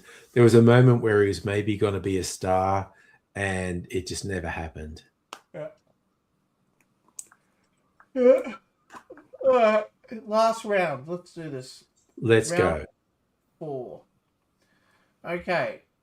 Tim Curry voiced the villain Hexus in which 1992 animated film? I literally just looked at his whole IMDb and I commented he did literally 200 voice acting. Many, movies, especially animated. No, I don't know. One of the biggest ones that he did, actually. The film's called Fern Gully, The Last Rainforest. Fern Gully, yeah, okay, yeah. What cocktail is made with tequila, triple sec, and lime juice? Lime juice. Angry. A margarita. Margarita. Doctor Who. What is Doctor Who's home planet? Abigail. Gallifrey in the constellation of Castor-Beryls. Correct. Which actor played the War Doctor? Oh, I'm going to give Abigail that. Sorry, Angry. John Hurt. Correct. I was going to say the wrong name. For some reason, I was going to say William Hurt. Okay, we've got a few 80s songs here. All right. Who sang Total Eclipse of the Heart? Go Kirsty. Oh, yeah. That would be Bonnie Tyler. Bam. There you go. Here you go. Which band sung the song Don't You Want Me? Baby. Yeah, baby. Yeah, Don't You Want Me, baby. Angry Ozzy. Oh. The Human League. And that would be correct. Okay, the last of the 80s pop song questions is, what was the title of Duran Duran's 1985 James Bond theme song? Angry Aussie. View to a Kill. And spoiler, that's one of the movies on this Sunday. Oh, nice. Okay. Okay, the last Lord of the Rings question. Oh, it's an easy one. Okay, this is going to be a speed thing. Ready, set. Who wrote Lord of the Rings? Yeah. John Ronald Reuel Tolkien. No, it says J.R.R. Tolkien. Oh, Sorry. come on. I was literally going to do the same flex as you, Abigail, and say John Say his full name, yeah. Tolkien. Of course you both were, yeah. Okay. I was going to do exactly the same flex. Right. Doctor Who question, second last question of the night. What does the acronym TARDIS stand for? I'm going to give I'm going to give Angry that one. Sorry, Doc. That's time and relative dimensions in space. Correct. And the last question is one more Doctor Who question. Yeah. So many doctors. What is the name of Doctor's robotic dog? Yes, Dr. Abigail. Canine. And that is the end of the game. Let's tally up the scores, please. Awesome Drop another- questions. We all had some ins. I in probably those would have 3. You got a couple, Kirsty. You were in there. You got all up, you mean, or just this round? All up. All up. All up together. 1, 2. Yeah, you're right. 3. Well done. Thank you. Good job. 1, 2, 3, 4, 5, 6, 7. There. 8, 9, 10, 11. Charlie sent me this. The poo monster. Yeah. Wow. 1, 2, 3, 4, 5. There were a lot of poo-shaped lollies in here, which I ate. Oh, Did you find the secret actual poop? 16, 17. Yes, which one was actually poop? Did you just eat them all? One of I them just was a ate them all. cheap food. Okay, final scores. Kirsty, 3. Well done, Kirsty. Participation. Second place is Abigail on 14, who knows stuff. Yay! And the winner tonight, and usually all the time, is Because I'm obsessive, yeah. because of too many. I've got to do less. You throw in too many cocktail questions. I always get those. Is Angry on 17 points. That's pretty close, though. That was pretty close. congratulations, Angry Aussie. That Thank was you. actually really close. Yes.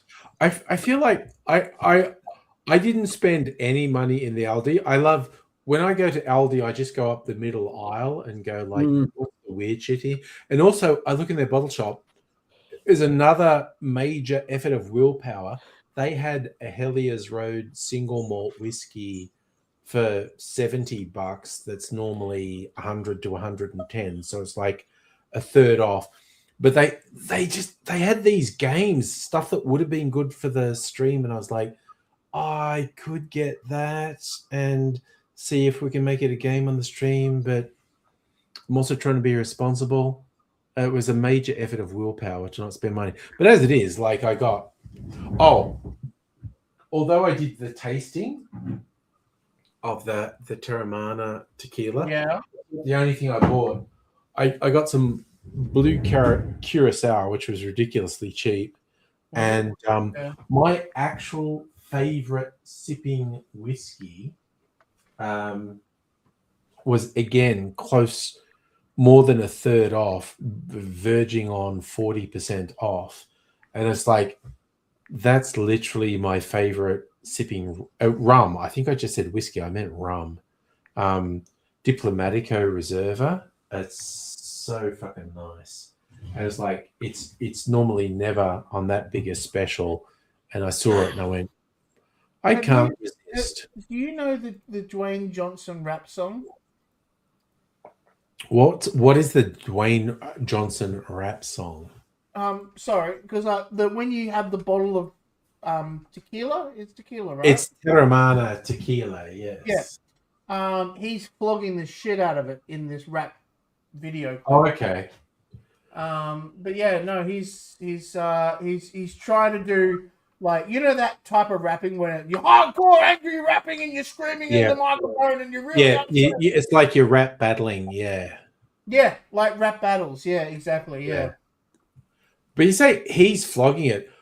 Ryan Reynolds and his wife crack me up the number of times they're in movies and they put a bottle of aviation gin in the movies. I fucking piss myself every time I see that.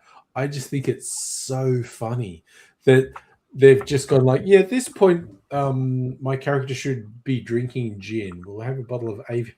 It's just like, it's so funny that they do it. Hey, Charlie, have you heard and or seen the video clip for Joe Pesci's rap song? Yes, ages ago, but yeah, that was a classic. Oh, Joe Pesci doing a rap, hell yes. And it's mobster style rap. Yeah. Oh God, it's bad.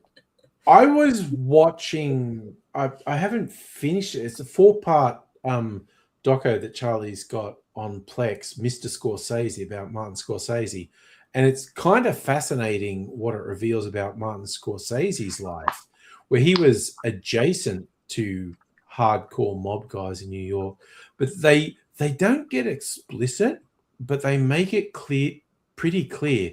Joe Pesci was deep into some shit. Okay. They like I said, they don't get really explicit, but they're just basically like, yeah. There was another bit when they're talking about Mean Streets. And they're talking about how I think it was one of Scorsese's cousins or something like that.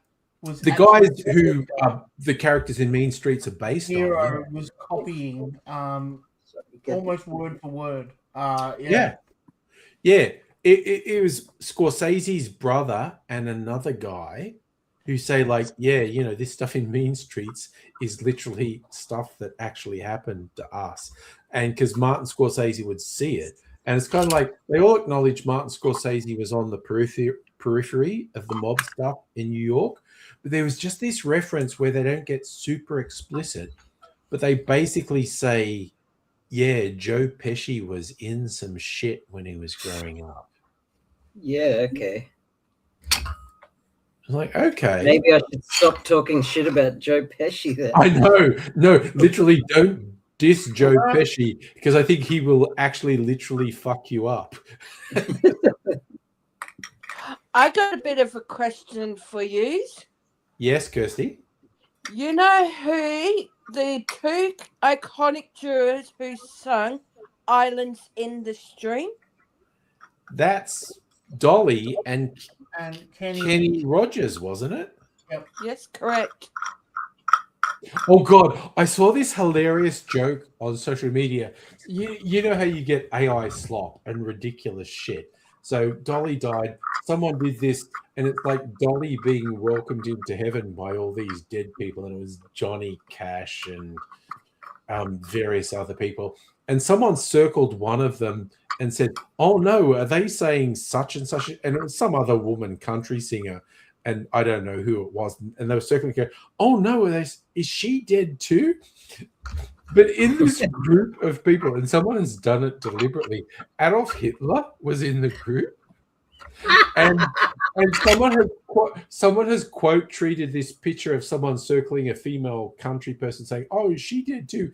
And someone's quote treated it going, I think we're burying the lead here.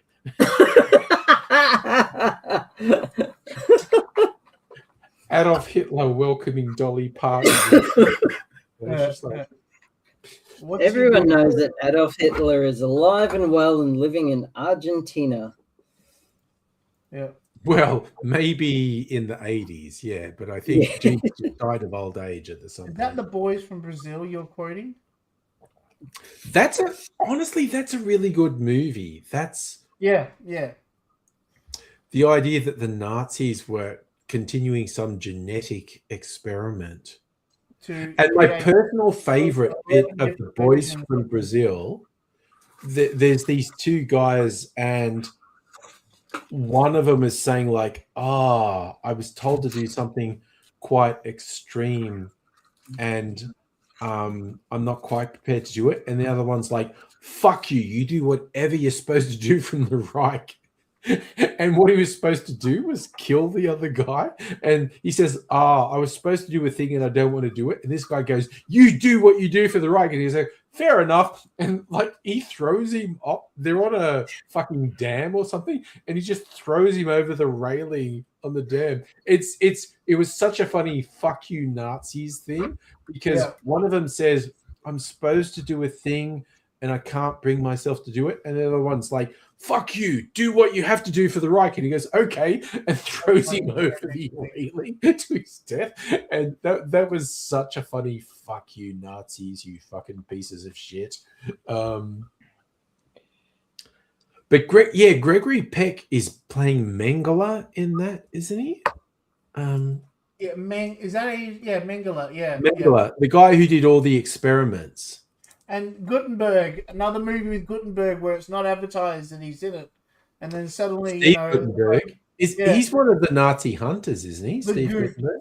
He's a journalist, I thought, wasn't he? Isn't he a journalist? I don't remember. It's so long since I've seen the movie. I'll be honest, I haven't watched it since like 2015. Yeah. Yeah. So, fun fact. Yes. Sean Astin, who played Sam Gamgee. Yeah. Yep. When asked about Stuart Townsend on set, described him as a black hole of negative creative energy. Oh, damn. Yeah. Because he's pretty wholesome. Yeah, Sean Astin. Yeah. Although there's a funny thing, I've got it in my box set of the Lord of the Rings with all the behind scenes stuff. The guys who play Merry and Pippin, they were always taking the piss out of Sean Astin, which is because they were younger than him, and they were continually taking the piss. They connected on the flight to New Zealand. One of them literally, you look like a hobbit. And it was them. I forget which one did it, but they hooked up as bros on the flight there. Yeah, those shenanigans ensued, and it mirrored exactly what was happening on the screen. It was so awesome.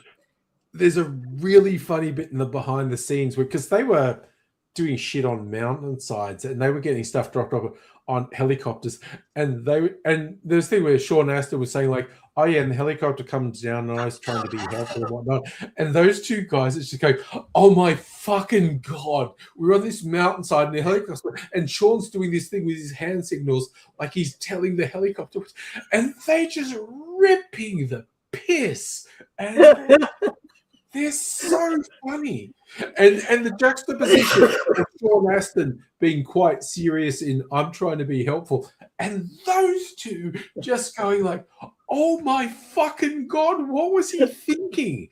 And it was so funny. But those guys were Merry and Pippin. They were incredible. They really were. Yes. They lived Merry and Pippin. They were incredible. Yeah.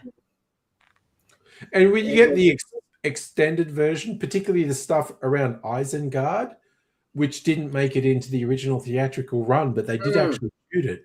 And they were, oh my God, those two just lived Merry and Pippin. They were incredible. Yeah. Do you have a beautiful night, everyone? Thanks for spending time with us, Kirsty. You're welcome. Bye-bye again. See you next time. Yep. Bye, everyone. Bye. So I believe they made a behind the scenes movie. I think they had their cameras. own. Yeah. Yeah, they had cameras, Yeah. and they made a behind the scenes Hobbit movie. Yes. And yeah, I think it was just trolling people. I don't remember much about it. They were just Merry and Pippin, those two. Yeah. And there was even, they did shoot a bunch of I love the extra stuff they shot for Isengard that didn't make the theatrical release and whatnot. Yep. Oh yeah, I only watch the extended edition. Version. I've got the box set. Oh god, now I kind of want to rewatch the whole, because I'm long overdue. I've gone all year without watching it. Yeah, the 8-hour version of the movies, but also 20 hours of extra features. Because it's all low res. Yeah. But I haven't watched it for a while, but I remember last time I watched it, I was like, nah, these effects hold up, because it's a mix of computer generated stuff, practical effects, and they did the miniatures and the bigatures. So, and the physical sets. So it was the 3 sets of scale. They had miniatures of some of the sets and bigatures where Helm's Deep, where the walls were about 1 meter high and whatnot. Yeah. And they're actually meant to be like 100 meters high. But as I'm still blown away that John Rhys Davies, who's like 6 foot something, playing Gimli. Played a dwarf. Yeah.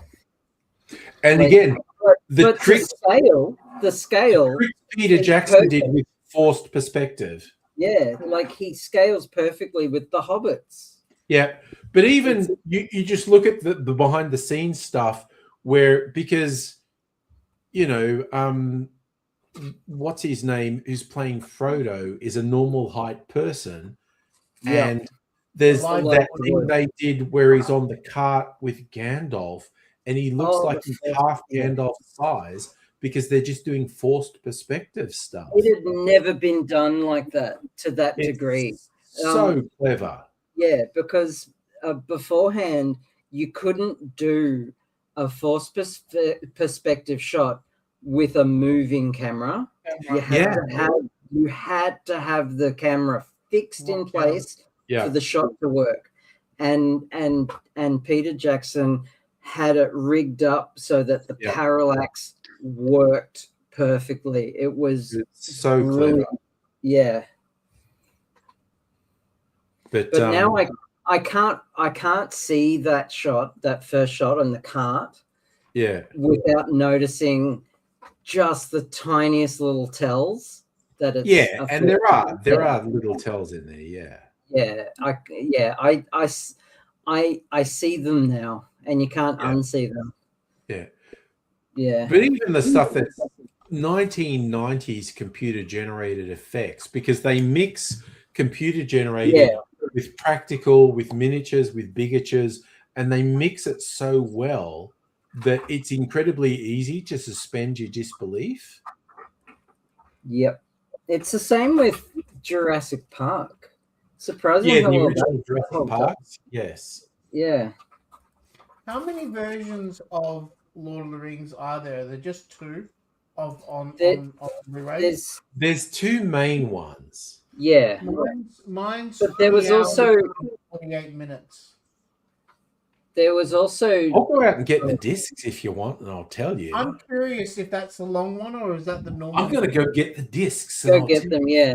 The extended edition and the theatrical edition are the 2, but the extended edition was released on Blu-ray and 4K Ultra, and had different post-processing done to it. But it's essentially the same movie, the same running length. Yeah. So mine's the Blu-ray version. I haven't got the 4K one yet. Yeah. Apparently the 4K is is not the best version. Oh, really? Yeah, I was planning on getting it, but I just can't afford it right now. I got it. Yeah. I got it and was disappointed because like the blacks, the backgrounds are all blue washed. It's this weird. I don't know how they did it, but everything's got this blue tint. It's very strange. Yeah, I don't know why or how it happened. It's not the best job. My copy of Twin Towers has that blue tint. But yeah, okay. Blu-ray, I haven't got the 4K of that. Yeah, okay. Interesting. So maybe it was just what happened when they did it in HD and rescanned it. Yeah, maybe. On Fellowship though. Oh, you got that one. Oh, yeah, no. I've got that one as well. I've got two different ones. I see that in op shops all the time. Yeah. So, really? Yeah. I initially went to my shelf and I didn't see it, and I gave up. And I thought, no, it's not on the shelf; it's somewhere else. I bought them. I didn't buy them in a set. I bought them one at a time as they were released. So this box set, and there's 3 individual box sets in here. So, like, if I open up Fellowship of the Ring. Yep, that's the one I want to know. Yeah. Yeah. Okay. So 3 discs. What did I say? 100. No, sorry, 4 discs. Yeah, I know, right? But that's special features. But 2 of them are the movie, and 2 of them are the appendices. So mine's 208 minutes. Got a little booklet.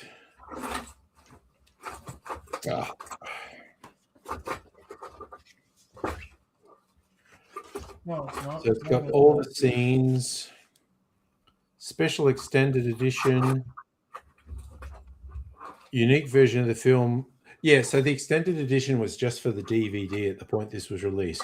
No constraints on the runtime. Peter Jackson extended the movie by more than 30 minutes. Rather than simply inserted deleting scenes, Jackson approached the extended version as if it was a whole new version of the film. Okay, so the theatrical runtime is 178 minutes, right? And if you add 30 minutes to that, that adds it up to 208 minutes. But mine is 228 minutes. It might be because the credits included a list of all the names of the people in the Lord of the Rings fan club. So there's one disc, I think, is the movie, and another disc is the extended version of the movie, and the other 2 discs are extra features. They call the appendices. That's a good tight way to put it, so it keeps it organized. Yeah, Peter Jackson loves. You folded that wrong. I did. I folded it wrong. I watched as you did it, and the left side's got to go in first, and then you can do the left. It folds up to the center. Oh God, I'm causing all sorts of havoc here, and no, that has to go in there. Yeah, that's it. Yes. There we go. There we go. But a booklet's hanging out the top. And you're going to damage it when you slide it into the box. No! Angry, stop! Oh, God. No, it worked. It fucking worked. Okay. Oh, God. 2 Towers is upside down. Oh. No, it's not. Yes, you think it's ups? You think, okay, let's fucking... Oh, you were right, actually. Oh, my God. You've got them backwards. Anytime you want to say something, write it down, send it to me, and I will tell you if you're allowed to say it. But for reals, I hadn't picked this book up for years, so you know. It's a DVD set, not a book. It's a book. It's a book. Angry being wrong on the internet. I know, right? Yeah, I don't get my DVDs out. very Oh often. God! Look at Rottweiler Dude and Ray showing up at the same time. By the way, Jesus, this has all got me like I was maybe gonna watch a bunch of stuff on Plex, and now I kind of want to watch extended versions of the Lord of the Rings this weekend. Yeah. I just got my Jellyfin server up and running. But it's not just like the extended version of the movies. There's 200 hours of extra features on this, and I love them. I did watch them all when I first got them, and it was freaking awesome. I started reading in anticipation of ordering the book and waiting for it to come, because I've got the ebook version. I started reading one of the Lost Tales. I'm reading The Lays of Beleriand. Yeah, it's the epic poems that he wrote, and like he refers to the Noldor as the gnomes in it. It's like it's really early in his storytelling. Yeah. Sauron wasn't called Sauron back then. He was called Thu, and just stuff like that. And it's epic and beautiful, and like it keeps me up at night. It's just amazing stuff. God, I remember one of those books I got at our library at one point, and it was like, oh God, this is all just about fucking incest and weird shit. I don't. Is it the Children of Hurin? Yeah, it was the Children of Hurin. That was fucked up. The Children of Hurin was fucked up. Oh, it was the inspiration from that was from a Finnish legend, the Kalevaaro, the story of Kalevaaro, who accidentally shags his sister. Yeah, but Scandinavians, they're all fucked up. Yeah, but have you met Scandinavian women? Oh my God. I would, that's when you start to understand people fucking their sister and stuff. But she's so hot. Oh, wow. What are these laserdiscs, Charlie? Okay, so Safa asked if vinyls and laserdiscs, and while Abigail was talking, I thought I'd go and get them and compare. Okay, vinyl and laserdiscs are basically the same size. Yeah, they are exactly the same size. They're both 12 inches. Well, there you go. And we would repeatedly, like when I was doing college radio in the 80s, and albums were 12 inches of vinyl and singles were 7 inches, we would repeatedly make gratuitous jokes about that. And there was a thing that happened in the 80s, 12-inch remixes. It was extended remixes of singles, and it would be on 12-inch vinyl. And my personal favorite was there was a good 80s track called Tenderness by a British outfit called General Public. And a friend of mine had the 12-inch remix of it. So it's like, in a play, like, here you go, I'm going to give you 12 inches of tenderness. We would gratuitously make those jokes in the 80s. You're just milking that 12 inches, aren't you? Yeah, no, it was 12. Once you had 12 inches going on, you couldn't avoid making playing with those 12 inches. Yeah. Ray, you've been in the office since noon, 10:30 now, getting calls on the work phone. RPU. Jesus Christ. That is a long shift, 10 and a half hours. Pull one out for Dolly, Tim, and Ray's. Yeah.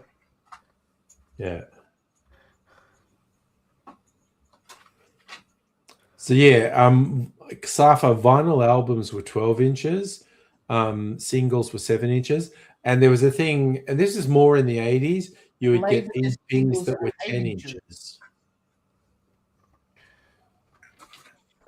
I've got a few 10-inch EPs from the 80s.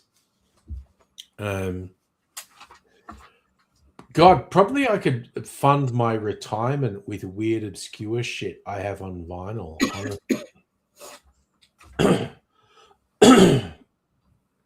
But that's a hell of a thing. Trying to think what else I don't know. There's a whole bunch of things it could be. All right, another comparison then. Okay. Are you going to do another comparison? Oh no, you can go back to what you're doing. I don't want to be a No. I want to do it. I was just talking about you get some 10-inch stuff. Okay, so this is an 8-inch Laserdisc single. I don't have any 10-inch ones. I used to have "I'll Cry for You" by Spandau Ballet. Okay. And it was purple, and what I really found weird about 10 inches was just how much of a waste it was having such a giant sticker in the middle of it. Because they had bigger stickers than the 33s, what I thought it right? 33s were like the same as the 45. They were just out to there, right? A CD equivalent of a because that's a CD in the middle usually, right? Yeah. But the 10 inches would take up pretty much the equivalent of a 7-inch standard record. Yeah. And then the rest of the room would be the song, which could have fit probably on a 7-inch record in the first place. Maybe a little bit longer, you know? Yeah. I'm trying to think without looking. Difference between I pulled the disc out. I know 2 10 inches. I have the Proclaimers Letter to America, which has multiple versions on it, and the Models Local and or General. No, it's called Cut Lunch, the 10-inch EP. Has Local and or General and 2 cabs to the Toucan, which very early Models tracks. And I probably have a couple more 10-inch EPs. I can't remember them off the top of my head.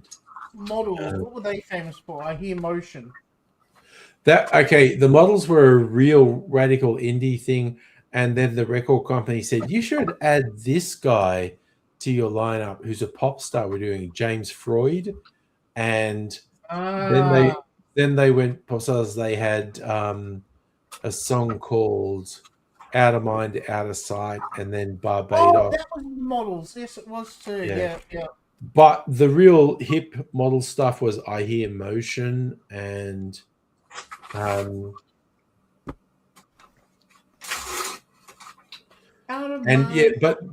the Cut Lunch EP, I think the videos are on YouTube. They're real lo-fi indie stuff. 2 cabs to the Toucan and Local and or General. Yeah, that sounds indie just by the names. Yeah. Very, very indie. And then the record label said, no, you should put this guy we've been grooming as a pop star in your band, and then you should do way more mainstream stuff. Out of Mind, Out of Sight was a big one in the charts. Local and or General. Starper, did vinyl become cheaper? Was okay? No. Back in the day when vinyl was the thing to get, a vinyl album cost about $20. Yeah, vinyl's always been more expensive. Yeah. And CDs cost about $30 when vinyl cost $20. Yeah, good point. But then they stopped making vinyl, and CDs were the thing, and CDs got a bit cheaper. Isn't it crazy how the price of CDs has never really changed since they got a bit cheaper? Vinyl, with the vinyl resurgence, it's like $50 or $60 for a vinyl album. Oh, if you're lucky. Yeah. Try 80 to 100. Where CDs are still like $27, you know. But the funny thing is, $27 is not what $27 used to be in 1990. Exactly. Yeah. I'm so old. I remember people who were into indie music in particular on vinyl. You regarded CDs as wanker formats. It's like, okay. CD, does that stand for complete dickhead? It was just like I like it because they're portable, you know, like you can put them in the car. Oh yeah, no, they became ascendant for a bunch of good reasons. So for the same reason, digital downloads became ascendant for a number of good reasons. Convenience, mostly. Out of Mind, Out of Sight was their only #1 hit song. Yeah. Sorry, I'm on a Models kick now. I'm going to be Doing listening the to Models kick. right now. Yeah, yep. I like their early stuff before they had a Yeah, commercial. from Before 77 James Floyd until was part of the 82. band. Yeah, 77 till 82. They used to be called Teenage Radio Stars. Oh God, the music industry is wild. How various creatives are just controlled by record labels, and the record label says, "Do this, call yourself this, release this," and us as the consuming public, we don't realize the extent to which the record labels control what's happening. We just think, oh, that's a band we like. They're doing stuff, and we rarely realize the extent to which the record labels are controlling what they do. It's the band's not called 12-inch nails; they're called 9-inch nails. Suffer. So that's definitely not the reason why they definitely didn't copy record sizes. 12-inch nails. I think they chose it. I think if I remember correctly, they picked it because the logo looked fucking good. NIN. Yeah, and it looked really nice. But it was literally a thing with, and I did love in oh God, what was the Quake? The shoot 'em up computer game? Quake. Was it Quake? Yeah, it was Quake, and the Nin bullets did the soundtrack for it. The bullets you picked up was had the one of your weapons was a nail gun, and Yeah. it was you get a box of 9-inch nails to fuel your nail gun. Yeah, and it had the NIN logo. It had the NIN logo on it. Yes. Yep. I never bought a version of Quake. I had a download version that was trimmed, and it didn't have the 9-inch nails soundtrack on it. Which is like 30% of the game without the soundtrack. Yeah. The soundtrack was that good.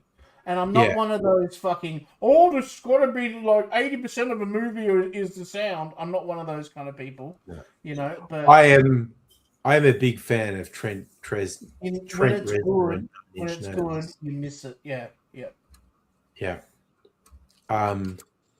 In fact, the first MP3 bootleg I ever downloaded was The Perfect Drug by 9-inch Nails, and a friend emailed it to me. So I never really was on all those download things that would put viruses on your computer. Yeah. I never got onto Napster, but before that, I used to use MRRC and do it. Hey, do you want to hear an interesting little fun fact about MP3s? Yes. Do you know what the very first ever MP3 song that was ever recorded? Ooh, no. What was it? It was that do do do do do do do do do do do. Oh, the hip hop thing with Joe's. Yeah, but not. It was actually an a cappella originally. It was just. It was what they sampled. Yeah, that was okay. Suzanne Vega did Joe's Cafe. Yeah, the song's called Tom's Diner. Sorry, Joe's Cafe, Tom's Diner. Yeah. And the reason they chose it was because it was a cappella, and they could put beats behind it. Errors and humans have a very natural way of listening to voices rather than instruments and stuff like that. So it stands out really. So I never knew if this was true because you couldn't really trust the media, and they would say things. But there was a story that went around that the hip hop artists who put beats behind Suzanne Vega and Tom's Diner, they wanted to not even acknowledge Suzanne Vega was the artist who did the thing. I don't know if that's true because you legit cannot trust media who do things. But it was a story that was put around that those guys who did some hip hop beats under They thought they didn't have to acknowledge Suzanne Vega. Yeah. I don't really know if that was They true. actually called themselves DNA, and they had it as featured Suzanne Vega. Yeah. Even though it was a Suzanne Vega song, all they did was added those little. They added the beats, which actually made it way more commercial. And the stabs of the synthesizer stabs that came into it as well. And that's it. It really wasn't, Yeah, but I am just so dubious of sort of mainstream media when they run these stories of, these black hip hop artists didn't want to acknowledge Suzanne Vega. Retro Fury, I think you're mistaking Suzanne Vega with Dido. Dido. Yeah. How strong was that last drink you had, Angry? It was really fucking strong. I can hear that. You can get me. I was not slurring my words before I had that one. That was like double old fashioned. Yeah. Yeah, you are. It was a double by accident. Yes. Yeah. Yeah. So Dido, which again, the original song Dido did was really good, and Eminem did a remix. Again, that was the song that she had written first, the thank you song. And Eminem sampled a bit from the chorus, or Dr. Dre did, I'm guessing. Dre was the producer. And then she was featured in the song, in the music video and stuff like that, which massively promoted her career. Yes. Yeah, it worked for both of them, honestly. It was good for Eminem, and it was good for Dido. That was one of those songs that show off why you do a featured artist, Also, I'm just going to say Australian hip-hop artists are really good at picking feature artists to collaborate with. Yeah. When you look at the spectrum of Australian hip-hop artists where they release tracks as Hilltop Hoods featuring Blur, or other hip-hop artists featuring... Australian hip-hop artists are very good at picking feature artists to collaborate with. So Tom's Diner, the one that is in the song... Yeah, the Suzanne Vega one. Is actually the restaurant that Seinfeld eats at in the Seinfeld show. Yeah, but you know how it has that red and blue text above the diner. Yeah. Yeah. Funny little how it all interconnects, Yeah. But I never really trusted, because the stories I saw at the time was it De La Soul who did the thing? Who did what thing? With Tom's Diner. No, it was called DNA. They were a German hip hop kind of. Okay. I'm just going to look it up so I understand. Right. Tom's Diner hip hop. What comes up? Suzanne Vega. Yeah, just do DNA. Yeah. Oh, look, you're right. I'm reading about that information about what you're saying. Yeah. And you're pretty much on the nose here. Well done. Because again, I just never trusted the media reporting of it, that the hip hop artists. I read articles where they were like literally going, the hip hop artists didn't even want to acknowledge Suzanne Vega existed. And that never sounded right to me. So they tried to release the song without permission. Yeah. Right? DNA tried to release the song without permission. A&M could have sued them, but instead arranged to release the remix rather than take DNA to court on copyright infringement. A&M struck a deal after consulting with Vega, who liked the interpretation.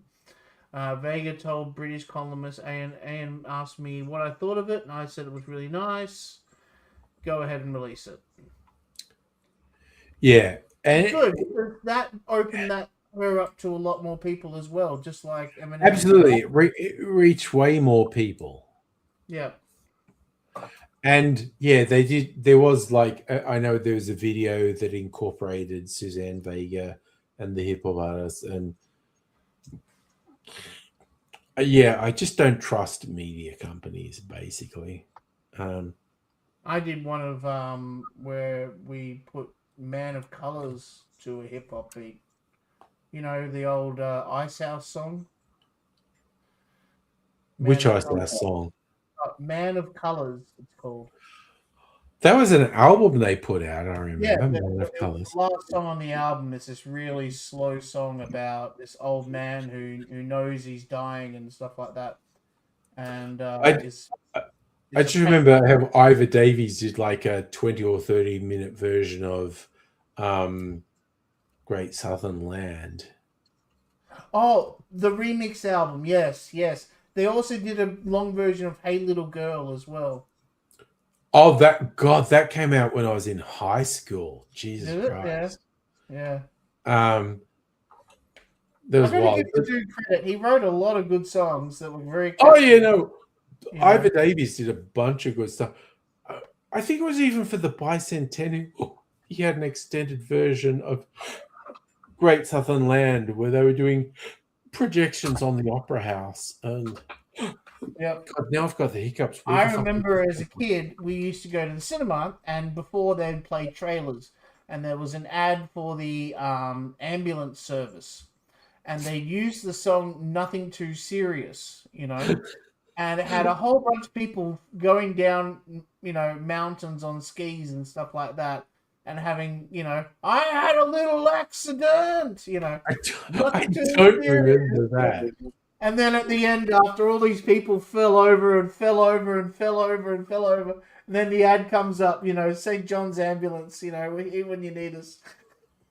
I do not remember that. That's wild. That was such a good ad, you know. God, that's freaking awesome, honestly. That's so Australian. That is very Australian, honestly. Good Lord. Okay.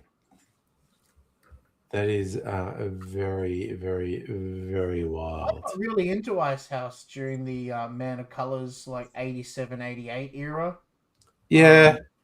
That's like when I was in high school. They did that Electric Blue song that came out, and it was such a massive hit that you couldn't avoid it. I can't stand that song anymore. Yeah, I kind of like the whole Ivor Davies. Even his band before Ice House was called Flowers, and yeah, and then they brought out an album called Ice House. Yes, Flowers brought out an album called really Ice House, yeah, and then eventually he changed the name of the band to Ice House. And one night we're watching Countdown, and on my thing, and my American friend goes, "God, he's very much like David Bowie," and I cannot unsee it. His voice, his persona, his hair. Yeah. Everything is almost like he's trying to be as David Bowie as he can. Yeah, that is actually a fair point. I haven't really heard that before, but there was a real vibe. He's trying to be an Australian David Bowie. Yeah. No, that's fair. That is absolutely the clips, fair. The music videos, how, you know, like eccentric they were and stuff like that. Yeah. It was just an interesting. Sorry, I didn't even mean to go off on this Ivor Davis conversation. Sorry. No, this is what Friday Laura nights are all about. We go on whatever fucking tangent we come up with. It is, you cannot predict what's going to happen on party night. We are going to go where the fuck ever we are going to go. Yeah. Go where the winds take us and the sea takes You know what it's tying up with in my mind? Mondo Rock, Ross Wilson, Said the Boy. It's this 80s thing that's all sort of mushing up into one thing in my mind. When that song was on Triple R once, not Come Said the Boy, the other one, In the Tunnel Deep and Wide. Cool World. Cool World came on. World.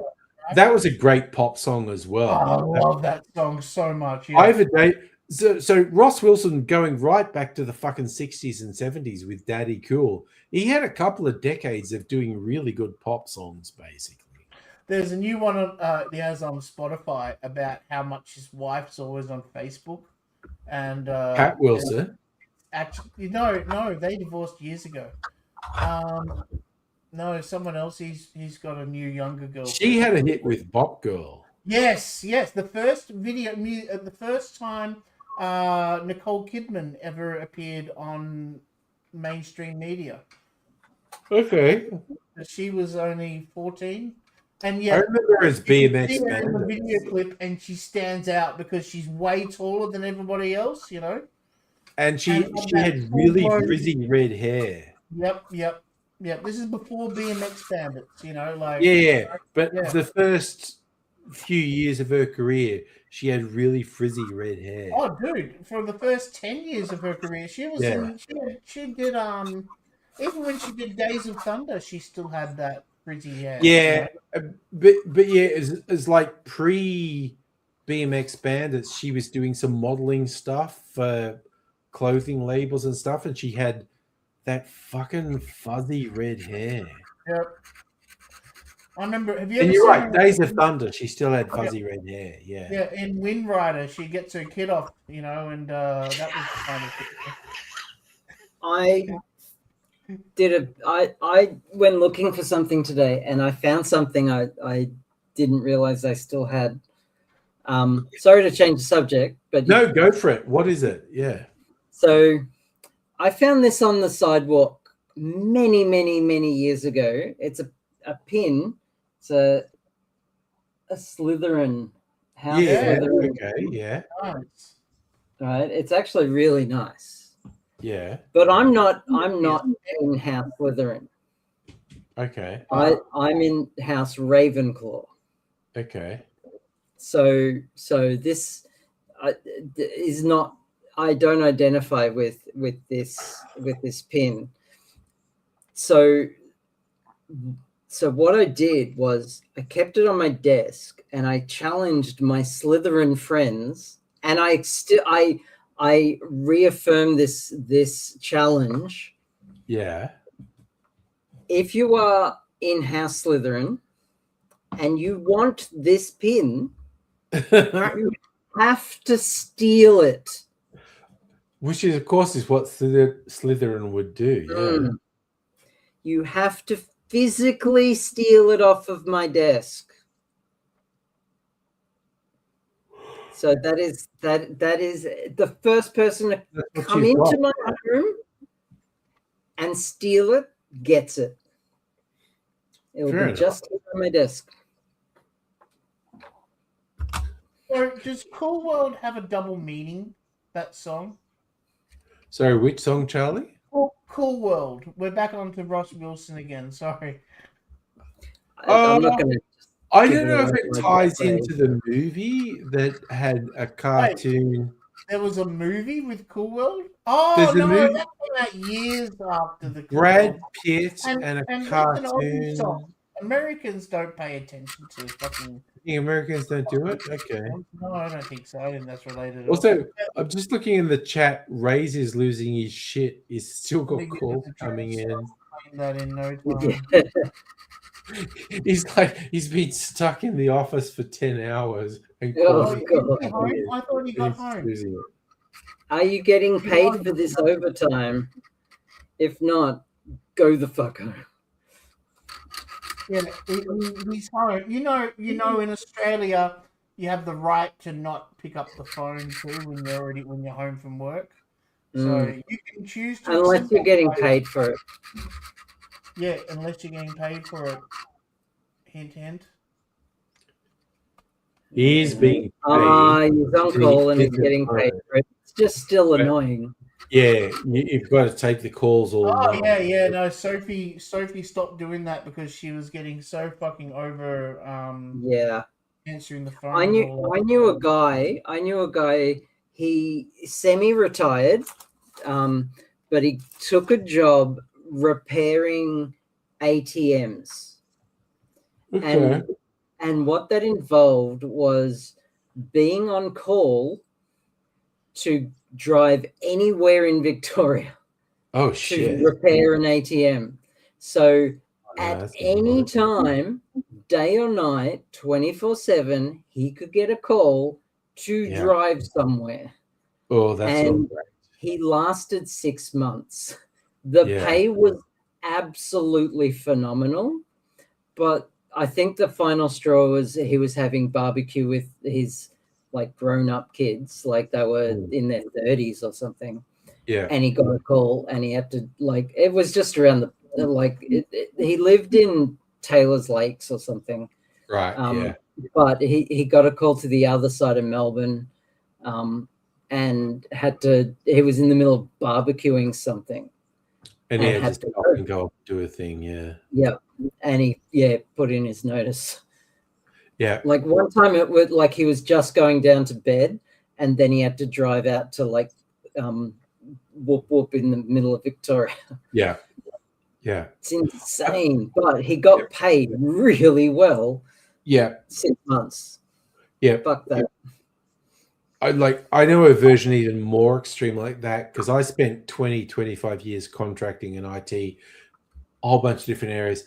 Multiple times I was in Telstra, and there was this one guy. He was the global network infrastructure guy for Telstra, and he had no family, wasn't married, and all this thing, and he was continually traveling all around the world to solve things and do stuff. And I met him, and he said at one point he has however many 100,000 frequent flyer miles because he would always book all the flights to everywhere around the world on his thing. So he got the frequent flyer miles, and it's like he was just kind of like, I could spend several decades just doing recreational flights all the way around the world for my frequent flyer miles. And sad to say, he died in a hotel room by himself, and they didn't find him for a day. And he clearly had a heart attack in the hotel room. He did this for 3 decades or something. And he was like so sought after by Telstra because he knew all the shit, and he was always, and it's just like, yep. And then he just died alone in a hotel room. And it was just like, fuck. Okay. Yeah. But yeah, he did not have a home. He did not have anywhere he was renting. Yeah. Telstra was paying, if you were in Australia, they were paying for his hotel in Australia, but he was only in Australia for maybe a quarter of the year. The rest of the time he was just globe-trotting, solving problems for them. And so he did not have a home, and he had no connection anywhere. And this might sound hippie-ish and whatnot, but there was definitely a psychological element to why he died in a absolutely. Yeah. Like no woo detected. Yeah. It's just like, yeah, no, you don't have a connection to anyone or anywhere. Yeah, that's got to be lonely as fuck. You just fucking died one time in a hotel room, and it was just like, ugh, nasty shit. That reminds me, remember the guy who wrote Zip and Unzip? Yes. DOS. He made millions from that, died alone in a hotel room. Yeah, you don't want to do that. See, and Rays, you're working hard, Rays, but it's all to get money and connect with your partner in the US. You're doing it for a purpose, and there's a goal in it. Yeah, it's this real guy thing to have this role where you have no connection to anyone or anywhere. They can cancel his flights again and make him pay for a second batch of flights. Yeah. Sorry, I'm fucking with him because I know it's fun. He knows I'm fucking with him. But also, I should fuck with Ray's because he's fucking with me all the time. Oh, all the time. Yeah, especially the breathalyzer thing, you know. Okay, let's do it. Let's again, because he's always fucking with me about the you breathalyzer. need to wait a bit longer. It's going to come out at 0.69. And again, when I say he's fucking with me, he always makes me laugh when he goes, "Yeah, Charlie, you know he just threw that against the wall and swore it at you." And he makes me laugh. I fucking hate lasers at the same time. Yeah. I swear to God.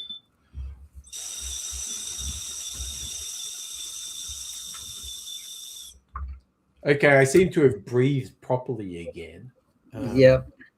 Which again, have I taught you to breathe now?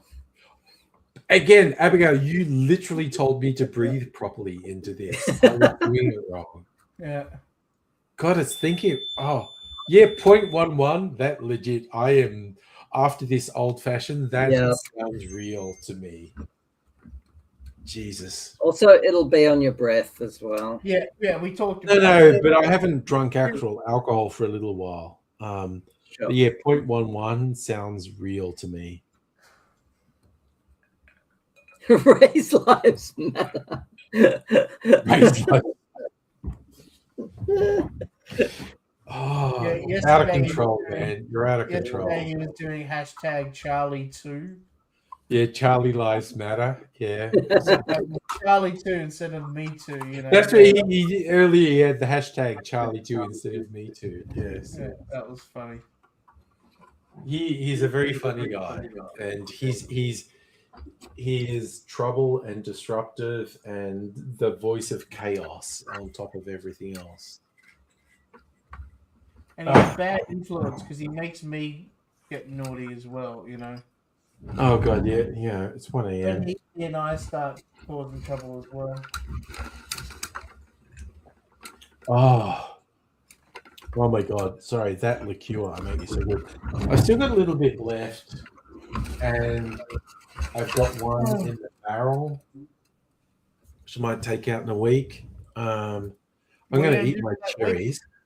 That's a good reference. Goodfellas. He's a funny guy. I'm a funny guy. Your amusement? Yeah. Oh my God, I love these cherries so fucking much. How funny? Yeah. Well, oh God, that whole thing with Joe Pesci going, "How am I funny? How am I funny?" Yeah, he's called it. Yeah. All right. Night. It is 9 time. It's 1 a.m. I think. Yeah, I gotta get up early. Cherries, that's like fuck off, you know. So yeah, I'm going into the studio to paint tomorrow, so I gotta probably. Oh yeah, okay, that's a good thing. You want to get a bit of rest if you're going to do some painting in the studio. Enjoy the movie of the week if you can, you know. I'm probably going to watch the movie of the week tomorrow, and I'm definitely going to watch it tomorrow. Maybe some other things as well to refresh my brain. We'll see. Yeah, I want to watch a movie I haven't seen before. Sunday night, we're going to have movie of the week discussion. Then me and Charlie are going to churn through 30 laser discs for the second video. Yep. But everyone, look after yourselves. Have a have fun all time. See you next time. I'm doing a date night on Saturday night, and then we're doing laser disc night on Sunday night. But you all take care. See you another time. Bye for now.